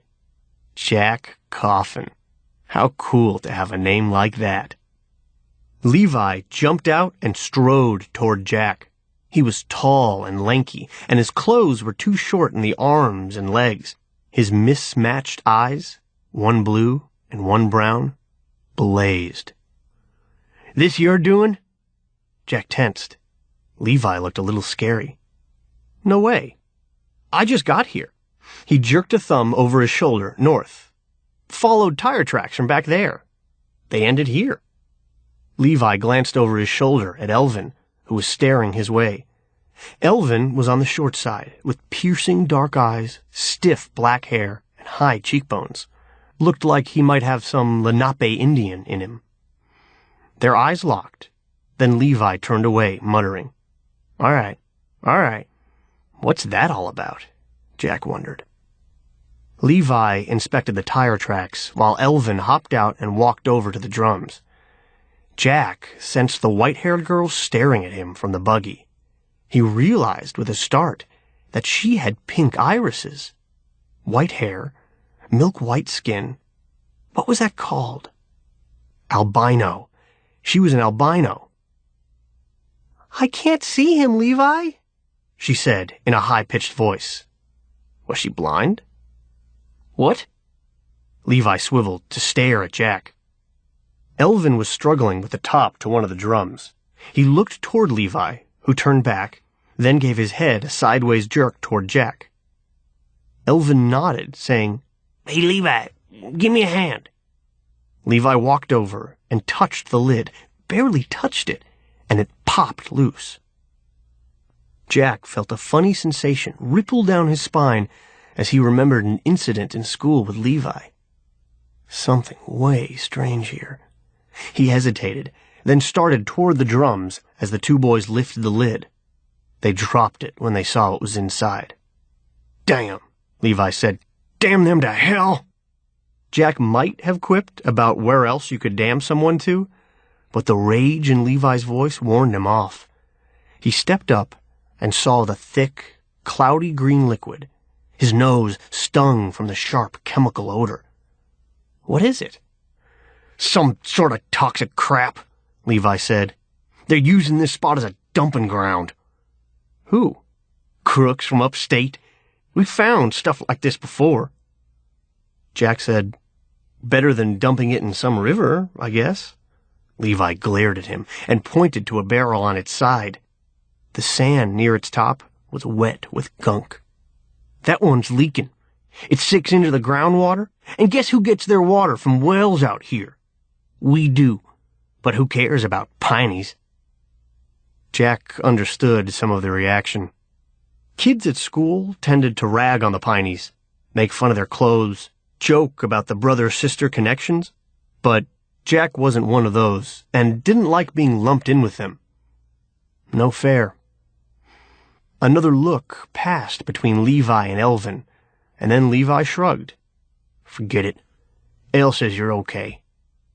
Fine, but Jack hadn't heard Elle say anything. "We should tell the cops," Jack said. "My sister used to date a deputy, and—" Levi and Elvin and the girl were shaking their heads. Same direction, same speed, moving as one. Jack was getting creeped. Levi said. "Cops ain't gonna go patrolling the pines, looking for someone they don't know who might or might not come back." "Oh, they'll be back." Levi's eyes narrowed. "How do you know?" "Because they marked the path with reflectors." "Yeah? Show us."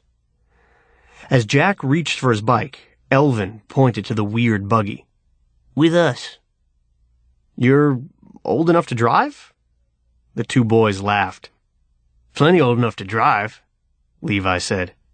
Elvin never said much at school, and didn't seem to have much more to say out here. "Just not old enough for a license." "Aren't you afraid—" Jack began, then cut himself off. Afraid of being caught? Out here? By what? The Jersey Devil in a sheriff's Stetson? Stupid question. He spotted a "Piney Power" sticker on the rusted rear bumper. What's that mean? Levi shrugged. "Some folks hereabout think Pineys should get organized and vote and all that." He glanced at Elvin. "We just like the sound of it." Elvin laughed. "Yeah, sounds cool." The girl said nothing, simply stared at him. Jack gave the buggy another once-over. Without sides, a top, or even a roll bar, it had to be the most dangerous car he'd ever seen. He'd be risking his life in that thing. "Well," Levi said, "you riding or not?" Jack couldn't wait. Wouldn't miss it for the world. As he seated himself on the rear sofa, the albino girl scooched away and squeezed against the far end. Her pink gaze never wavered from his face. "I can't see him." "Yeah?" Levi turned in the front sofa and looked at Jack. "Elle says he's okay."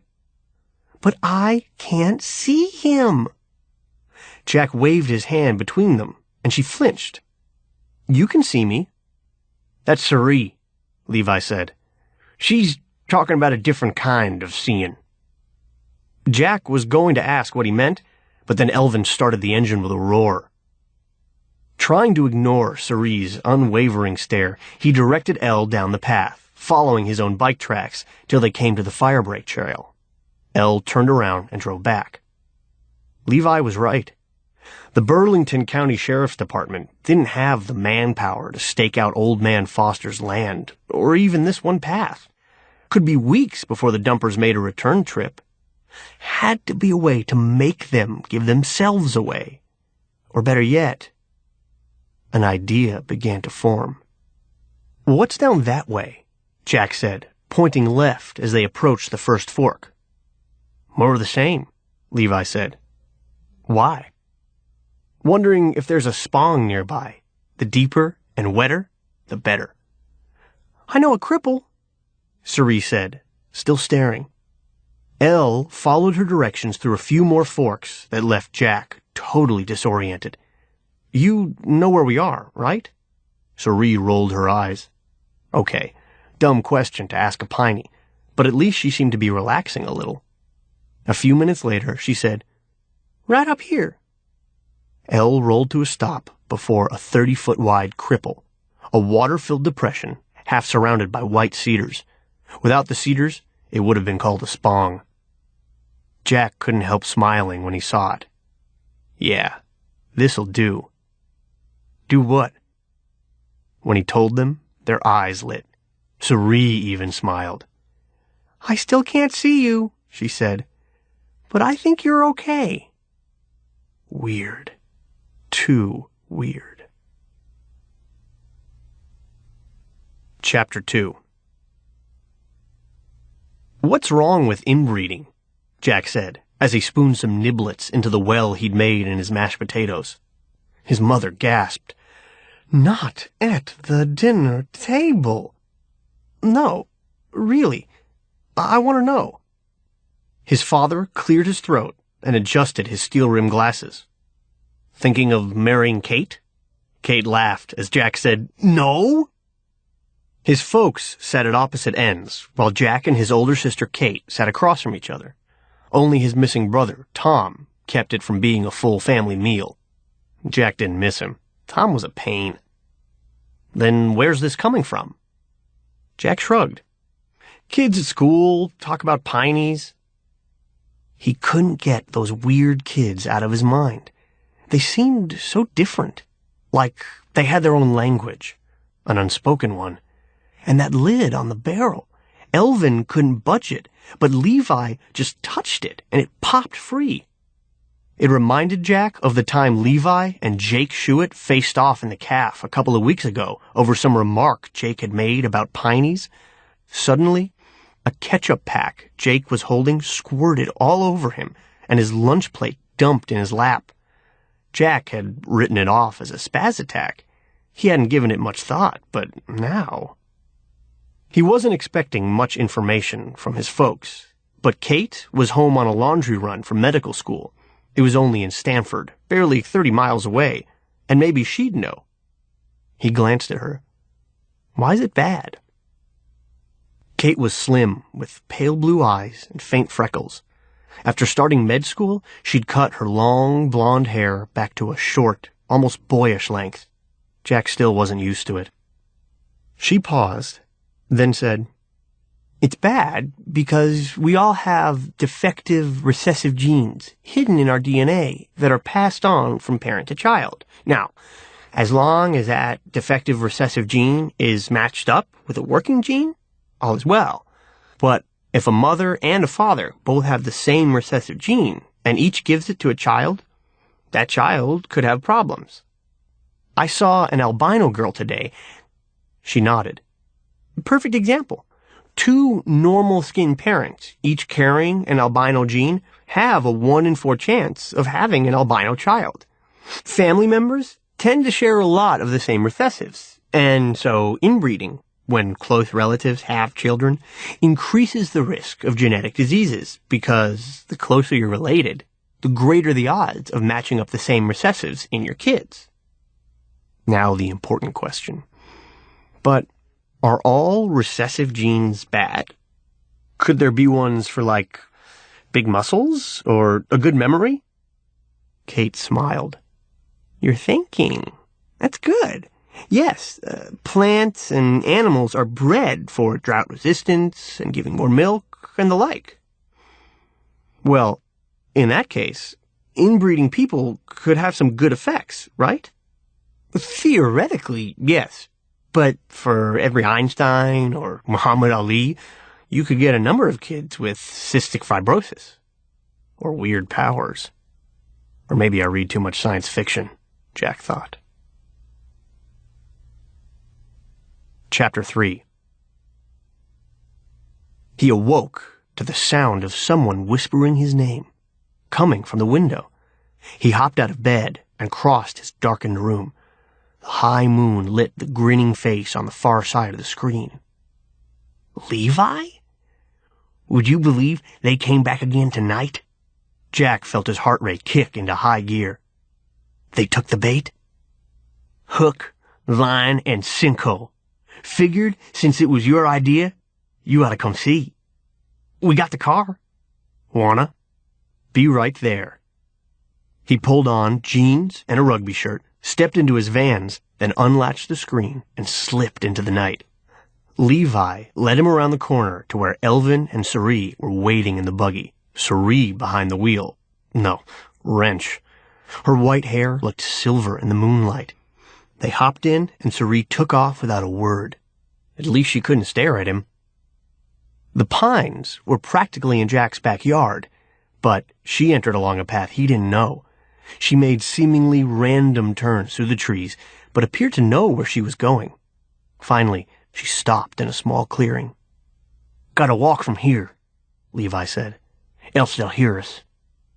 The four of them hopped out, and this time Cerie led the way, single file down a deer path. They fell for it, Jack, Levi said from behind him. Just like you said. I never would have thought of that in a million years. You got a twisted mind. I like that. Jack enjoyed the praise, but thought the solution had been obvious. Whoever had dumped those barrels didn't know the pines. Otherwise, they wouldn't have needed to post reflectors. So Jack's idea had been to move the reflectors off the path to the dumping ground and onto a path that led to the cripple instead. He heard angry voices before he saw anyone. Cerie slowed her pace, and gradually a glow began to grow through the trunks. They crouched as they neared the tree line. Jack peeked through the underbrush and saw a flatbed truck angled nose down into the cripple. Its headlights were still on and its motor running. A blue tarp covered whatever was stacked in its bed. Its front end sat bumper deep in the water, and its rear wheels had dug ruts in the soil from trying to reverse its way out. One man was cursing and swearing as he stood in the 2-foot deep water and pushed against the front grill, while another gunned the engine and spun the tires.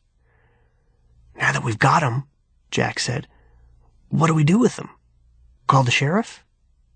Levi shook his head. No way. We bring in some grown-ups. They'll take care of them. Take care of them how? Piney justice. Piney justice. Jack had heard about that. He was going to say something, but right then, the one in the water gave up pushing and slammed a hand on the hood. Ain't gonna happen, Tony. Tony, dark, heavy-set with a thick mustache, jumped out and began kicking the water in a rage. Save it, man, said the other guy as he splashed past him, heading toward the rim of the cripple. We're gonna have to offload this stuff to get out of here. How this happen, Sammy? We marked a trail. Must have made a wrong turn, or... He stopped and looked around. Or somebody moved the markers. Tony stared at him. Who? Wise-ass locals, my guess. Probably out there right now, having a good laugh. Uh-oh, Jack thought. Time to leave. Yeah? Tony reached into the truck cab and pulled out a revolver. Well, laugh at this. He began firing wildly. One of the slugs zipped through the brush between Jack and Cerie, narrowly missing them. Jack froze in terrified shock, while Cerie let out a shrill yelp of surprise. There! Sammy shouted, pointing their way. Levi yanked on Jack's arm. Run! Jack didn't need to be told twice, or even once. The next half-minute became a riot of crouched running, snapping brush and branches, darkness ahead, shouting behind, and then a high-pitched scream that brought everything to an abrupt, panting halt. Cerie? Levi said, looking back. I thought you was... Oh, man. They got Cerie! He turned to Jack. Go with Elle for help. You're staying? He nodded. Can't leave her. Jack wavered. Why had he come here? He wanted to be home. Then Cerie screamed again. I'll stay with you. No way. You go. Elle doesn't need help. Cerie does. Elle was already at the car, starting it up. He wasn't waiting. That settled it. I don't get it, Levi said as he turned and started back toward the cripple. What's there to get? You don't owe her. She's not kin. Jack couldn't see what that had to do with anything.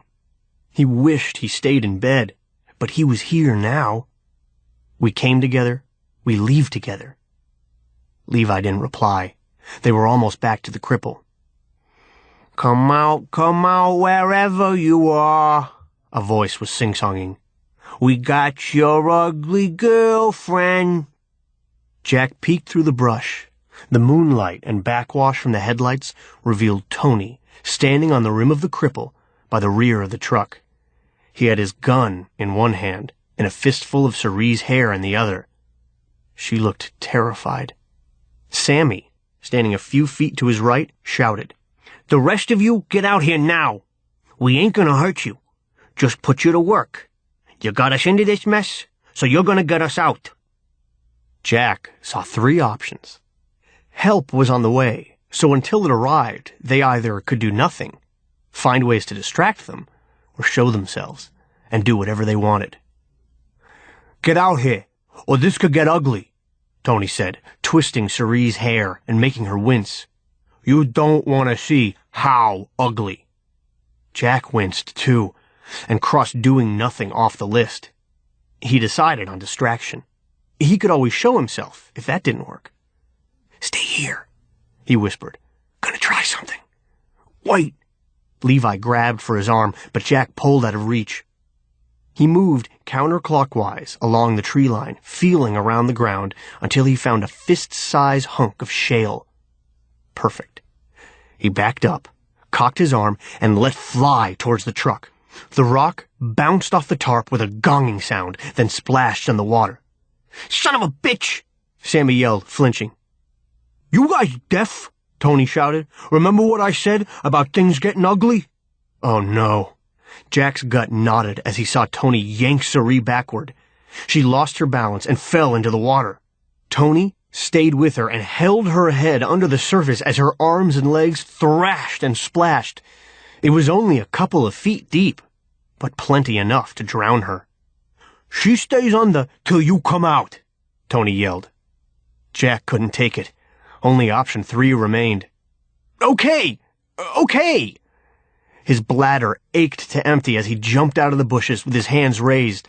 To his left, Levi also stepped out, hands high, saying, Let her up! As Sammy started toward them, Tony pointed the gun their way and grinned. When I'm damn good and ready. You kids. Ah! He dropped the gun and released Cerie as he grabbed his right hand with his left. She broke my finger! Cerie sat up, choking and gasping and crying. Jack had seen one of her thrashing arms come near Tony's hand, but no way it touched him. She lurched to her feet and staggered away toward dry ground. Tony started after her. You little... My gun! He turned and bent, feeling around underwater. As Sammy turned to look at his buddy, Jack took off toward Cerie. He grabbed her outreached hand and pulled her up the bank of the cripple. Sammy started toward them. Hey! Suddenly, he tripped and fell face first into the water, but instead of rebounding to his feet, he stayed down and began kicking and thrashing as Cerie had. He couldn't seem to get up. Tony finally noticed. What the hell are you doing? He started toward Sammy, but tripped himself. He went down and stayed down, too. Were they stuck in the mud? No. Their arms and legs were free. It almost looked like they were being held down, but... Jack saw Levi on his knees, white-faced, eyes focused on the men in the cripple. As Jack headed for him, Cerie grabbed his arm. Leave Levi be! Jack pulled free. As he neared, he could see the boy's lips pulled back in a snarl. His face and hair dripped sweat, his shirt was soaked, and air hissed between his clenched teeth like he was bench-pressing twice his own weight. Levi? He glanced at Jack, and just then, the two men in the cripple got their heads back above water. But not for long. Before they could draw a full breath, they plunged their faces back beneath the surface. And then, everything seemed to happen at once. Elvin roared out of the trees in the buggy, followed by a pickup full of rough-clothed men with shotguns. Levi let out a breath and slumped forward onto his hands. The two men in the cripple got their heads out of the water and sucked air. When they caught their breath and looked around, they found themselves staring into the headlights of the buggy and the pickup and down the muzzles of half a dozen shotguns. One of the piney men, tall, with a gray beard, and features that looked like they'd been taken apart and put back together wrong, had lifted the tarp and was looking at the barrels hidden beneath. "Not good," he said, shaking his head. "Not good at all." "You don't want to mess with us," Tony said, still panting. "We're connected, if you know what I mean." "I'm right sure of that," the old piney said. "And we'll want to know who to." He swiveled, and his gaze fell on Jack. "Who's this one?" "Friend of ours," Levi said, rising to his feet. He'd caught his breath. "He set the trap." "Well, we're right grateful for that. But he ain't one of us. Take him back wherever he came from." "What about them?" Jack said, pointing to Tony and Sammy. "You forget about them. We're all gonna have us a nice chat. Then we'll send 'em home." "But—" Levi grabbed his arm and pulled him away. "No questions. Let's go." Elle and Suri were already in the buggy. As soon as Jack and Levi settled on the rear couch, Elle put it into gear and they roared off. "What happened back there?" Jack said. He was feeling weak and shaky. That guy had almost drowned Suri, and he'd never been shot at before. Never dreamed it would ever happen, and never wanted it to happen again. Ever. Levi shook his head. "Nothing. And don't go yakking about it." "You kidding? Tell my folks I snuck out tonight to see some toxic dumpers we trapped and wound up getting shot at? Yeah, right. Soon as I get home, I'm going to run into their bedroom and blab all about it." Levi laughed. "Okay." Of course he'd tell Wheezy. She'd eat it up. But he hadn't been talking about the dumpers. "I meant you. What did you do to those guys?" The smile vanished.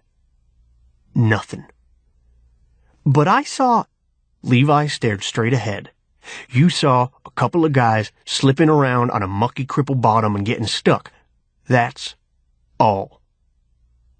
Jack was sure it had been more than that. But what exactly? Suri turned to face him. "Yeah, that's all it was, Jack. But what about you? What's your talent? Is it being able to hide? Is that why I can't see you?" What was she talking about? "I don't have any talent." "Maybe you just don't know about it yet. You're hiding something, but that's okay. You came back for me. I never expected that. I still can't see you, but I like you." Jack had no idea how to respond to that, so he didn't. They dropped him off about a block from his house. As they raced off, he saw their bumper sticker flash in the moonlight. Piney Power. He had an idea why those kids liked the sound of it. Chapter 4. "I can't believe all that happened without me," Wheezy said, as they entered Jack's house through the kitchen. He'd waited till after school to tell her about it. Believe me, you were better off at home. He shuddered at a vision of that Tony guy holding Wheezy's head underwater instead of Cerise. While it was happening, I wanted to be anywhere but there. As they stepped into the front room where his folks were watching the 6:30 news, a TV reporter said, "The 2 bodies found inside those barrels of toxic waste have been identified." Jack stiffened as he recognized the mugshots on the screen. Anthony Lapamarda and Santo Sammy Carlopoli have long rap sheets. Their bodies were found outside a South Philly body shop this morning along with 24 barrels of toxic waste. More waste was found inside the body shop along with a number of stolen cars. The suspected chop shop. He nudged Wheezy and whispered, "That's them." The old Piney's parting words came back. "We're all gonna have us a nice chat. Then we'll send 'em home." He hadn't mentioned how they'd be sent home. Jack glanced at Wheezy and found her staring back with wide, dark eyes. "Piney justice," he said, feeling a chill. His father looked up. "What?" "Nothing." Dad pointed to the TV. "That's why we live out here, to get away from scum like that. You don't have to worry about running into any of their sort in these parts." "I guess not, Dad. At least, not anymore." The Night Hunter by Meg Cabot. Read by Amanda Ronconi. Overton's was the only place that was hiring the day Nina found out her mother had lost her college fund. But if she wanted anything more than a secondary education, she had to go looking for a part-time job. So, Overton's it was, even though ordinarily Nina wouldn't have been caught dead in a preppy store like that. Which is why Nina was stuck working at the mall that Friday night with Angela Overton, who was, as usual, trying to get Nina to tell her where all the major parties were that weekend. "I heard Lauren Vanderwall's parents are going to Boston for the weekend," Angie was saying as she hogged the only stool behind the register. "Misty Johnson and Feather Haynes were talking about it in the ladies." There'd been a big sale at Overton's, and Nina was tired from the rush of customers. Her feet hurt. She wouldn't have minded a turn on the stool. But Angela's parents owned Overton's, and if Nina didn't want Angela to complain to her mother about her, there wasn't much she could say in protest. She didn't think Mrs. Overton would fire her. Nina was one of Overton's best employees, but Mrs. Overton might reassign one of her valuable weekend shifts. Nina couldn't afford to lose either of those. Saturday and Sunday were the only 8-hour shifts she could take, because of school. Nina told herself she didn't care too much about not getting to sit down. She kept her mind off her sore feet by calling the mall radio station approximately every 15 minutes and asking them to play her favorite song, The Night Hunter. Jerry, who was on duty at the sound desk, kept saying, "No problem." But he never played it. Nina hadn't really expected him to, since The Night Hunter wasn't exactly the kind of song the Calder Mall played over its sound system. Still, it was a local favorite. Everyone in Eastport loved hearing stories about the Night Hunter, whether they were true or not. And Nina suspected the Eastport Police Department wished they weren't. Everyone was just as wild as she was about the song local band Witch Hunt had written about him. Nina's calling Jerry every quarter of an hour also served as a way to interrupt Angela as she droned on about Lauren Vanderwall's party. "Huh," Nina said now in response to Angela. "You and Lauren are tight, right, Nina?" Angela asked. "You must be going to her party. It's tomorrow night. I heard Ryan Calder might be going. You know him, right? Or you've at least heard of him. Everybody's heard of him. He's so rich and hot. And I heard Lauren say he'd be dropping by. I've just got to meet him." "Uh-huh," Nina said. Sometimes she said, "uh-huh," to Angie instead of "huh," to vary her responses. The only reason she bothered responding at all was that Angela's mother was Nina's boss. Nina thought Angela was spoiled beyond belief. Look at the thing with the stool. Angela hadn't once offered to let Nina sit on it. In 4 hours. Hang on a minute. Nina picked up the phone and dialed the number for the Calder Mall radio station.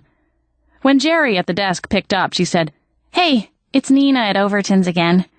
When are you guys going to play The Night Hunter by Witch Hunt?" "It's next up on the rotation." Jerry lied. They both knew it was a lie, but Nina said, "Oh, great. Thanks, Jerry," and hung up. "I mean, it's not that I want to meet him for his money or anything," Angela went on. "I know his family built this mall and, well, everything in Eastport practically. It's just, he's so cute. Those blue eyes. And I feel so sorry for him with his parents getting killed last year. I know I could make him feel better." "I bet you think you could," Nina thought. "And it has way more to do with his bank account than those blue eyes of his." Not that Nina knew Ryan Calder that well either. She'd seen him at a few parties, but had felt weird about approaching him because he'd always been surrounded by girls just like Angie, trying to get into his wallet. But she knew she'd recognize those piercing eyes of his anywhere, especially since she'd seen them so many times, staring up at her from the pages of the Eastport News. There were always photos of him showing up, cutting the ribbon to a new hospital wing paid for by the foundation he'd started in his parents' memory. "Look," Angie was saying, "I could give you a lift tomorrow night, to Lauren's, if you want." "Can't," Nina said. "I'm working here tomorrow night." "I know," Angie said. "I meant after work. I'll pick you up and take you to the party." "I don't know, Ange," Nina said idly, leaning on the counter and gazing out of the store, across the atrium, where the mall's waterfall cascaded down from the second floor in front of the glass elevators. Mothers with young children, tired of pushing strollers, often sat there to rest, giving their toddlers pennies to throw into the pool. Across the pool, Eastport Bank was beginning to shut down for the night. Nina watched as the tellers put their closed signs up at their booths. "Your mom's got me on the schedule to do inventory all day. I don't know if I'll feel much like going to a party. I'll probably be pretty tired." Nina didn't know why she was giving Angela such a hard time. Maybe it was because Angela hadn't given her a turn on the stool all night. "Please?" Angela looked desperate. "Look, I'm not invited to Lauren's party. You are. If you go with me tomorrow night, I'll give you a ride home tonight, too. Then you won't have to take the bus home. You know how unsafe it is, waiting all alone at that bus stop here after all the stores close and everyone goes home." Nina did know. That's why she'd been thinking that what she needed was a boyfriend with a car, who could pick her up after work. It was no use saving up to buy her own car. Thanks to her mom, she needed to save every penny for tuition in the fall. But a boyfriend, that was doable. As she watched Rick, the security guard, begin to pull down the gates in front of the bank, she went over in her head the various boys she knew. Were any of them really boyfriend material? Not so much. Nina had her schoolwork to worry about after all, and this job. She didn't have time to cater to the whims of some guy, especially some spoiled rich guy like Ryan Calder. Unless, of course, she ended up with a guy like, well, the Night Hunter. But of course that was ridiculous. The Night Hunter didn't have a girlfriend. How did the song go? "He rides alone, just a rolling stone." Yeah, and Rolling Stones didn't hang out with high school girls, even seniors who were only a few credits away from graduating. But if he'd really saved all those people from those violent criminals just by showing up at the right time and looking intimidating, "Just say you'll come with me," Angela said, breaking in on Nina's thoughts. "I'll get to the party and you'll get home safe. I'll feel a lot less guilty about leaving you waiting at that dark bus stop." Nina thought that if Angela were really as nice as she pretended to be, she'd just give her a ride home without making her promise to escort her to Lauren's party first. Nina's house was actually on the way to Angela's, so it wasn't like it would be any trouble. But she supposed this was how rich people got that way, never giving away anything for free. The Overtons were among the richest families in Eastport, rumored to be second wealthiest only to Ryan Calder, sole heir to the Calder family fortune now that his parents had been killed in that horrible burglary gone awry last year. Yet Nina had noticed Angela was almost always first in line whenever any other store in the mall was having a free giveaway of anything. That's okay, Nina said, lifting up the phone to call the Calder Mall radio station again and so end her conversation with Angela. I'll grab a ride with Katie from the bank or someone. What did she want to go to a stupid party at Lauren's for, anyway? None of those people wanted to hang out with her anymore, now that she was broke. It was better for Angela to learn now that Lauren and those guys, the Ryan Calders of the world, would only be your friend when you were on top of the world. As soon as you hit bottom, like Nina had, thanks to her mom, it was, see ya, wouldn't want to be ya. It was as she was waiting for Jerry to pick up that Nina noticed something curious happening across the atrium. A tall man in a long black trench coat had come striding down the concourse, heading with decided purpose toward the bank, the gates of which Rick hadn't fully pulled down. Something was wrong with his face. At first, Nina couldn't figure out what it was. Then, a second later, she figured it out. He was wearing a mask. A terrible, grinning clown mask. It was as she realized this that the tall man ducked beneath the half-lowered gate in front of the Eastport Bank. When Rick, the security guard, stepped forward to say something to him, the man pulled something long and skinny from the depths of the black leather trench coat and pointed it at him. That's when Rick put his hands in the air. "Oh!" Nina cried, a physical shock seeming to jolt through her, not unlike the time she accidentally stuck her finger in the electrical socket while plugging in the toaster. "Oh my God!" "This is Jerry," Jerry said, answering the phone she still held to her ear. "Oh my God, Jerry," Nina said into the phone. "He's robbing the bank. Someone's robbing the mall branch of Eastport Bank." "Who is this?" Jerry asked. "Nina? Is that you?" "It's me," Nina said. Her lips felt numb. She watched as the man with the gun made Rick lie down on the bank floor. "Call 911. Someone's robbing the bank." "Are you kidding me?" Jerry wanted to know. "Is this a joke because I wouldn't play that Night Hunter song?" "No, it's not a joke," Nina cried, even as Angela, who'd seen what was going on, had dived behind the counter and was tugging on Nina's arm to do the same. "It's happening right now. There's a man in a clown mask wearing a black leather trench coat robbing the bank. He has a gun. Call 911 right now. Oh, never mind. I'll do it." Slamming the phone down into its cradle, Nina picked it back up and dialed, then handed the phone to Angela, crouched behind the register. What are you doing?" Angela demanded, staring at the phone as if it were a snake about to bite her. "I'm going out there to see what I can do to help," Nina said. "Tell 911 what's going on." "Are you insane?" Angela demanded as Nina slipped out from behind the counter. "It's him. It's the Night Hunter." "No, it isn't," Nina said, instantly incensed. "The Night Hunter helps people. He doesn't rob them." "But they say he wears a mask, and that guy—" "Night Hunter wears a mask so he won't be recognized and punished for being a vigilante," Nina snapped. Of all the people she could have been forced to work with, why did it have to be Angela Overton, the stupidest girl on the planet? And it's a black mask, not a clown mask. Now stay here. "Where are you going?" Angela whispered. "What are you going to do? You can't do anything to help those people. You're not the Night Hunter." Nina wished she were. She wished she were the Night Hunter. She'd stop the man holding up the bank. She'd force her mother to get her college money back from the boyfriend she'd given it to. She'd also have a cool motorcycle to ride around on. The first thing she'd do as the Night Hunter would be to quit working at Overton's. "I'm not the Night Hunter," she said, "but I can try to make sure that man doesn't hurt anyone." The Night Hunter did it. Why couldn't she? Her heart was pounding in her chest. How she was going to do this, she had no idea. "Just talk to the operator. Have they picked up?" "You're crazy," Angela said, shaking her head, her eyes glittering. "Just stay here. You can't leave me alone. I'll tell my mother." Through the phone, Nina could hear a voice asking, "Ma'am? Are you there?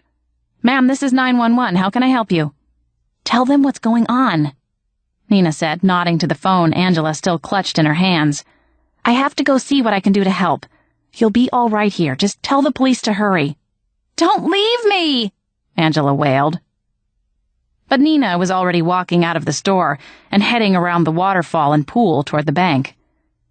It was odd listening to the music playing over the mall's sound system, the light rock Jerry always played when it was late. He'd only put on the good stuff now, when the stores had begun closing and customers were starting to head home. Tonight, while watching a man in a trench coat and clown mask forcing the bank tellers to come out from their booths. "That's Katie," Nina thought, as she saw the man in the mask grab one teller who hadn't moved quickly enough and push her roughly to the floor. Katie just had a baby last spring. Shoppers were coming toward her end of the mall. And they had kids. Nina knew she had to do something.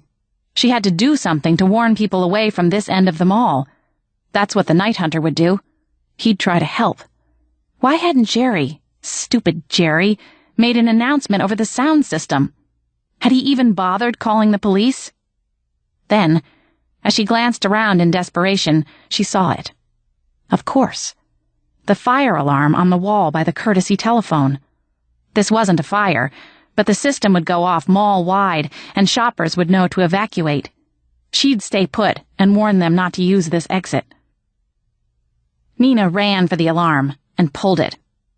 A split second later, the alarm was sounding in ear-splitting whoops, accompanied by flashing strobe lights for the hearing impaired. The shoppers who'd been approaching her end of the mall stopped in their tracks. Waving her arms, she signaled for them to go back the way they'd come. They turned and did so, confused but obedient. It was working. She'd done it. She could barely hear herself think, but she'd done it. The bank robber wasn't bound to appreciate it very much, but who cared what he thought? She'd saved innocent people from getting caught up in an armed bank heist, just like the night hunter would have done. She glanced at Overton's to see what Angela was doing, but there was no sign of her. Still hiding behind the register counter. Well, that was all right, as long as she'd let emergency services know what was going on. Inside Eastport Bank, everyone was lying on the floor with their hands over their heads. They all appeared to be breathing. Nina hadn't heard any gunshots. There was no sign of the robber. Nina assumed he was wherever the money was, stuffing it into his pockets or whatever bags he'd brought along. As long as help came soon, she didn't... That's when the arm, rock hard, like iron, clamped around her throat, and she was dragged backward until she was pressed up against a long, muscular body. Something small and circular was held against her temple. This, Nina realized, just wasn't her day. "Are you the one who set off that damned alarm?"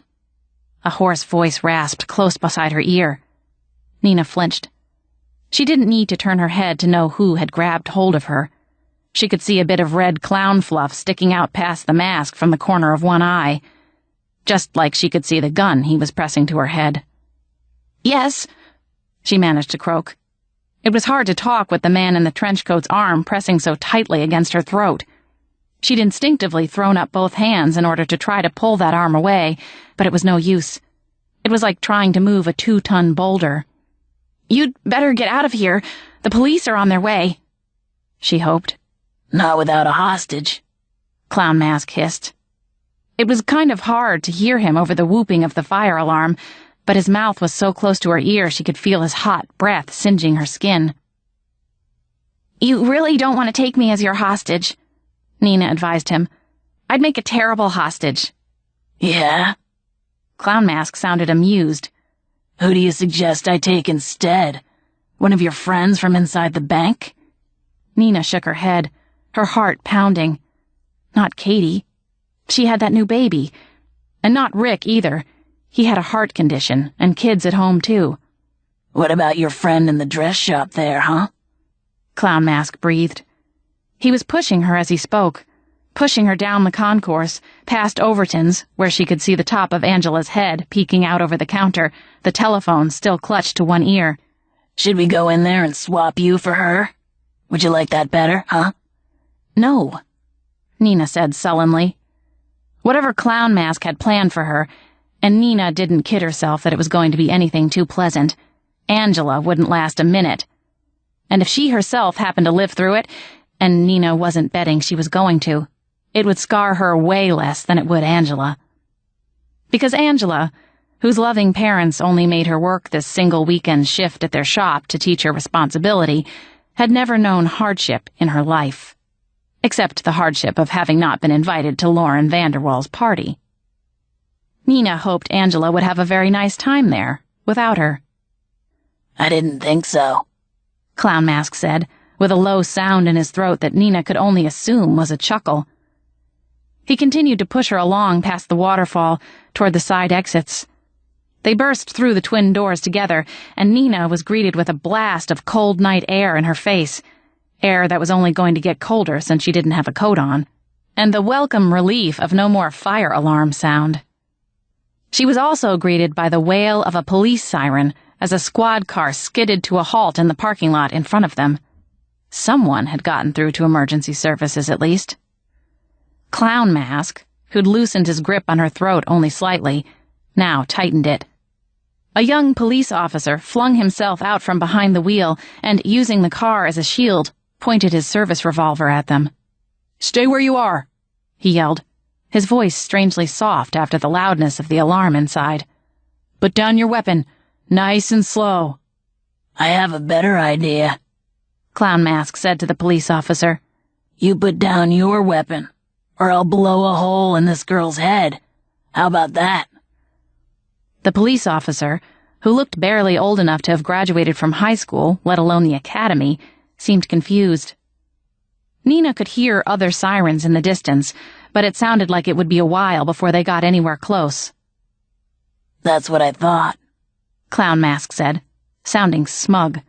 "Now, this young lady and I are going to walk over to my car, real slow, and you're going to let us. Or, like I said, I'll splatter her brains all over the front doors of Calder Mall, and I don't think your chief would like it if I did that. Do you?" The cop said nothing. He continued to keep his gun pointed at them, however, as Clown Mask dragged her toward his getaway car, a beat-up four-door sedan parked illegally along the curb right next to where they'd been standing. If there'd actually been a cop patrolling the mall's parking lot, he'd have gotten a ticket and been towed. But all the cops were busy on the far side of town, trying to stop real crimes.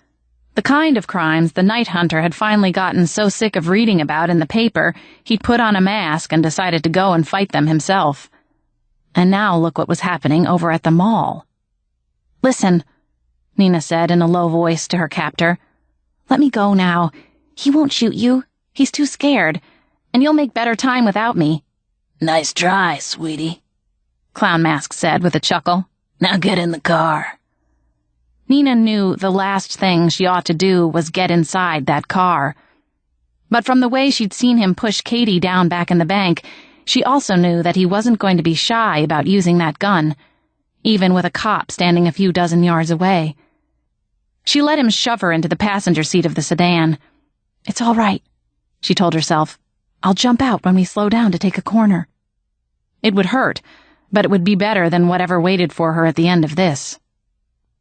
Then Clown Mask was in the driver's seat, one hand on the wheel while the other continued to point the gun at her head. As they took off, his tires spun in the bits of sand left over from a recent snowfall. Nina barely had time to buckle her seatbelt before he accelerated. He laughed bitterly at this, as if to say she had more important things to worry about than being in a car crash, which she supposed was true. Then, with a spray of sand and gravel, the sedan careened from the parking lot, heading down 95 and away from the mall, the lights of which grew faint in the distance. Nina held onto her seatbelt, conscious of the gun still pointed at her temple. "Not yet," she told herself. "Soon. He has to slow down sometime." And then she'd jump and run for all she was worth. "You're never going to make it," she told Clown Mask as he swerved to merge into evening traffic. She was sure no one suspected that they were slowing down for a psychotic bank robber. Clown Mask just chuckled. "In this town? With these cops? Watch me." He had a point. Eastport's police department was stretched to the limit, with barely enough men and women to cover routine patrols, let alone any additional emergencies that might occur. The city was bankrupt, and the mayor, in his infinite wisdom, had cut back on city workers first. The police department had been the first to see major layoffs. "I'll be home counting my payoff before Jeopardy!" Clown Mask said with a sneer. "And what about me?" Nina asked, in a tight voice. She knew she wasn't going to like his answer. Still, she was hoping he'd lie to her. He didn't. "You?" He used the mouth of the pistol to push back some of her dark hair so he could get a better look at her face. "You, I'm starting to like." Oh no, thought Nina. They were going 80 miles an hour down the fast lane. There was no way she could jump out at this speed and survive. And death, to Nina, did not seem preferable to the alternative at this point. There still might be opportunities for escape when they got to his house, or wherever they were going. There was still hope. He liked her, or thought she was pretty, or whatever. She could get out of this, if she played her cards right. She could still get out of this. There was still a chance she might live. "What the hell?" Clown Mask asked a second later, abruptly removing the gun from her hair and glancing urgently into the rearview mirror. Nina looked back, but couldn't see what was alarming him. She'd hoped to see the red glare of police sirens, but instead she saw only the single headlight of a motorcycle. True, it seemed to be tailgating them, but that wasn't anything to get upset about. Then she remembered. He rides alone, just a rolling stone. The night hunter was rumored to ride a motorcycle sometimes. Other times, at least according to eyewitnesses who swore they weren't making it up, he drove some kind of armored vehicle, like an SUV tank. But it was too much to hope that the night hunter had somehow managed to find them, out of all the cars on the interstate, when even the cops hadn't been able to. Nina swallowed down the sudden hope that had swelled inside her. She had experienced far too much disappointment in recent months to allow her spirits to be crushed that way again. There was only one person in this life, she knew, who you could count on. One. And that was yourself. If she was going to get out of this, she would have to do it on her own. "This guy's riding my ass," Clown Mask muttered, switching lanes abruptly. But Nina could tell by the high beam in the rearview mirror and the loud roar behind them that the move had done no good. "What's with this guy?" Clown Mask demanded, and switched lanes again. The motorcycle stayed right behind him, the roar from its engine seeming to envelop them, reverberating in Nina's chest. Nina couldn't help it. She began to feel hopeful. It was an emotion she hadn't allowed herself to feel in a long, long time. "Maybe," she said. "It's the night hunter." "What?" Clown Mask asked, distractedly, as he tried to make his way back to the passing lane. "You know," Nina said. "The night hunter. That vigilante who's been making citizens' arrests of criminals the cops haven't been able or had time to arrest. He left that crime boss Vincent Gamboni tied up in his own car by the docks last week, along with a boatload of $700,000 worth of stolen goods. You're kind of small potatoes," Nina added, "compared to him. But then, you are adding kidnapping to grand larceny, which are both felonies." "Shut the hell up," Clown Mask said, pushing a button to bring the driver's side window down. "I'm just saying," Nina said. "A known drug dealer who's been wanted for murder and aggravated assault and on the run for 3 years? The night hunter found him and brought him in with no shots fired. He's that good. And you think you're going to get away? In your little clown mask?" Nina laughed. She couldn't help it. Which was when Clown Mask leaned out the driver's side window and fired a shot behind them, in the direction of the relentlessly pursuing motorcycle. The sound of the report was so loud that Nina screamed and flung both hands over her ears. "What are you doing?" she shrieked. "Are you trying to get us both killed?" "Drive," Clown Mask said.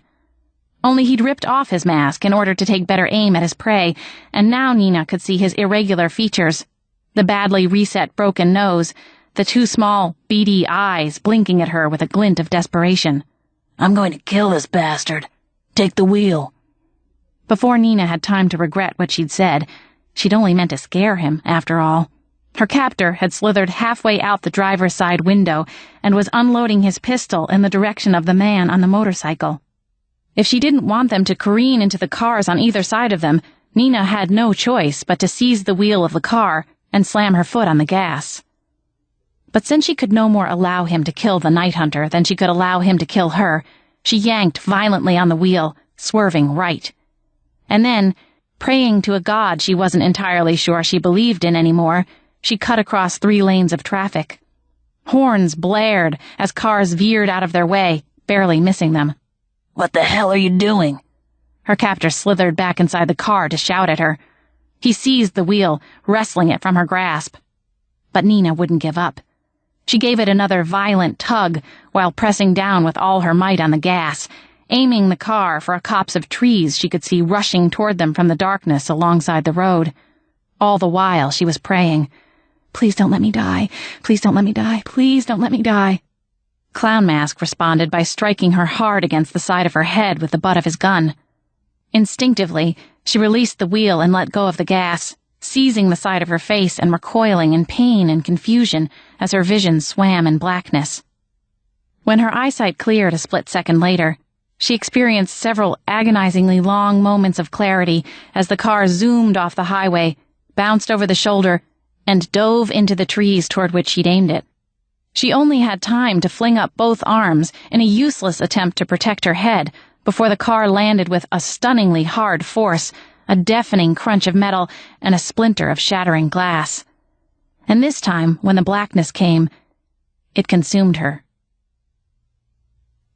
When Nina opened her eyes, she heard the sound of cars passing in the distance, and somewhere closer by, the gentle cascade of running water.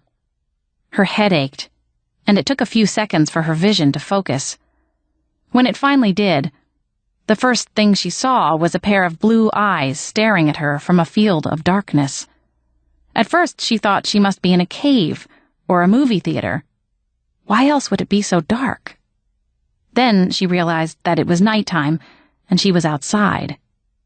There was something warm over her body, but her face felt the chill, and so did the places where her body connected with the cold, hard ground. She also realized that the reason the blue eyes appeared to be looking at her from a field of darkness was that they were peering at her from behind 2 holes. The man kneeling beside her was wearing a black rubber mask. She gave a start, and the man, who she realized was cradling her upper body, trying to keep her head supported, said, in a low voice that was more rasp than whisper, "An ambulance is on the way. You're going to be all right. Just keep still." Nina wasn't sure she believed him. She hurt all over. She tried moving her legs. It would be just her luck if she turned out to be paralyzed, and was relieved to find that she could bend both knees with some effort. "Hey," the man with the black mask rasped, sounding as if he were laughing a little. "I thought I said to keep still." Which was all well and good for him to say, but he hadn't been in that car with a gun pointed to his head a few minutes. Had it only been minutes ago? "Where is he?" Nina demanded, turning her head. Big mistake. Waves of pain shot through it. "He's gone," the man in the mask said. Another man in a mask, Nina thought with a groan. Too many masks for one night. "Don't worry about him. You're safe now." Nina couldn't see the wreckage of Clown Mask's car, but she could smell it, the acrid smoke filling the night air. "Is he dead?" she asked, hopefully. "No," he said, and again there was a chuckle in his voice. "He can't have gotten far. Once help comes for you, I'll look for him." Nina tensed. "You should go. You should look for him now before he gets away. Don't worry about me, I'll be all right." "Hey," her rescuer said, laughing now. "You put your life on the line for me back there. Hanging with you until the ambulance comes is the least I can do, Nina." She blinked, trying to remember. Had she saved his life? Oh, right. The night hunter. Clown Mask had been shooting at him, and she'd steered the car into the trees. The night hunter must have pulled her from the burning car, and he was here with her, now, waiting for the ambulance. She had finally met him. Only, how, she said, blinking with confusion, do you know my name? He didn't say anything for a beat. Your wallet, he said. Sorry, I looked through it. I wanted to know to whom I owed my life. How did you know? She asked. About me. That I was in the car with him. I heard about the kidnapping over the police scanner, he said. I picked the two of you up as you merged onto 95. It was pretty easy. You were the only ones going 100 miles an hour. That was brave what you did, driving the car into the trees when he started shooting. He said he was going to take me with him, Nina said. She didn't want to go into detail. Looking into those blue eyes, as cold as the air around her, she could see that she didn't have to. The mouth beneath the form-fitting rubber mask, the only part of him that wasn't swathed in black, set into a firm line. He knew. He knew exactly what she meant. The pain in her head was pulsating. The smoke from the burning car seemed to have seared her lungs, though she knew he'd pulled her away in time. Finally, Nina added, Besides, he was shooting at you. You're not bulletproof. She thought of the song. Are you? Sort of, he said, and tapped his chest, which made a strange, echoing sound. Kevlar body armor. So next time don't ram into any trees on my account. No need. Though I do appreciate it. His mouth twisted into a grin, convincing Nina that without the mask, he'd be handsome. Handsome, but also frightening. There was a considerable breadth of shoulder beneath the black body armor, not to mention the fact that his chest seemed about half a mile wide. Still, for a moment, Nina saw something warm in those icy blue eyes. And then she heard the siren and saw the red and white flash. Looks like your ride's here, he said, and she could feel him gently lowering her head. I've got to go. I'm not particularly well liked by the local authorities. Besides, I have to go look for the driver of this illegally parked vehicle over here and have a few words with him. Wait, Nina said, her heart speeding up. You'll be all right, Nina, he assured her, squeezing her hand. I've left flares so they'll know how to find you. Not that, Nina said. She could feel the darkness closing in again, but she fought against it. Who are you? I don't even know. Oh, he said with a smile, as voices sounded in the thick tangle of woods around them. I think we'll see each other again. And then he was gone, just as the first emergency service worker stepped into the clearing into which he'd carried her and cried, Miss! It's all right, miss. We're here now. For a few minutes, Nina wasn't sure he'd ever even been there. She thought she might have imagined the whole thing. Except that later, as they were loading her onto the ambulance, one of the EMS workers lifted the edges of the thick black blanket that had been wrapped so securely around her and asked, Where did this come from? It's not one of ours. And then Nina saw, at the same time that everyone else on the scene did, that it wasn't a blanket at all.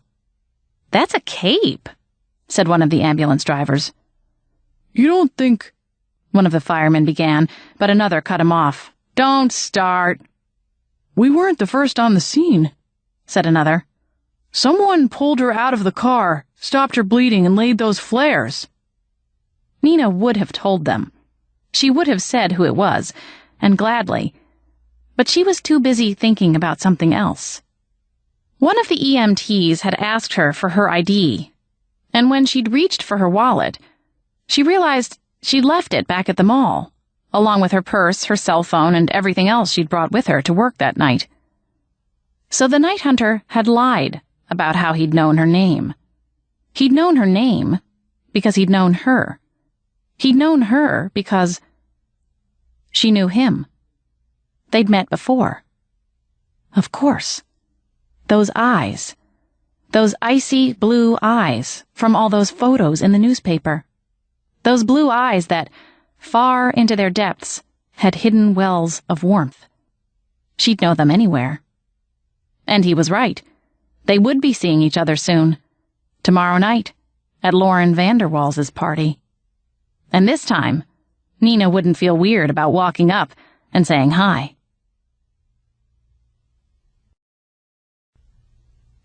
Tuition by Walter Sorrells. Read by Oliver Wyman. Marlon's phone vibrated as the third tumbler clicked. He looked at his phone. It was Mom. Great.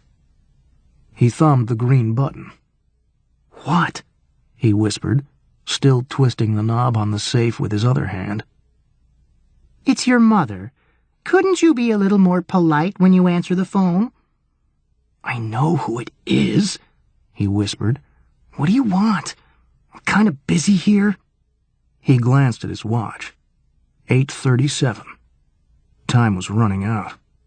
It was an antique Mosler Model 37B, the kind they used in banks back in the old days. In a perfect world, he would have drilled it. But drills made too much noise. The place where they were doing the job, the headquarters of International Logic Corp., was patrolled by well-trained security guards and protected by all kinds of motion sensors and sound sensors and heat detectors. "My book club's running late," his mom said. "You think you can pick up your brother from chess team practice?" Marlon sighed. "Mom, I'm busy." "Doing what? Doing what?" Okay, he hissed.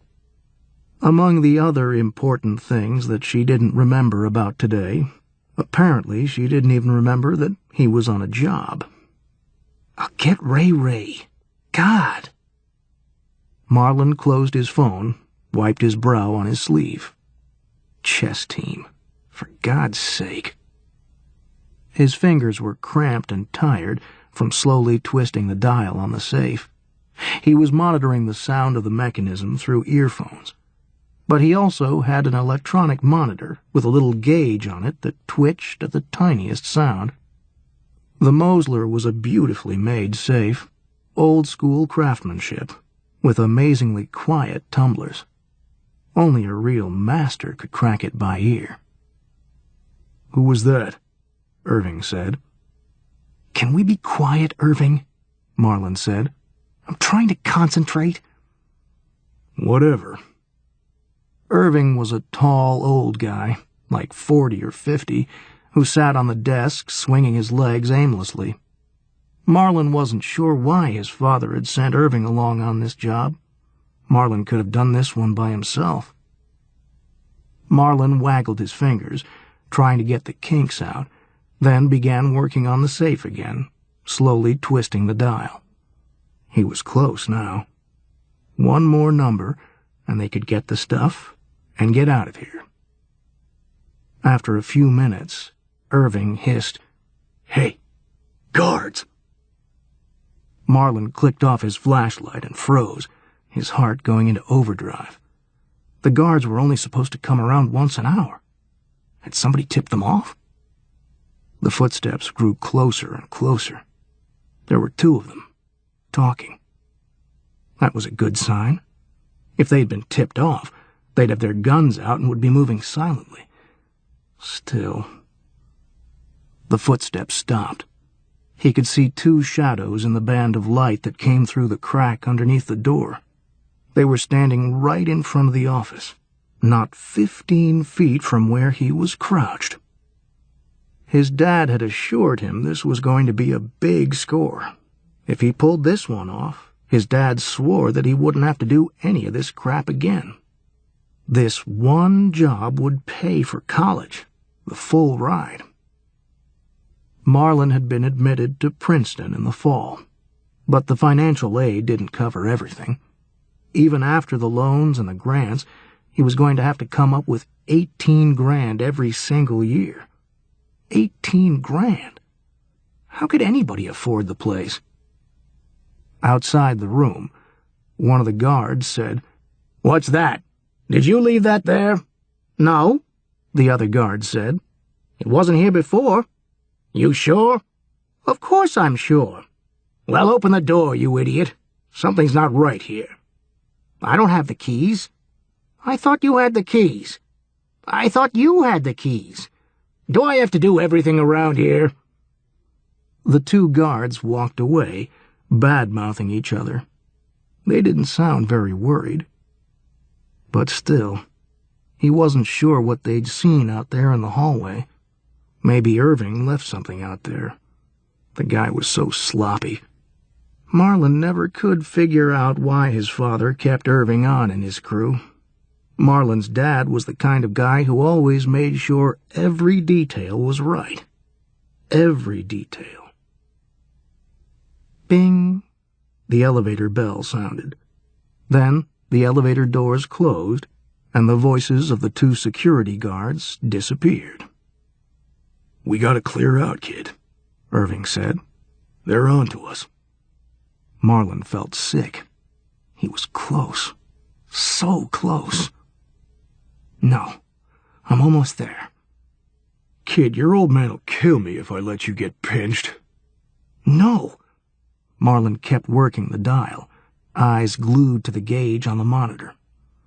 "What do you mean, no?" "That's my tuition in there. That's my ticket out of this crap." "Crap? You know what your old man went through to teach you everything you know? Safes, explosives, locks, alarms. Your family has been in this business for 3 generations. Your old man is a master. You lucky little punk, he's already taught you more than I learned in— Shh! Marlon kept turning the knob. He wanted to rush, but he knew you couldn't rush a thing like this. Irving was right about one thing. His father had taught him well. At age 16, Marlon knew more about safe-cracking than most people learned in a lifetime. All those hours his father had drilled him, tested him, taught him. The shortcuts, the techniques. "It all comes down to intuition, though," his father always said. "Some got it, some don't. And son, you've got it." It used to make his heart swell with pleasure when his father said stuff like that. But now it made him all queasy and sick. He just wanted to go to college like a normal teenager. All this sneaking around and breaking into places had seemed fun when he was a kid, with no worries about jail or anything. But today was his birthday. Strictly speaking, he turned 17 in less than an hour, which meant that by the time he finished this job, he'd be old enough to get sent up to the big house. Grown-up jail, bro. That was no joke. Irving started pacing up and down, staring at the stopwatch. He knew exactly how long it would take for the guards to get back. Everything had been timed down to the last second. It was a 2-minute and 20-second walk from the security office down on floor B to the office they were in. Round trip, 4 minutes, 40 seconds. His phone rang. Mom again. "Jeez," he said. "It's your mother," his mother said. "I know. What?" "Ray just called. He's standing outside the school right now. How could you?" Crap. He'd forgotten all about Ray.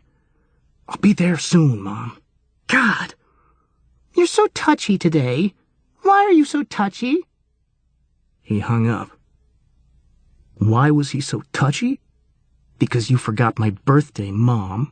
You and Dad and Ray, you all forgot my birthday. 17. The big one. Here he was cracking a Mosler 37B in the executive boardroom of International Logic Corp when any normal kid would be at the frickin' Olive Garden shoveling a big plate of pasta in their face and opening presents while all their normal friends sat around laughing and joking without a care in the world. It wasn't right. Chess team. Man, that chafed his ass. Had Marlon ever gotten a chance to be on the chess team? Or play Little League? Or be in a school play? Hell no. All these years his father had been pushing him and pushing and pushing him, training him night and day, making him memorize 1,000,000 locks and safes and alarm system schematics, building special tools in the machine shop, practicing his lock-picking skills. It never ended. "Oh, Marlon, you're so smart and talented and blah, blah, blah, blah, blah." All these expectations, all this pressure. It wasn't fair. It was like it never occurred to the old man that a kid might want to be something other than a freaking master criminal. Ray, on the other hand, never got pushed at all. He came home, he did his homework, he went to chess club or whatever, and nobody gave a crap that he couldn't open a safe to save his life. What a spoiled little brat. It was enough to make Marlin puke. "How long?" Marlin whispered. The gauge on the scope hadn't budged. 2:45, Irving said tensely. "Do the Teasdale," Marlin said. "Huh?" "The Teasdale. Do the Teasdale. It might give me another 2 minutes." "Or it might make them suspicious." "Just do it. This is my frickin' tuition in here." "Your what?" "College. It's my college tuition." Irving stared at him like he'd just fallen out of the sky. "College? What are you talking about, college?" "I'm going to college. Princeton. What's so frickin' bizarre about that?" "You make me sad, kid. What's Princeton gonna do for you? Teach you to be some kind of stuck-up jerk in a gray suit is what?" He looked at the stopwatch. 2:05. "Make the call. God." Irving pulled out his phone, hit the speed dial button. "Yes, hi, security?" he said, doing a perfect imitation of a woman's voice.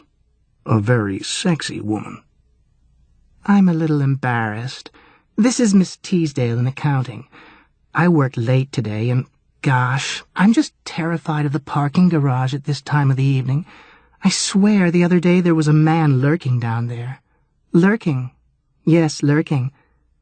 Irving nodded his head, getting into his little act. "Could you? Oh, I just hate to trouble you, but it would really—" "Yes. Yes. You're so sweet. I know. You're so sweet. I'll meet you at the elevator on the first floor in 2 minutes. Bye." "Scary," Marlin said. "You're way too good at that." "At least I'm not going to Princeton. Jesus, H. Couldn't you at least go to Pitt, Ohio State, Michigan, someplace with a football team?" "Princeton has a football team." "Pfft," Irving said, waving his hand dismissively. 48 seconds. Marlin kept working the dial. If the Teasdale had worked, and both the security guys went to the elevator on one, it would buy them 5 or 10 minutes. If not, he knew he was close. In the end, safe-cracking came down to mathematics. You turned the dial at a certain rate. You had to hit the number after a certain amount of time. Marlin had a sinking feeling. Maybe he was just never going to get this safe open. He should have been at Olive Garden opening presents. It used to be that every birthday his mom and dad would tell the story about the day he was born. They'd go back and forth, interrupting each other in their enthusiasm for the story, all about how it had been a beautiful fall day, the crisp air, the leaves turning, all this junk, and how her water broke in the middle of a job, and how she and Dad had to go racing to the hospital with all the loot in the trunk of the car. He was doing 90 right through the middle of town when a cop had pulled them over for speeding. But then, when Marlin's dad had told the cop that his wife was having a baby, the cop put on his siren and led them right to the hospital. If the guy had only known they had $110,000 worth of stolen antique silver in the trunk, they'd gotten to the hospital at 9:03 on the dot, Marlin's hairy little head popping out right there in the lobby of the hospital. Well, apparently the story wasn't interesting to Mom and Dad anymore. They had totally forgotten. Not only was there no story, there was no card, no Olive Garden, no present at the breakfast table. Nada. Bupkis. It sucked. 15 seconds, Irving said. I'm clearing out of here. I'm almost there. I can feel it. Hey, kid, you can afford to get popped. You'll just go to juvie. Me? This is my 3rd strike. Marlon looked at his watch. 5 more minutes and I'm legal, he said. Huh? Irving's eyebrows went up. Hold on. You saying today's your... Yeah, today's my... Bing! He glanced up. It was the sound of the elevator reaching their floor. Damn it! His college tuition. It was right there. A normal life was right there on the other side of that safe, not 6 inches from his fingers. He was so close. He was sure he'd have it in seconds. He hesitated. His heart was banging away in his chest and his limbs were trembling. His finger twitched. And that tiny tremor was enough. The little gauge on the scope flickered. The last tumbler had dropped. Marlon grinned.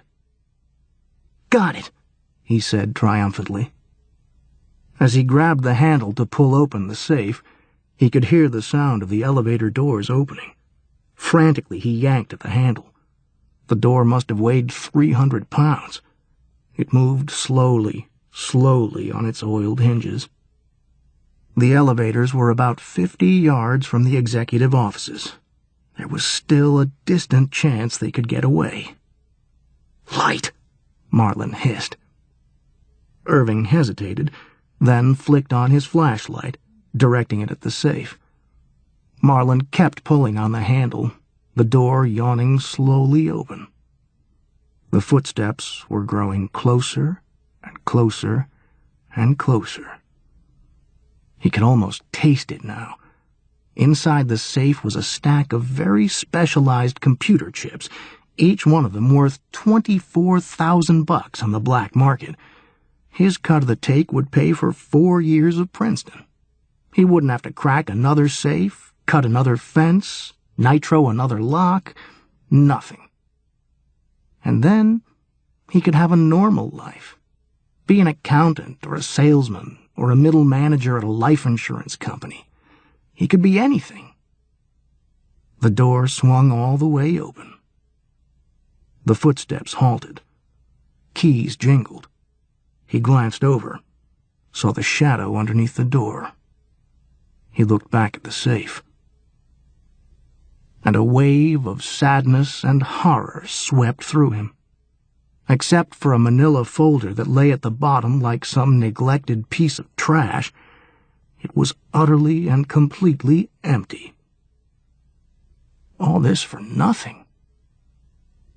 Outside, the key slid into the lock. Marlon shook his head. It was all over. He glanced at his watch. He was 17 now. He had been eligible to serve hard time in the big house for 1 minute and 38 seconds. He wanted to cry. Irving's light flicked off as the door began to open. Marlon couldn't even move. He knelt there, staring into the black, empty safe. All his hopes and dreams gone.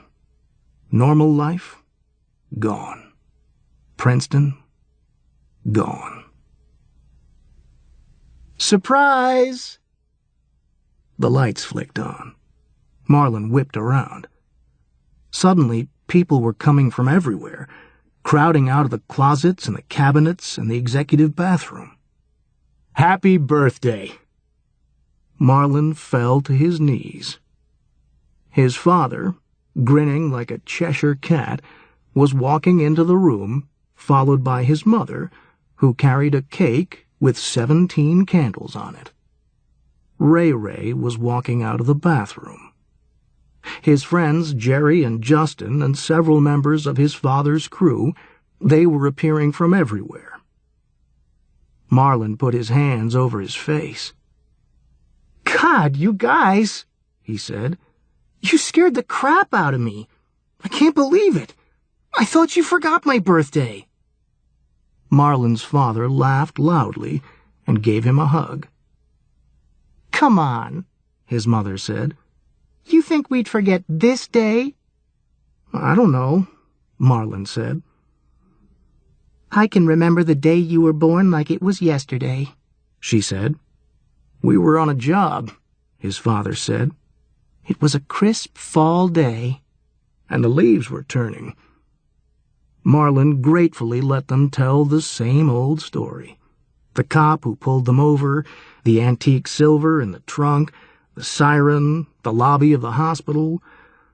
A wave of relief and comfort swept through him. So this was all a setup, huh?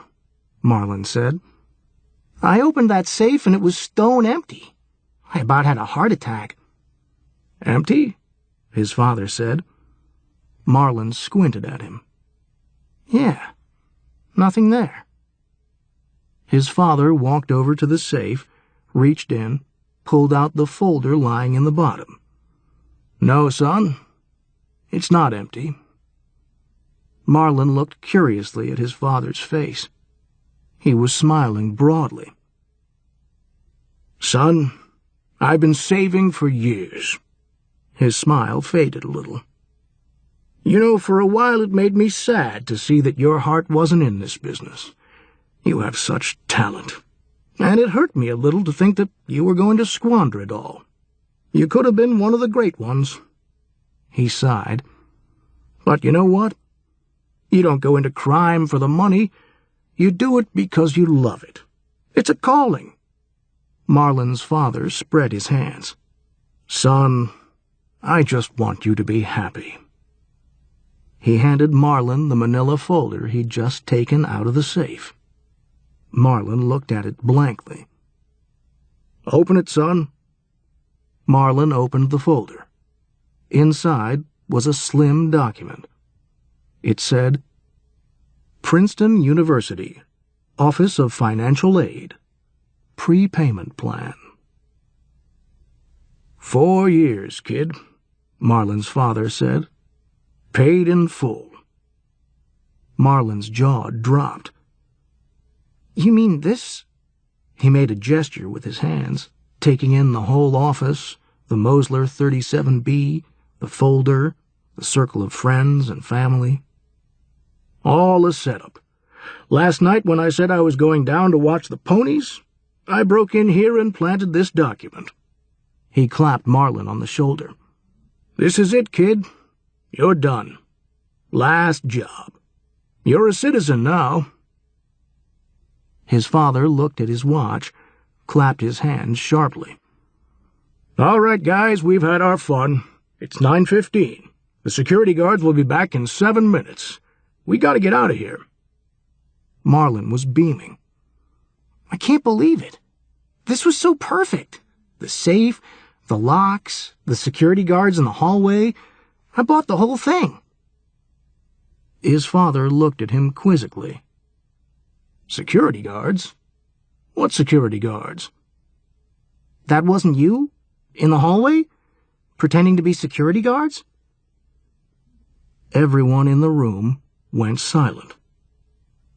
The footsteps in the hallway and the sirens in the parking lot outside went off at the exact same moment that the burglar alarm began to blare. Within seconds, the room was full of police officers, screaming and pointing guns. Everybody down on the ground! Down on the ground, now! It was over in seconds. Marlin lay on his stomach, a wave of darkness washing over him as the policeman put a knee in his back and cuffed him. What's your name, kid? Marlin said nothing. The cop pulled out his wallet, looked at his driver's license. Hey, look at this, the cop said. Scumbag here just turned 17. Marlin lay motionless. The Princeton University financial aid document lay on the floor near his face. A second cop walked by, laughing. His black boot trampling on the financial aid document, ripping the pages apart, and leaving a black shoe print on the torn paper. Happy birthday, kid, the cop said, hoisting him to his feet. "Happy birthday."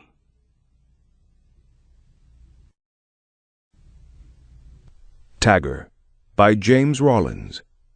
Read by Rachel Butera. With a practiced flip of her wrist, Su Ling Choi shook the spray can and applied the final trail of red paint against the cement wall of the dark alley.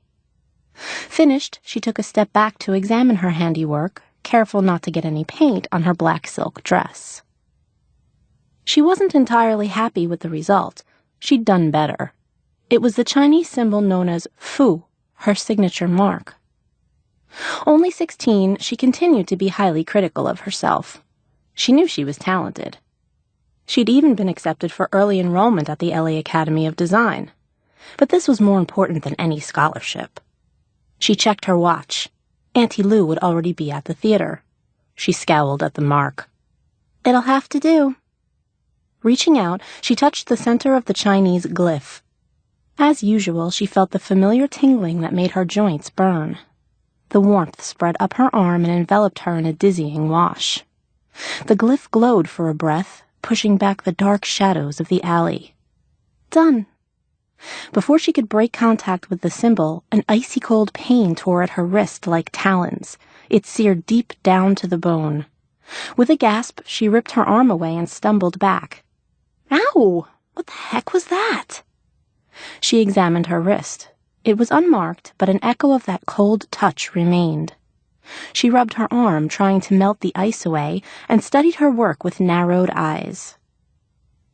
On the wall, her bright crimson mark had gone black, darker than the shadows of the alley. She continued to massage her wrist, bending it one way, then the other, struggling to figure out what had happened. The symbolic glyph, her tag for the past 3 years, was exactly like the hundreds she had plastered throughout the greater Los Angeles area. Did I do something wrong? Did I draw it too fast, too sloppily? Make some dreadful mistake? Worry grew to an ache in her chest. She considered redrawing it, but she had no more time. The curtain for the ballet would be rising in less than 5 minutes. Auntie Lou would already be in the family's private box. With little patience for frivolity, her aunt would be furious if Su Ling was late again.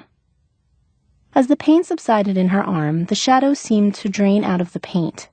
The crimson richness of the Fu symbol returned, as if nothing had happened. Whatever the problem had been, it seemed to be gone now. She shoved the spray can into her messenger bag and hurried down the alley toward the waiting limousine. She shot one last glance over her shoulder as she reached for the door handle. The symbolic character still shone on the wall like a splash of blood. To most Chinese, it was merely a blessing of good fortune associated with celebrations of the new year. It represented 2 hands placing a jar of rice wine on an altar as an offering. But for Su Ling, the painted character of Fu was power, a ward of protection wherever she painted it. There would be no robbery at this location tonight. The proprietor of this 7-Eleven would be safe. Or so she allowed herself to imagine. It was a small way she honored her dead mother and her ancient superstitions, a way to stay connected to her, to a past that both mother and daughter shared that went back centuries, to villages nestled amid rice paddies, to mornings fragrant with cherry blossoms. She cast up a silent prayer to her mother and climbed into the back of the limo.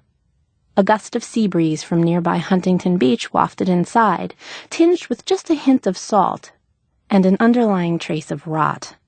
A shiver shook through her.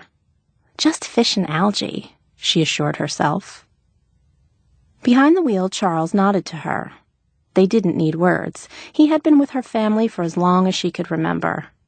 Wanting a moment of privacy, she raised the glass partition between them and tried to compose herself. Her reflection hovered in the window before her. Her long black hair had been coiled into a precarious pile atop her head, the cascade held at bay by a pair of emerald-capped hairpins. Her eyes matched the pins in color and shine.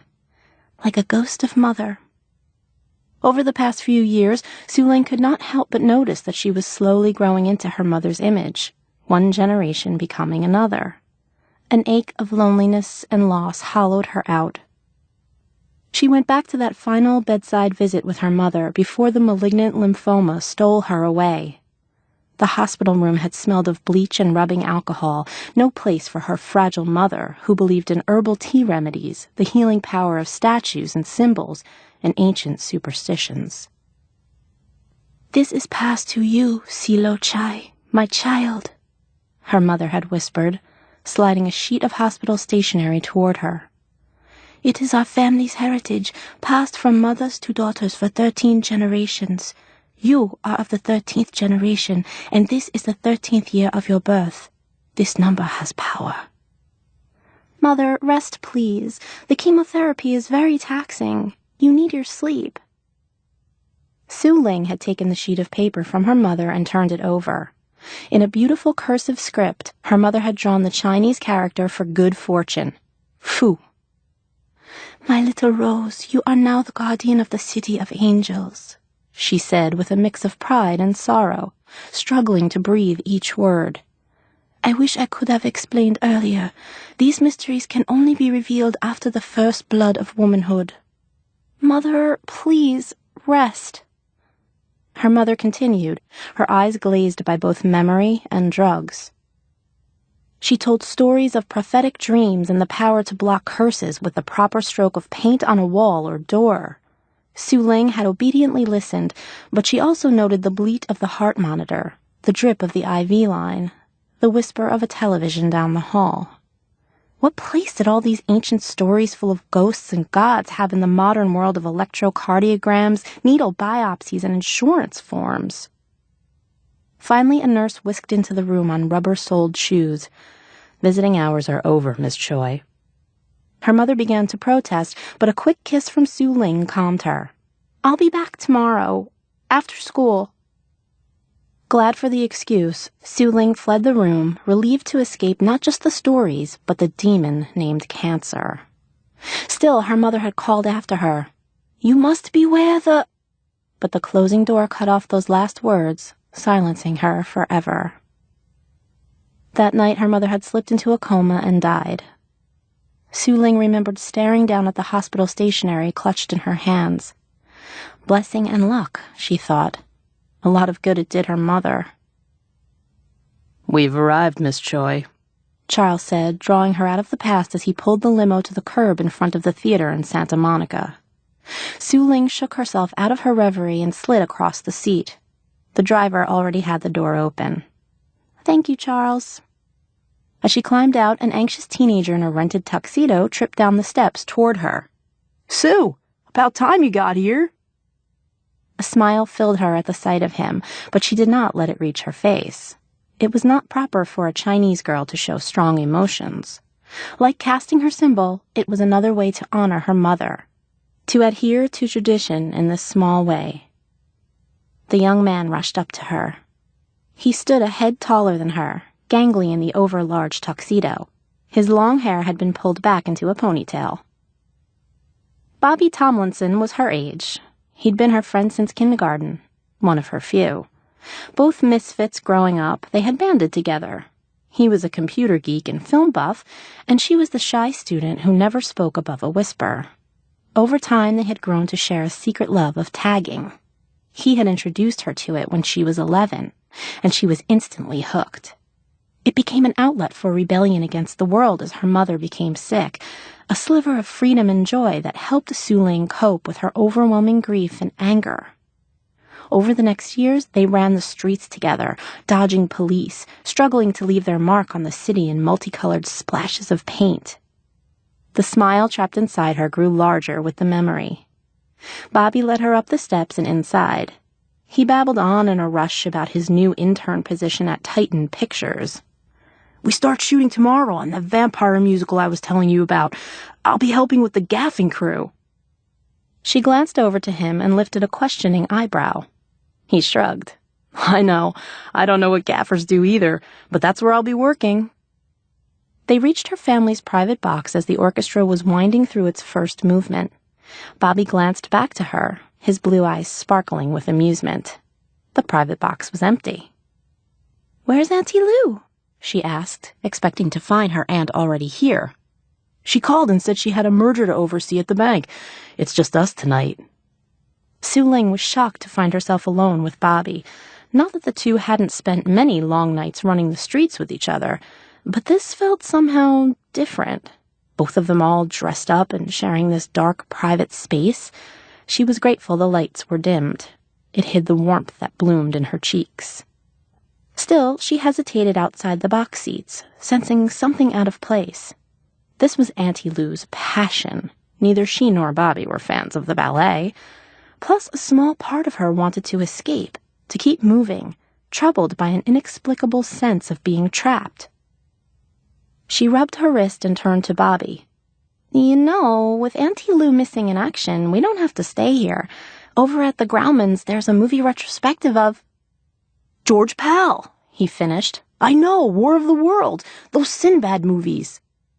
She knew how much he loved special effects filmmaking, from the old-fashioned miniature models and stop-motion photography of yesteryear to the newest computer-generated gadgetry. In many ways, he was just as trapped between the past and the present as she was, stuck between the traditional and the modern. Then let's go, she said, catching his enthusiasm. Laughing, they fled the ballet and escaped in the limo over to Hollywood Boulevard. They were the only patrons of the Grauman's Chinese Theater that night, decked out in a tuxedo and a formal silk gown. As they passed under the massive marquee, Bobby took her arm under his as if they were waltzing down the red carpet of a movie premiere. Still, as much fun as it was, Su Ling was all too conscious of the old theater's ancient Chinese symbolism and architecture. It stirred again the ghost of her mother. But once they were seated, Bobby's enthusiasm sparked through her and pushed back any painful memories.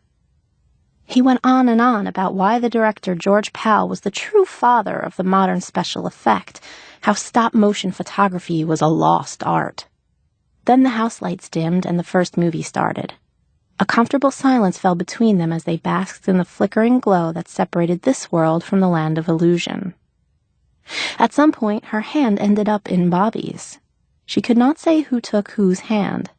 It happened as naturally as the brush of a stroke of paint. Still, neither dared look at each other, their gazes fixed toward the screen. As the lights finally rose during the retrospective's intermission, she turned to Bobby, ready to fill the silence with empty words. She wasn't ready yet to discuss where their relationship would go from here. Her hand slipped from his. Bobby... Pain erupted in her chest, a whirling blast of ice and fire that burned away any words. Gasping, she fell toward the floor. The theater faded to black as she slipped into pure shadow. As darkness drowned her, laughter accompanied her on the journey.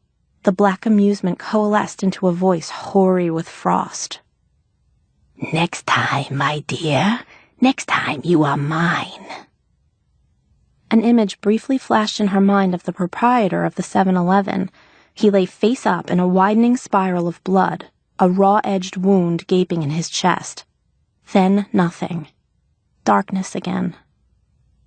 Reality snapped back into focus. Bobby's face filled her vision. She watched his lips move, but it took a moment for his words to make sense. Hurt. Su Ling, are you all right? She struggled to sit up. Yes, I think so. Should I call a doctor? It looked like you fainted. No, Bobby, I just need to go home. The air in the theater seemed thinner, colder. I'll go with you. She didn't have the energy to argue. Leaning on his shoulder, she allowed herself to be half carried out of the theater and down to the limousine. We need to get her home, Bobby told Charles. Please, she whispered, collapsing into the leathered interior. Can we pass by that 7-Eleven on the way? She had to know for sure. Bobby climbed in next to her and shared a worried glance with Charles.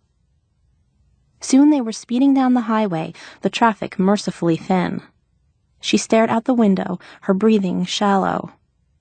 She clenched the edge of her seat with white knuckles. As they exited onto Santa Monica Boulevard, the traffic snarled because of a mass of sirens and flashing lights. They were gathered in front of the 7-Eleven store. A traffic cop, illuminated by a flaming red flare, waved them forward. The limousine glided past the store as a paramedic pushed a draped gurney into a waiting ambulance. Do you wish to stop, miss? No. She'd seen what she needed to see. You tagged this store, didn't you? Bobby asked, touching her hand, sensing her distress. She nodded.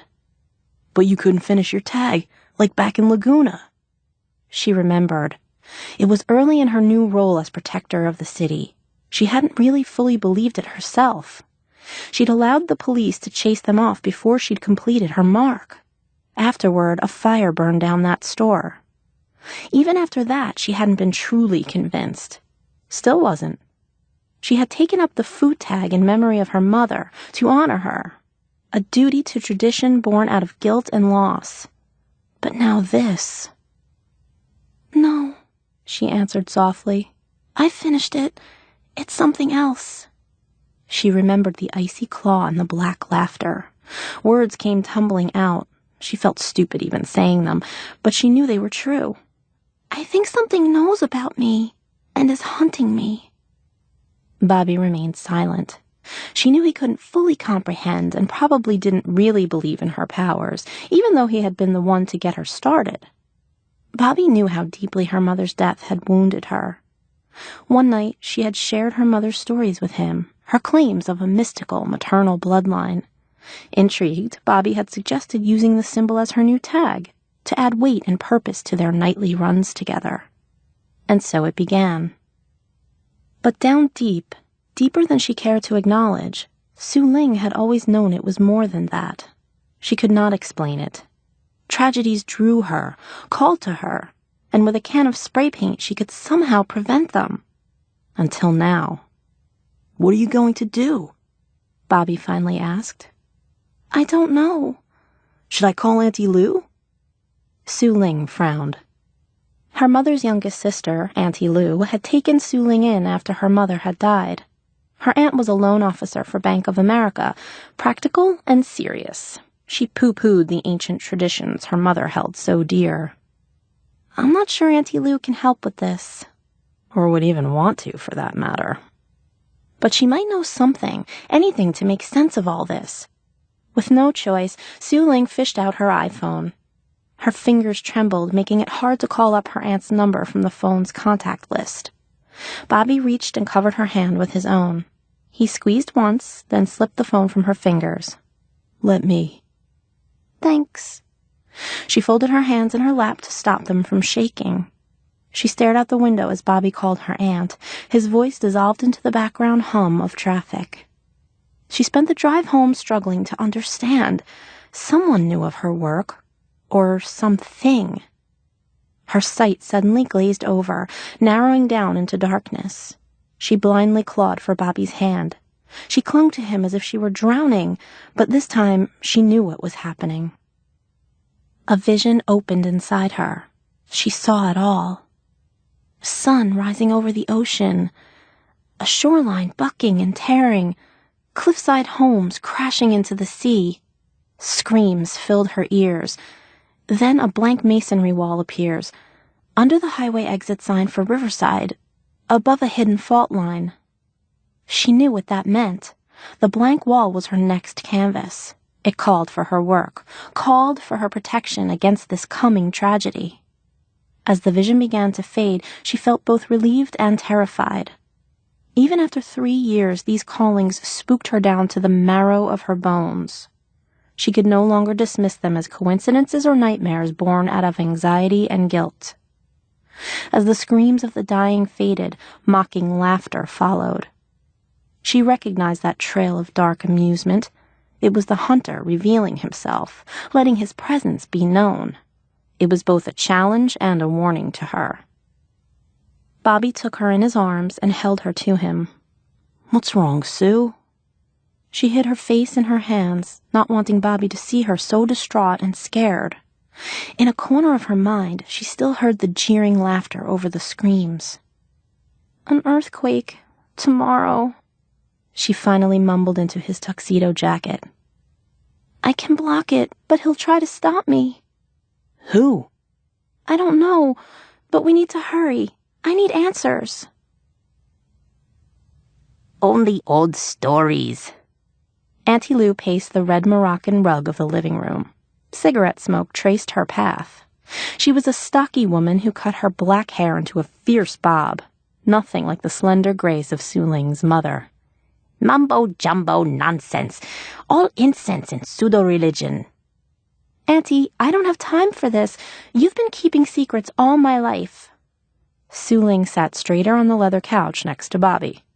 Mother knew I had the power, and she must have told you.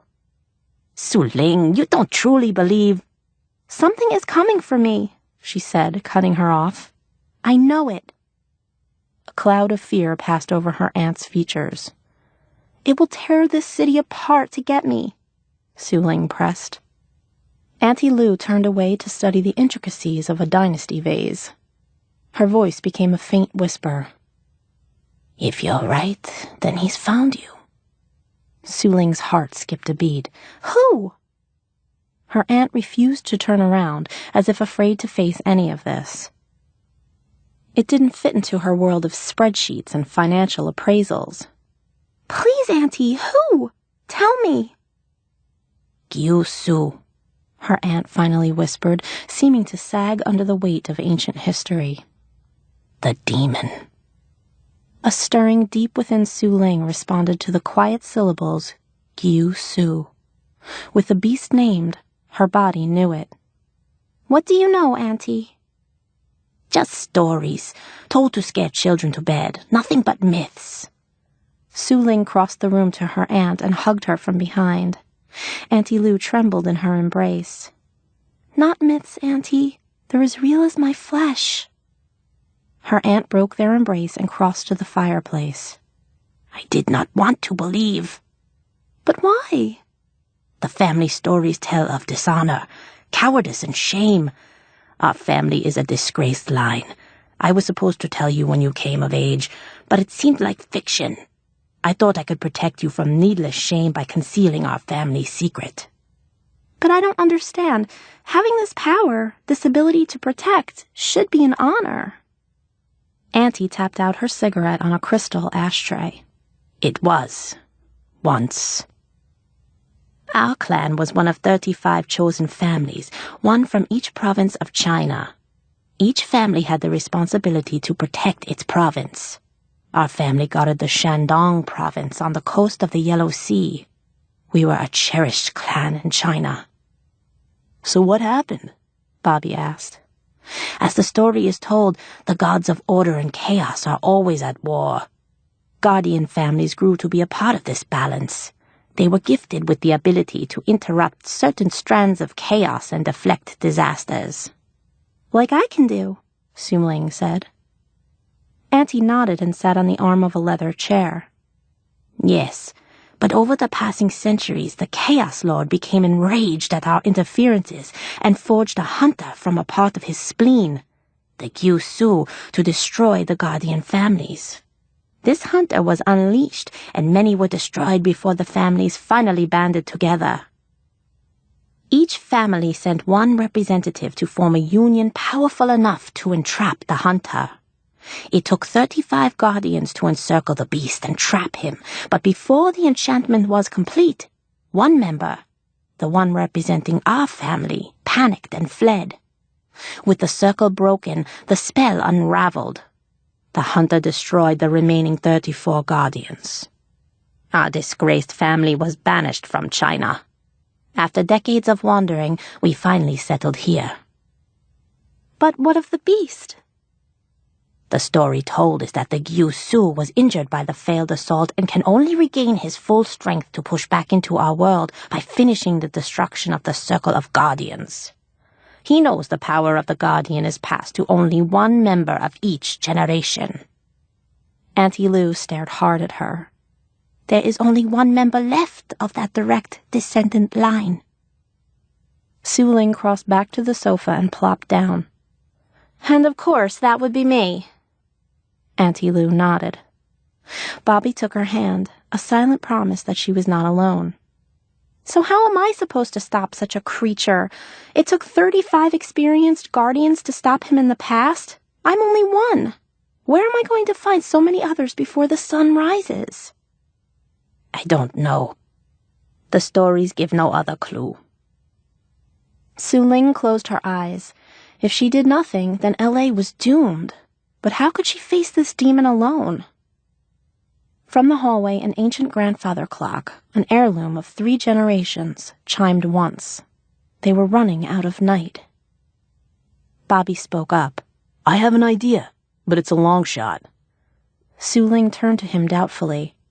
How? Magic. At 2 a.m, the studio lot still bustled. Spotlights and sodium lamps held back the night. Levi's-clad wranglers from a new Western mingled with black-robed ninjas from an action film, while prop men and camera crews scurried to and fro. No one paid attention to Su Ling and Bobby as they hurried across the lot. "What if we're caught?" she asked, sticking close to his side. Bobby pointed to his back. He'd replaced his tuxedo coat with a bomber jacket. The logo for Titan Pictures was stenciled on the back. Got it with my internship. No one will give us a second glance. She must have looked little convinced. No worries, he assured her. This is the land of illusion. It's not about who you are, but who you appear to be. He flipped up the collar of his jacket. Su Ling glanced around as they left the chaos and headed into a quieter section of the studio. Bobby had never fully explained his plan. "Where are we going?" Her friend kept walking. "Bobby!" He stopped and faced her. If that demon is tracking you, maybe we'd better keep this on a need-to-know basis. For now, the less you know, the better. For the first time, she read the fear in his face. He suddenly looked both older and younger at the same time. His eyes shone in the darkness, full of worry, but beneath that, something more, something that had always been there, only she failed to recognize it. Until now. You don't have to do this, he said. It's not too late. We could call both our families. Get the hell out of Dodge. His words held their usual bounce, but she knew it was feigned, as much illusion as the rest of this place. He truly wanted her to flee, to run away, to live. She acknowledged his fear and what lay beneath it. Both gave her the strength to lean forward and tip up on her toes. When had Bobby grown so tall? She gently kissed his cheek, then lowered to her heels. "I'm not going anywhere," she said firmly. "This is our city." He smiled, blushing high in his cheeks. "Damn right it is." Turning smartly on a heel, he led her away. And once again her hand somehow found its way into his. Together they hurried through the maze of backlots and alleyways until he halted in front of a green door marked FX. "Special effects?" she asked, confused. "I don't understand." Bobby finally relented. "Seems like we've reached that need-to-know moment." As he explained his plan, her eyes grew huge. "Are you insane?" she gasped and swatted him in the shoulder. He rubbed his arm while shrugging. "If you have a better plan." She didn't, and they certainly didn't have time to come up with an alternative. She had to trust that Bobby knew what he was doing. "Fine, then let's do this." His smile grew broader. "Who knew you were this easy?" "Shut up!" Bobby used his studio keycard to unlock the door and enter the special effects studio. She followed him up to a workroom on the 2nd floor. It was full of computer equipment, giant plasma monitors, and a neighboring green screen studio. "Do you know how to run all this?" Bobby gave her a "how stupid do I look" glare. Who grew up on Xbox and could hand-build his own computer from the age of 9? Besides, as an intern, I spent a few weeks here slinging coffee and donuts for the post-production crew. I learned everything I could. You'd be surprised what doors a double whip mocha latte will open for you here. She turned in a circle. "What do I have to do?" "First, you'll need a new outfit." He pointed to a row of black spandex suits hanging on a row of pegs. The bodysuits had ping-pong balls glued all over them. "You can change behind that curtain." She took a deep breath, grabbed the smallest of the suits, and retreated behind the curtain.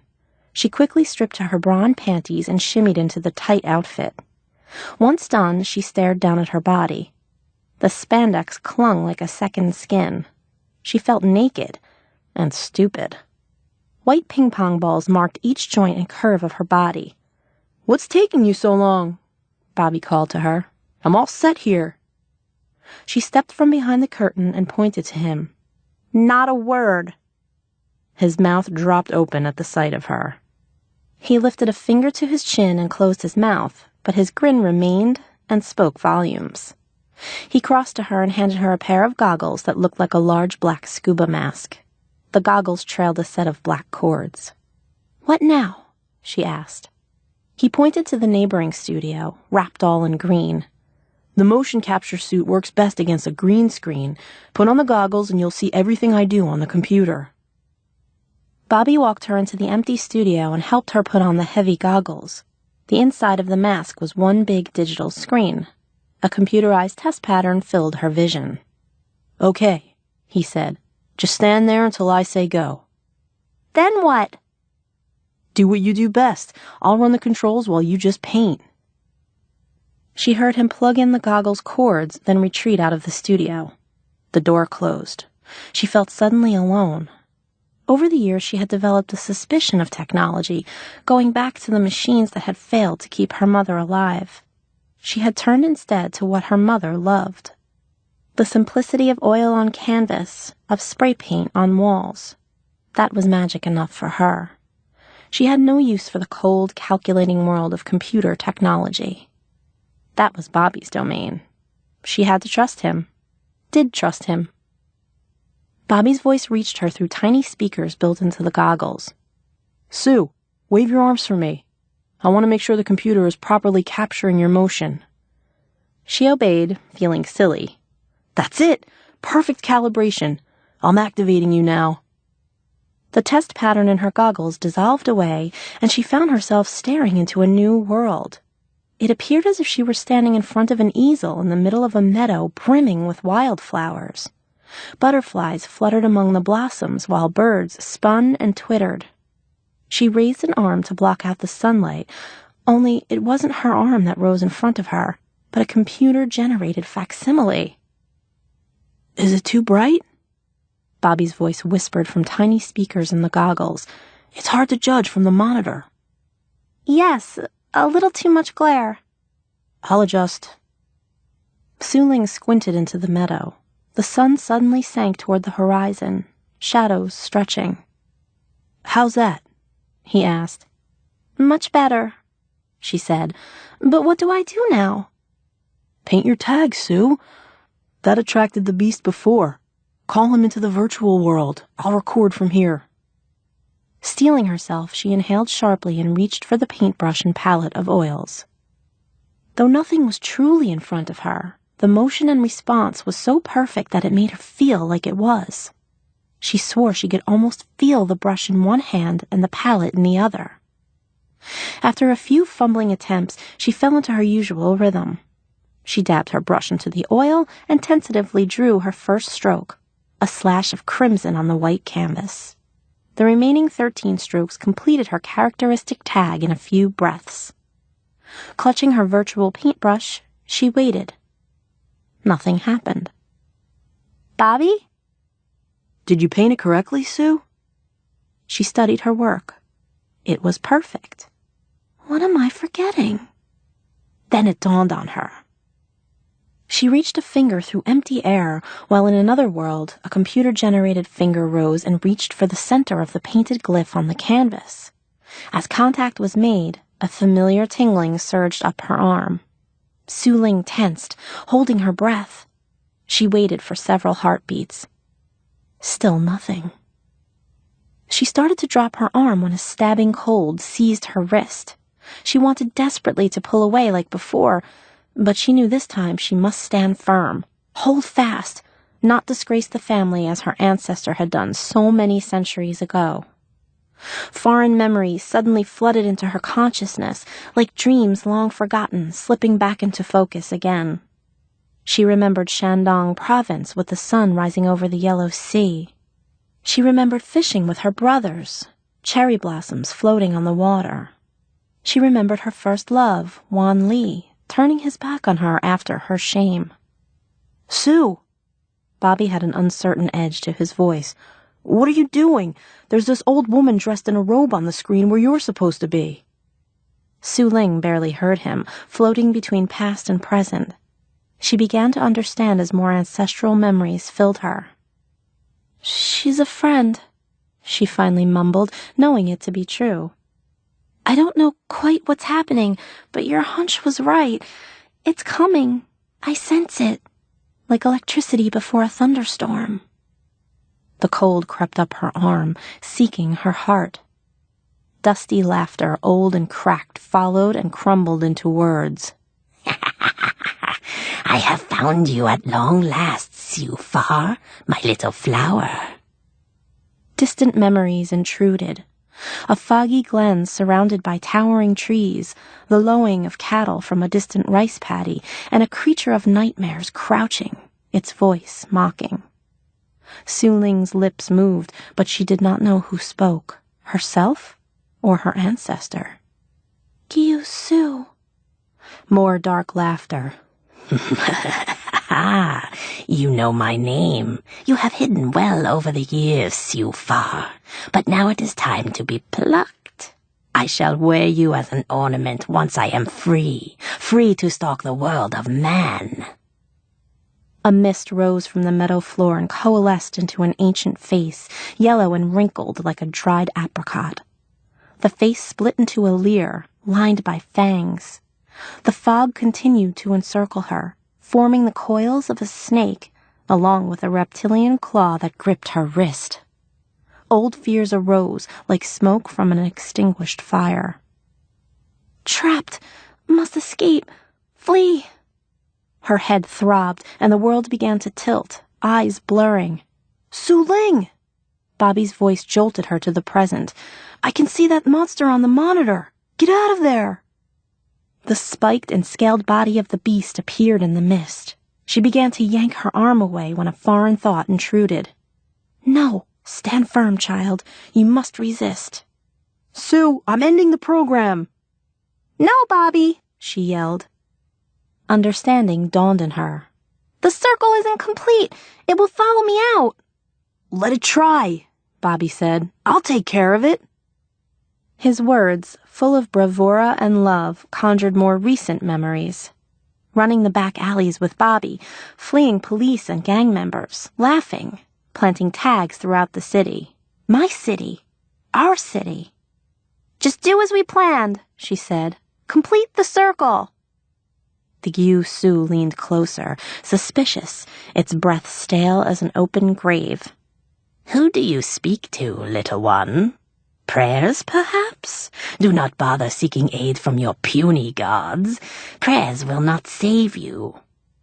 "Who needs prayers when you've got friends who love you?" And she knew it to be true. "Now, Bobby!" "Engaging copies!" The empty meadow suddenly filled with 34 other easels, exact copies of her original. They encircled the field. Disembodied arms, floating free, repeated what she had painted earlier. 34 arms picked up brushes and palettes and painted identical symbols in unison. Then they all reached forward to touch the center of their glyphs. A flash of confusion swept over the creature's jaundiced features. Its fiery eyes darted everywhere. The claws gripping her hand faded back to mist. Snaking coils dissolved back to fog. The mocking face leaned close. "What trick is this, witch?" She knew the answer. "A spell broken long ago is woven again." "Impossible. There are no other guardians. What trickery is this?" The Gyu Su collected its mists like a woman gathering her skirts and glided across the meadow. It tried to break out of the circle, but was stopped by an invisible wall of force. It flattened its mists against the barrier, probing for an opening. With a shriek, it thrashed back and forth across the meadow, flinging itself against the sides of its new prison. After a full minute, it stopped and rushed at her. "Drop your arms, you far. Break the circle and I will let you escape again." Same old trick. "Not this century," she sneered. "You'll never be able to stand there forever," it warned, rearing up in threat and fury. "You'll tire. Then I will devour you." She faced the monster with an arched eyebrow. "Really? Then let me welcome you to the new millennium. You're nothing but a ghost of the past, and the past is where you will remain, locked forever in memory. She called more loudly, "Bobby, hit it!" "Saving to disk now!" The world within the goggles pulled away, shrinking smaller and smaller until the digital window was the size of a postage stamp. As it receded, she saw them appear, standing behind each of the other easels, different Chinese women of varying ages, the murdered provincial guardians from the ancient past.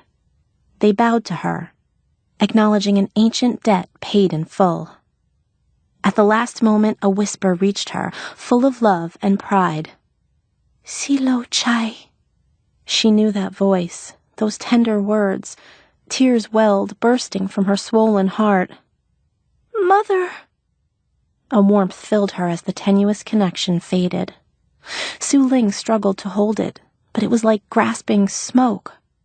The connection ended, as it must. That was not her world. Still, the warmth remained inside her. The true ghost of her mother. Her everlasting love.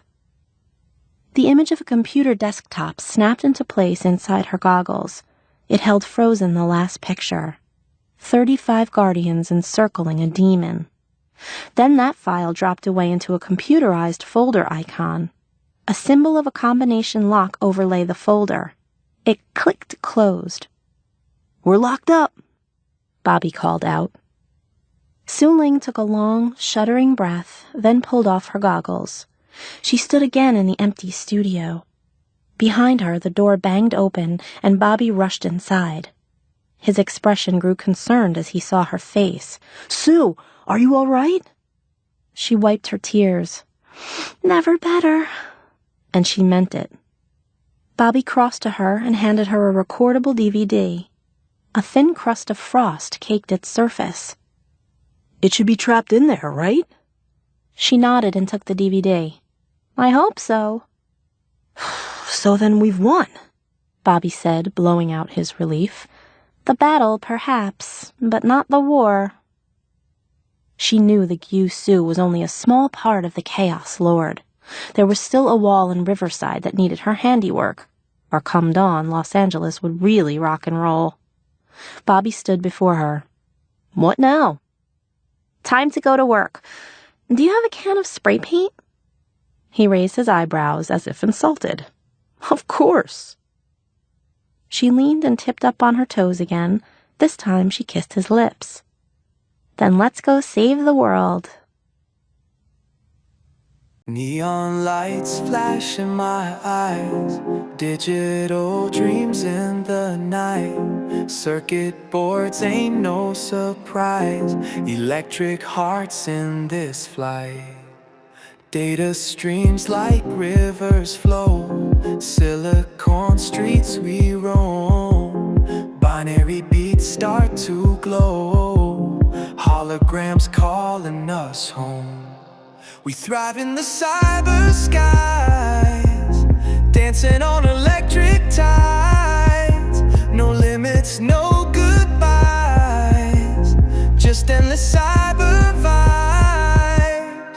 Pixelated stars up high, quantum love won't deny. Clouds of code passing by, hoverboards make us fly. We thrive in the cyber skies, dancing on electric tides. No limits, no goodbyes, just endless cyber vibes. Futures now we break free, lost in this tech fantasy. Living like a wild spree in the cyber symphony. We thrive in the cyber skies, dancing on electric tides. No limits, no goodbyes, just endless cyber vibes. We thrive in the cyber skies, dancing on electric tides. No limits, no goodbyes, just endless cyber vibes.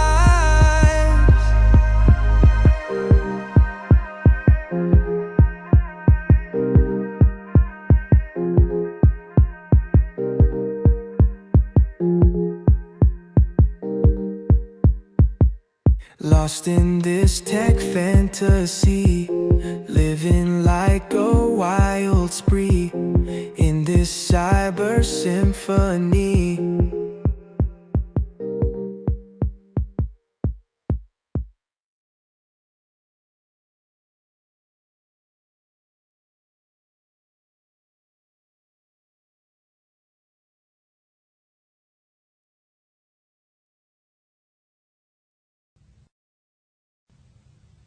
Ray Gun by Tim Malini.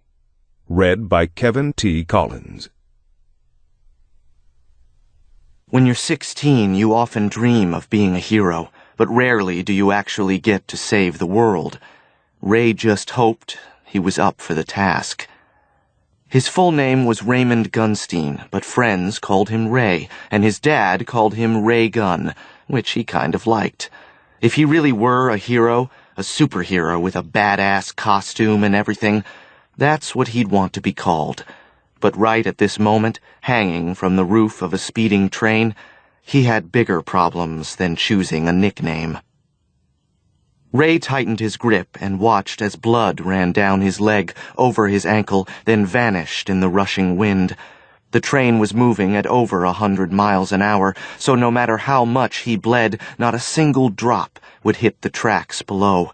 And if he lost his grip, they could scrape a mile of track and still not find enough DNA to identify the body. It was a new high-speed rail, much faster than the Amtrak commuter train that used to run from New York to Washington. Each car had a door at both ends. Signs all over the train advised passengers to hold on carefully when moving between cars, and a white placard with red letters warned that climbing ladders to the roof of the train was strictly prohibited while the train was in motion, even for railroad employees. Ray's mom was a lawyer, so he knew what prohibited meant. It meant only an idiot would climb onto the roof of a speeding train. I must be an idiot, thought Ray, hanging on to the narrow railing that ran along the roof of the dining car.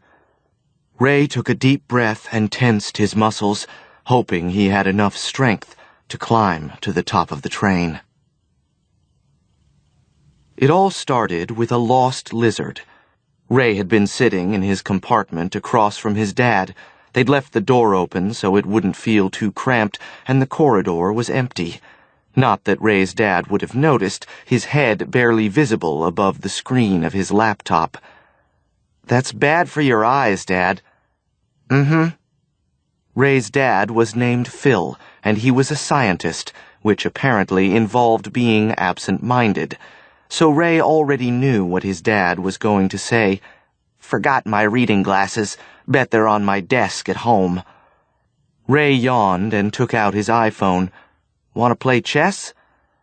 Phil Gunstein looked up from the screen and smiled. "I'd love to, later, but right now I have to run some numbers."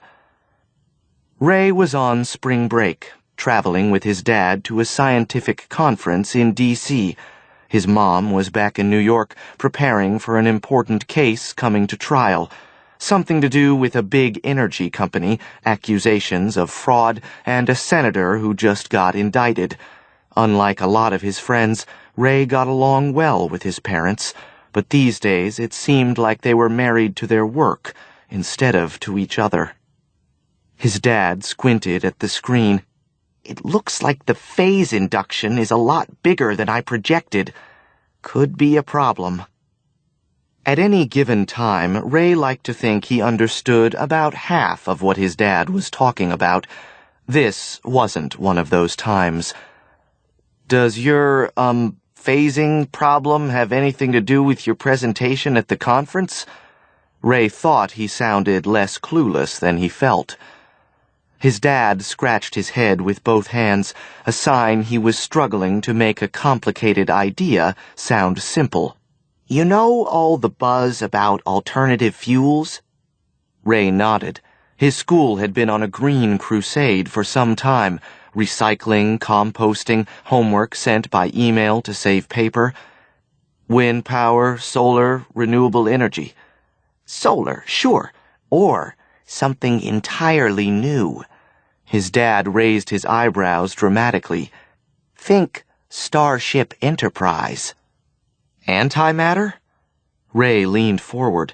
His dad had DVD box sets for every season of Star Trek and The Next Generation. The entire family had been hooked since Ray was a kid. You're not serious. His dad nodded. That's why I've spent so much time at CERN. Thanks to Google, Ray had seen countless pictures of CERN, so although he'd never been there, he visualized the underground complex as soon as his dad said the name. The home of the world's largest particle accelerator, built at the border of Switzerland and France. A racetrack 10 miles in diameter, powered by electromagnets, where physicists sent subatomic particles racing close to the speed of light, smashing them together to see what might happen. CERN was a demolition derby for atoms. We discovered a simple way to create antimatter. Phil Gunstein frowned. But some people aren't happy about it. Like, some of the energy companies still heavily vested in oil, or those who want to control the discovery for themselves, and a few skeptics who think we might accidentally create a black hole that would eat the planet. He said black hole nonchalantly, as if discussing the weather, but the idea grabbed Ray's imagination in a chokehold. Will you? Ray visualized a black ball with red eyes and sharp teeth gnawing its way through the planet like a worm through an apple. Not a chance. Phil Gunstein looked suddenly impatient, like he'd been forced to defend his theories for too long. That's just a dumb idea started by people who never studied science. Unfortunately, most politicians fall into that category. That's why we're holding this press conference, to share our discovery with the world. Ray already knew who his dad meant by we, the 4 other physicists on his team, 2 men and 2 women, meeting them in Washington later that day. See for yourself. Phil winked, then rummaged around a small suitcase until he found a metal canister. It looked like a stainless steel thermos.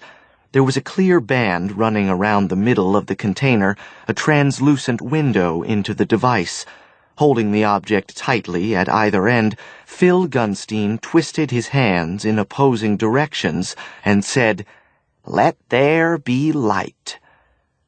Ray felt the hairs on his arms stand up, and suddenly the cabin filled with a brilliant blue-green light. The center of the canister was glowing like a miniature sun. Ray looked away until his dad twisted the 2 ends back to their original position. A tickling sensation ran down his spine, then everything returned to normal. Ray tried to blink away the spots in his eyes. Cool. He didn't know what else to say, and he did think his dad's work was cool, even though he sometimes wished his dad would get as excited about his life as he did about his life's work. Thought you'd get a kick out of that. His dad held the thermos like a trophy. The antimatter in this container could power an electric car for 10 years. And it's safe? Ray trusted his dad implicitly, but the image of a hungry black hole had made an impression. Perfectly safe, unless you believe in string theory, but most physicists have moved on. His dad looked almost embarrassed. The stuff of science fiction, not science fact. Tell me. His dad made a dismissive gesture, but kept talking. Ray knew once you got Phil Gunstein talking about his work, the real trick was getting him to shut up. Some people think there are other dimensions, other worlds. He spread the fingers of his right hand and waved them in front of Ray's eyes. Places where people like us might be moving around, right here, in the spaces in between things. He closed his fingers into a fist one by one. Harness this kind of energy, then, theoretically, you could open a doorway. And the people there could reach over here? Ray shifted in his seat and pocketed the iPhone, neglected on his lap. This was getting interesting. Nobody knows. His dad made a face. That's one of the problems with string theory. Some think only energy could pass through, but if matter and energy are the same, why not something solid? It would be like moving from 2 dimensions to 3, or from 3 to 4, why not 5 or 6? But even fringe scientists admit no living creature could survive the journey. His voice trailed off as he shook his head at his own foolishness. But what if something could come across? Something as opposed to someone? Maybe a weapon, Ray shrugged, or psychic energy, or a message. Maybe aliens, his dad smiled. You've been reading too many comic books. They're graphic novels, said Ray, his turn to sound impatient. That's when they heard the scream. It was a high-pitched yell followed by a curse, which preceded a blur that transformed into a girl in a hurry. She dashed into the corridor as Ray jumped to his feet and almost slammed into her. Have you seen my gecko? The girl didn't miss a beat, just looked frantically past Ray down at the floor, searching. She was Ray's age, give or take, with reddish hair and eyes that looked brown under the fluorescent lights. She was cute. More than cute, actually. She waved a hand in front of his eyes, then snapped her fingers, and Ray realized he was staring. A gecko? Hello? Sorry, no. Ray shrugged apologetically. It's a lizard, a little green lizard, said the girl. Name's Greenie. Ray held out his hand. Ray. My gecko's name is Greenie. She smiled and took a breath as if really noticing Ray for the first time. My name is Amanda. Her eyes radiated warmth as they locked on his face. When she blinked, the connection was broken, and Ray felt a pang of regret. His last girlfriend was a distant memory. Sorry about your lizard. Not your fault. Amanda looked back toward the neighboring compartment. I'm traveling with my Aunt Edith, and she... Amanda took a step closer and lowered her voice. Has a dog. She made it sound like her aunt's dog ownership was a source of great embarrassment. I always wanted a dog, said Ray, loud enough for his dad to hear, though it wouldn't be the first time he'd heard it. This isn't a real dog, said Amanda dismissively. It's alive, of course, but it's a lap dog, one of those yappy little things. Do you know why lap dogs were bred back in Europe during the late 1600s? Ray shook his head. To attract fleas. Amanda nodded. It's true. People didn't have running water, and they didn't bathe much. She wrinkled her nose. So the idea was that if you had a lapdog, the fleas would jump off you. She reached forward and pressed a finger against Ray's chest. And onto your dog. Did it work? Got me, Amanda shrugged. But that dog is a menace. How come? Because lizards are afraid of dogs. Amanda puffed out her cheeks. Guess I should have thought of that before letting Greenie out of his box. She scanned the corridor again. I think he ran toward the dining car. Let's go look. Aren't you the gentleman? Amanda gave Ray an appraising glance. He felt himself starting to blush, so he looked over his shoulder. Dad, I'm going for a walk. His dad waved absently, his head already hidden behind his laptop. The train rocked back and forth as they moved toward the next car. Ray scanned the carpet, but the light in the corridor was dim. The doors to the other compartments were all closed. No geckos. They came to the end of the car, a sliding door with a round window. You been in there? Amanda jutted her chin toward the door. Ray shook his head. Not yet. Dining car, Amanda smacked her lips. Let's go. What about Greenie? Amanda looked down at the floor, along the walls, up at the ceiling. He's run away before, but always comes back. She sighed. Truth is, I usually don't find him until he finds me. With a hard pull, she yanked open the sliding door. Fresh air and train noises washed over them. Instead of the clack, clack, clack of older trains, the wheels hummed, almost at a subsonic level. Ray could feel the vibrations through the soles of his shoes.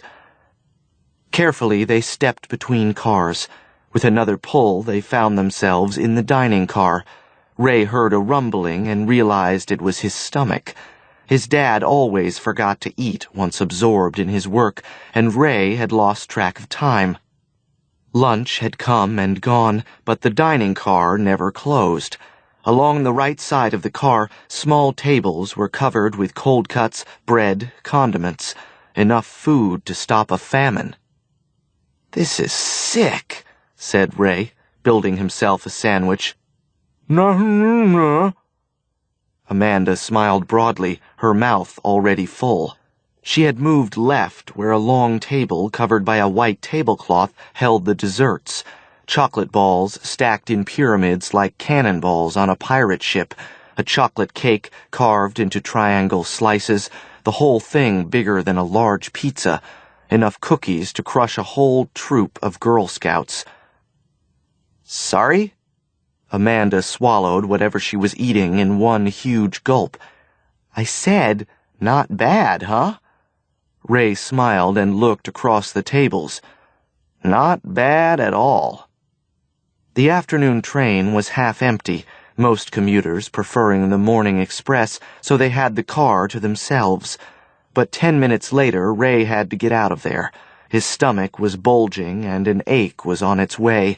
An all-you-can-eat buffet and a 16-year-old male was a dangerous combination under any circumstances.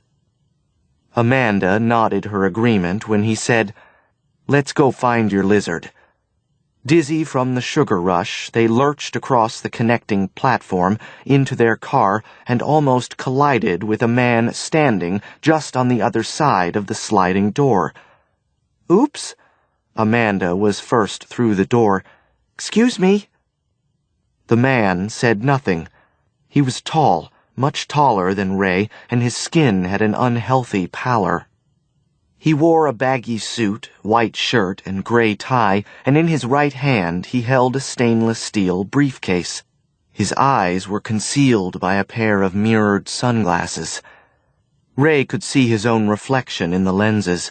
He started to step aside to let the man pass, but for the second time that day, Amanda's scream locked his feet to the floor. In the confined space, the noise startled both Ray and the stranger, who stumbled backward and dropped his briefcase. Ray instinctively bent down and grabbed it, ready to apologize, thinking, Amanda must have seen her gecko, that's why she screamed. But as he leaned forward, Ray caught her expression and looked more closely at the man in the sunglasses. Amanda? He said in a voice he didn't recognize as his own. Run! Now! The sunglasses now sat askew on the man's face, exposing one eye, an eye unlike any Ray had ever seen, deep yellow, with a vertical slit for a pupil, the kind of eye you'd find on a cat or a snake, not a human being. The stranger blinked, and an eyelid the color of sour milk slid sideways. Then he reached for his briefcase. Ray gazed at the man's hand, the skin of his forearm as the jacket pulled back. Skin that had looked jaundiced in the weak light was, up close, really a dull green. This wasn't a man at all.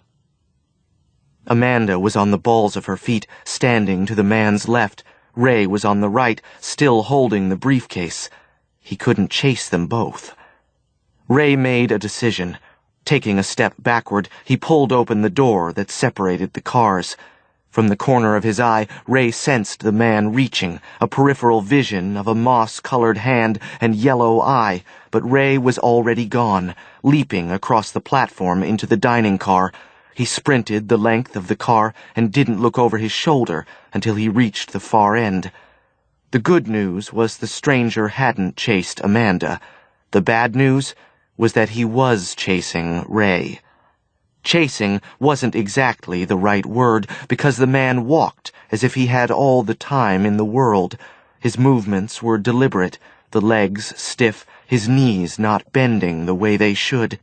Step by painful step he advanced, as inexorable as the tide, as relentless as the monsters that hide under your bed. The sunglasses were back in place, and for an instant Ray tried to convince himself it had all been his imagination. A full stomach, a pretty girl, a trick of the light. But any hopes were shattered when the man opened his mouth and his face tore itself in half. The jaw wasn't hinged like a human mouth, but was set farther back, so the top half of his head swung open like the tailgate of a truck, exposing row upon row of conical teeth. They glinted in the diffuse light of the car, each a white spear dripping with saliva. Ray didn't need a written invitation. He turned around and yanked the door handle with all his strength and lurched forward, only to smash his face against the glass. The door was locked. Ray jerked the handle again, peered across the platform at the next car. Where is the conductor? He banged on the window but nearly broke his hand, his fist making a dull thud against the thick glass. Did the creature come from this side of the train and then lock the door? Is there anyone in the next compartment? Or are they all dead? Either way, Ray was trapped. He felt the blood drain from his face as he turned to his captor, wondering if the man would be standing right behind him. The man wasn't standing at all.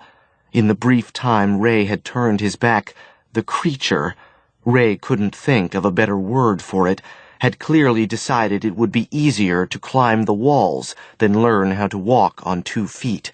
It still came slowly, but its movements were more confident. Fingers spread, it moved along the wall like a spider, legs splayed as it crawled forward. Ray considered dropping the briefcase, making a mad dash for the exit, but the car was too narrow. He was stuck unless the creature decided to let him go. Yeah, right. Ray scanned the long tables, searching for something he could use as a weapon. Plastic forks and knives, white bread and cold cuts, chocolate balls. Not a steak knife in sight. His gaze shifted to the windows, where a frantic blur of trees and telephone poles passed by. The windows. The creature flexed its jaw as it crept closer, exposing a forked tongue that squirmed like an angry worm. Ray started moving before a plan even formed in his mind. He took off his belt. Quickly, he looped it through the handle of the briefcase, then slung it over his shoulder, wearing the case like a messenger bag. And before the creature closed the gap between them another foot, Ray was opening the nearest window. The rush of air almost knocked him backward, and it took all his strength to lean outside. He held his breath and pushed, squeezing his upper body through the top half of the window, twisting as he dragged the bag behind him. A small ledge ran across the top of the window to deflect rain or any debris, and Ray could just reach it if he stretched. His eyes started to water, and the reflection off the glass made it almost impossible to see clearly into the car. But Ray knew he didn't have much time. He pulled his left leg outside and pressed it against the window ledge. Then he felt a damp cold wrap itself around his right ankle and almost lost his grip. As he pressed his face against the window, his worst fear was confirmed. The creature's jaw had unhinged, the forked tongue tickling Ray's calf as the head slid forward. Its rubbery hand was holding his right leg like a drumstick. Ray gripped the railing in both hands and twisted sideways, swinging his left foot through the open window and catching the creature on the chin. The jaw snapped back, bottom teeth tearing across Ray's calf like broken glass. A searing pain followed by a release of pressure as the creature loosened its grip. Palms sweating, Ray kicked frantically against the side of the train, trying to boost himself up. His right leg was on fire, a river of blood soaking through his pants. The rushing air was blinding. Now that they were away from the city, the train seemed to be moving even faster. The track below was an angry blur. Ray thought he might pass out. Pull! He got an elbow over the railing but slipped. Ray cried out as his body floated away from the train, gravity failing, until he realized they must have hit a turn. He adjusted his grip, one hand at a time, and tried to swing his legs sideways. That's when he saw a green hand claw its way through the window. It swept to the right, searching blindly. Ray gritted his teeth and swung to the left. His leg hooked the railing, and he rolled onto the roof of the train, facing back the way he had come, toward his compartment and his dad. But it was a long car. Hand locked around the railing, he slowly inched his way forward across the roof, wiggling back and forth on his belly, his face grazing the roof of the train. He felt the cool metal against his forehead and fought the urge to stop and close his eyes. Ray was almost at the front of the car, near the ladder. Just another 3 feet. He could feel the weight of the briefcase, the strap biting into his shoulder. He felt weak and wasn't sure he could climb the ladder between the cars. He took a deep breath and risked a glance backward, his eyes following the red trail of his own blood. The creature was following the same trail from the other direction. The wind didn't seem to bother it. It lay perfectly still, eyes unfocused, until the impossible tongue emerged between stalagmites of teeth to sample Ray's blood. Then its head pivoted toward Ray as the yellow eyes narrowed. It might be nearsighted, but it had found the scent. Come on, Ray. You can do this. Ray tore his gaze away from the creature and gasped. They had rounded a bend, and straight ahead was the gaping mouth of a tunnel. The front of the train had already disappeared inside. Ray didn't know how much clearance there was between the train and the ceiling of the tunnel, but it wasn't much. He only had seconds left. You have to do this. Ray lurched sideways and spun so his legs dangled between the cars. His right foot found the ladder first, and he grimaced at the pain. Fingers numb, one rung at a time till he hit the platform, hard. Blackness. There was a heavy thunk overhead, followed by a rolling, tumbling sound. Then the roar of the tunnel filled Ray's ears until he was deaf. Heart beating like a jackhammer, Ray groped in the darkness until he found the door handle and pulled with all the strength he had left. Lock that door! Ray's father caught him as he fell across the threshold. The conductor stepped forward and turned a key into a square hole at the side of the metal door, then tested the handle. Nobody's coming through there. The conductor was a stout man with a walrus mustache, and he looked angry. I don't know what is going on with this train, but I intend to find out. Some businessman in first class claims somebody stole one of his suits, and the woman in the compartment next to him says her briefcase is missing. And now you folks claim... My God, son, what happened to your leg? He fell. Ray's dad answered for him, his face grim. Ray held on to his dad like a drowning sailor and kept his mouth shut. The conductor stalked over to the bathroom and emerged a moment later with a first aid kit. Give me that. Ray's dad took the red and white box and half carried his son back to the bathroom, where he expertly cleaned the wound. It hurt, but wasn't as deep as Ray had feared, just a series of ugly furrows carved across the back of his leg. He'd done worse on a mountain bike. Once his dad had wrapped the cuts tightly in gauze, Ray saw a red pattern emerge, but then slow, and finally stop. No blood was soaking through. He'd have a scar, several in fact, but he wasn't going to bleed to death. The conductor poked his head through the door. "I'd suggest you folks lock yourselves in your compartments till I return. I'm going to check on the other passengers, and remember, there's an emergency call button in every car." Ray let his dad gently nudge him along the corridor. Amanda emerged from her compartment, smiling bravely, then ran forward and gave Ray a hug. His hands started shaking from the adrenaline crash. Ray's dad gave his son another squeeze and helped him sit. Then he lifted the belt from around Ray's shoulders and said, "This is a souvenir from your adventure?" Ray nodded. "Okay, then. Let's take a look inside that briefcase." Amanda and Ray sat next to each other across from his dad. Unconsciously, she rested a hand on Ray's thigh as if the danger had drawn them closer.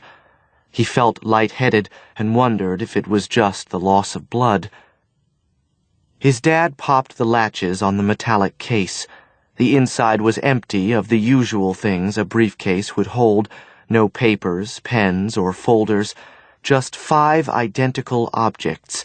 They looked like crystals, long and narrow with angular surfaces, and trapped within each was a viscous solution, a green liquid that almost glowed. "What are they?" asked Ray. His dad didn't answer. Instead, he picked up the first crystalline vial and held it close to his face. They were still inside the tunnel, so their window was a gray-black blur, the only light coming from a single bulb set into the ceiling.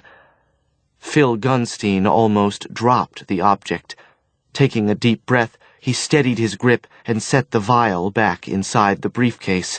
He had a grave look on his face. "Dad? What is it?" His dad picked up the other vials and examined them one by one. Ray noticed for the first time that the bottom of each narrowed to a point, like a syringe. "See for yourselves."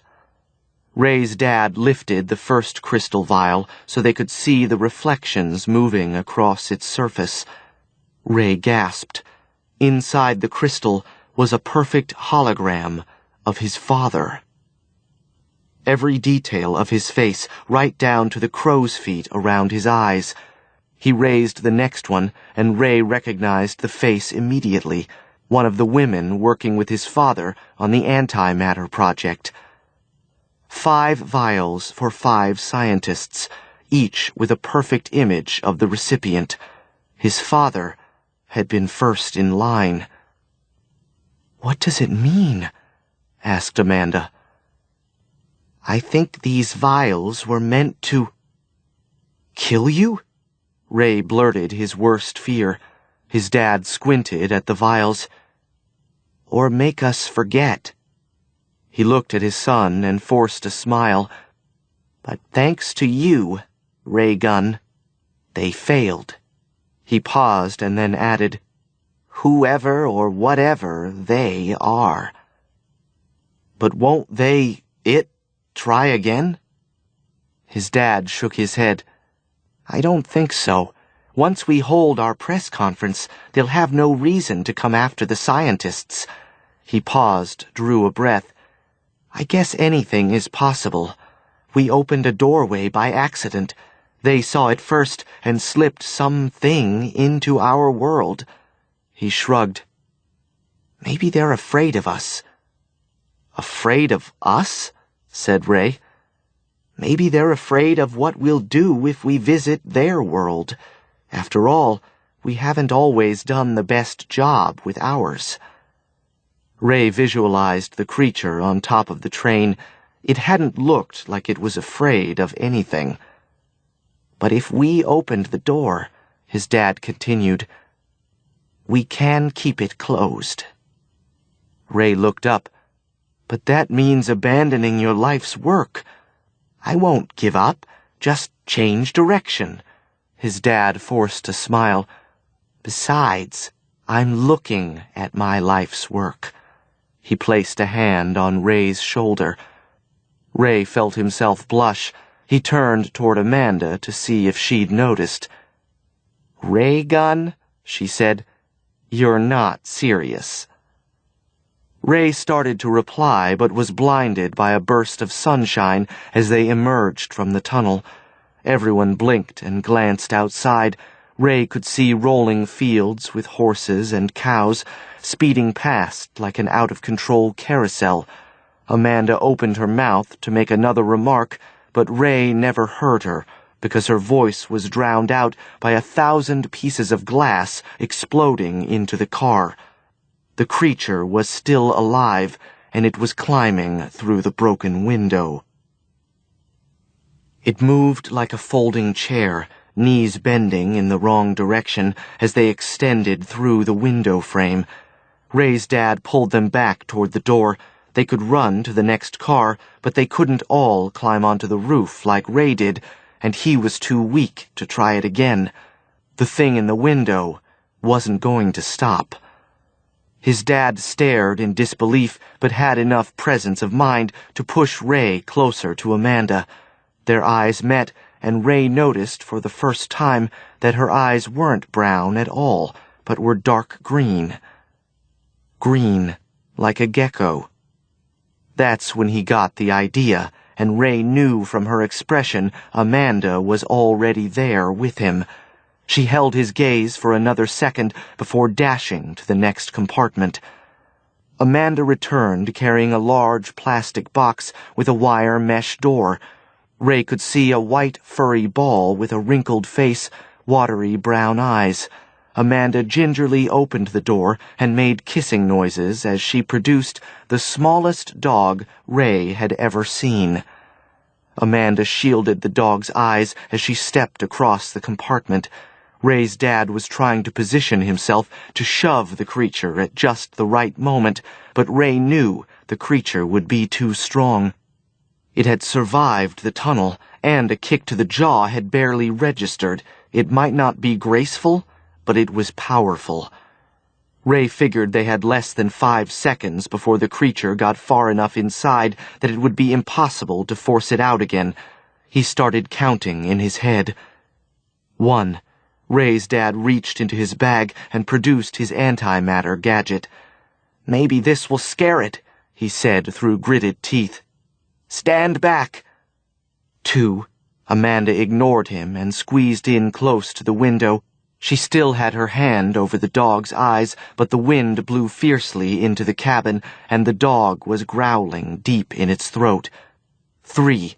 The creature's face became visible as it slid down from the roof. Its yellow eyes were glaring at them. 4. Ray's dad started to twist the 2 halves of the stainless steel container. 5. Amanda thrust the terrified dog through the open window. Amanda held on tightly as the dog barked furiously, clawing Amanda's arms in a frantic scramble to get back inside. She winced from the pain, but didn't let go. Ray watched as the creature's slit pupils narrowed in fear. Then a green light exploded in the cabin, and Ray couldn't see anything at all. Ray blinked the spots from his eyes and saw his dad leaning out the window. When he was satisfied the creature was gone, Phil Gunstein pulled his head inside and dropped the metal canister onto the table. I thought I'd try to blind it, he nodded at Amanda, but I think your dog scared it silly. He petted the dog, which was still trembling. Ray noticed deep scratches across Amanda's arms. You okay? Amanda nodded as she left the cabin. Moments later, she came back with a towel wrapped around her arms, but without the dog. Ray reached for the first aid kit, but Amanda suddenly pushed past him and dropped to her knees. Greenie! Amanda laughed as a tiny lizard ran up her left arm and over her head, hiding itself in her red hair. She giggled and plucked it free, stood up, then held it by the tail only inches from her nose. "No more running away, you hear me?" She looked at Ray. "Told you he'd find me."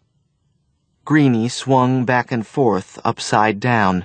Ray smiled until the tiny creature swiveled its head in his direction. The lizard blinked, and Ray gasped as he made eye contact with the gecko. He recognized those eyes. They had tracked him across the dining car, followed him across the roof of the train. He looked from the lizard to Amanda, who was staring at him once again, as if she'd read his mind. Ray felt the hairs on the back of his neck stand up and wondered if it was only a side effect of his father's invention. He blinked, but where he saw spots only moments before, now he saw only coincidences. Ray glanced over at his dad, who was watching him and Amanda with a bemused expression, trying to connect the dots. Amanda still held the gecko only inches from his face. Ray forced a smile and said the first thing that came to mind. "Hey, Dad, can we get a dog?" Phil Gunstein looked from his son to the lizard, then back again. "Ray Gun," he said, "I think that's a great idea."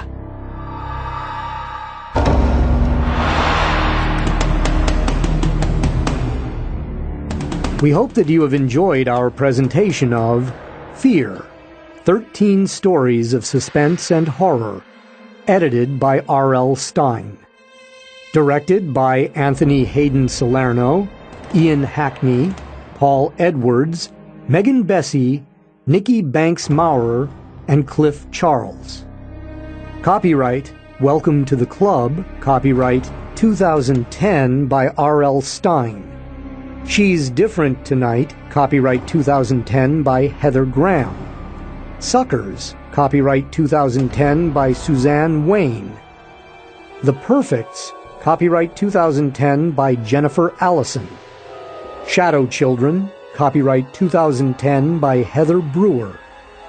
The Poison Ring, copyright 2010 by Peg Carrot. Dragonfly Eyes, copyright 2010 by Elaine Ferguson. Jeepers Peepers, copyright 2010 by Ryan Brown. Piney Power, copyright 2010 by F. Paul Wilson. The Night Hunter, copyright 2010 by Meg Cabot. Tuition, copyright 2010 by Walter Sorrells. Tagger, copyright 2010 by James Rollins. Raygun, copyright 2010 by Tim Molini. Performed by Peter Ganem, Joshua Swanson, Brian Kennedy, Fred Berman, Caitlin Davies, McLeod Andrews, Elena Erica Davies, Christine Havam, Eileen Stevens, Max Spector, Amanda Ronconi, Oliver Wyman, Rachel Butera, and Kevin T. Collins. Copyright in the audio recording 2010 by Audible Incorporated. All rights reserved. Published by Brilliance Audio. For further information concerning this program or other Brilliance Audio titles, please call the following toll-free number, 1-800-222-3225, or visit our website at www.brillianceaudio.com. And please visit Audible at www.audible.com to discover over 50,000 titles available for download to the Apple iPod, BlackBerry, and hundreds of other MP3 players and mobile devices. No part of this recording may be played for an audience or reproduced in any form. It may not be streamed, downloaded, broadcast, or copied without written permission. Address all inquiries to Brilliance Audio, Post Office Box 887, Grand Haven, Michigan, 49417.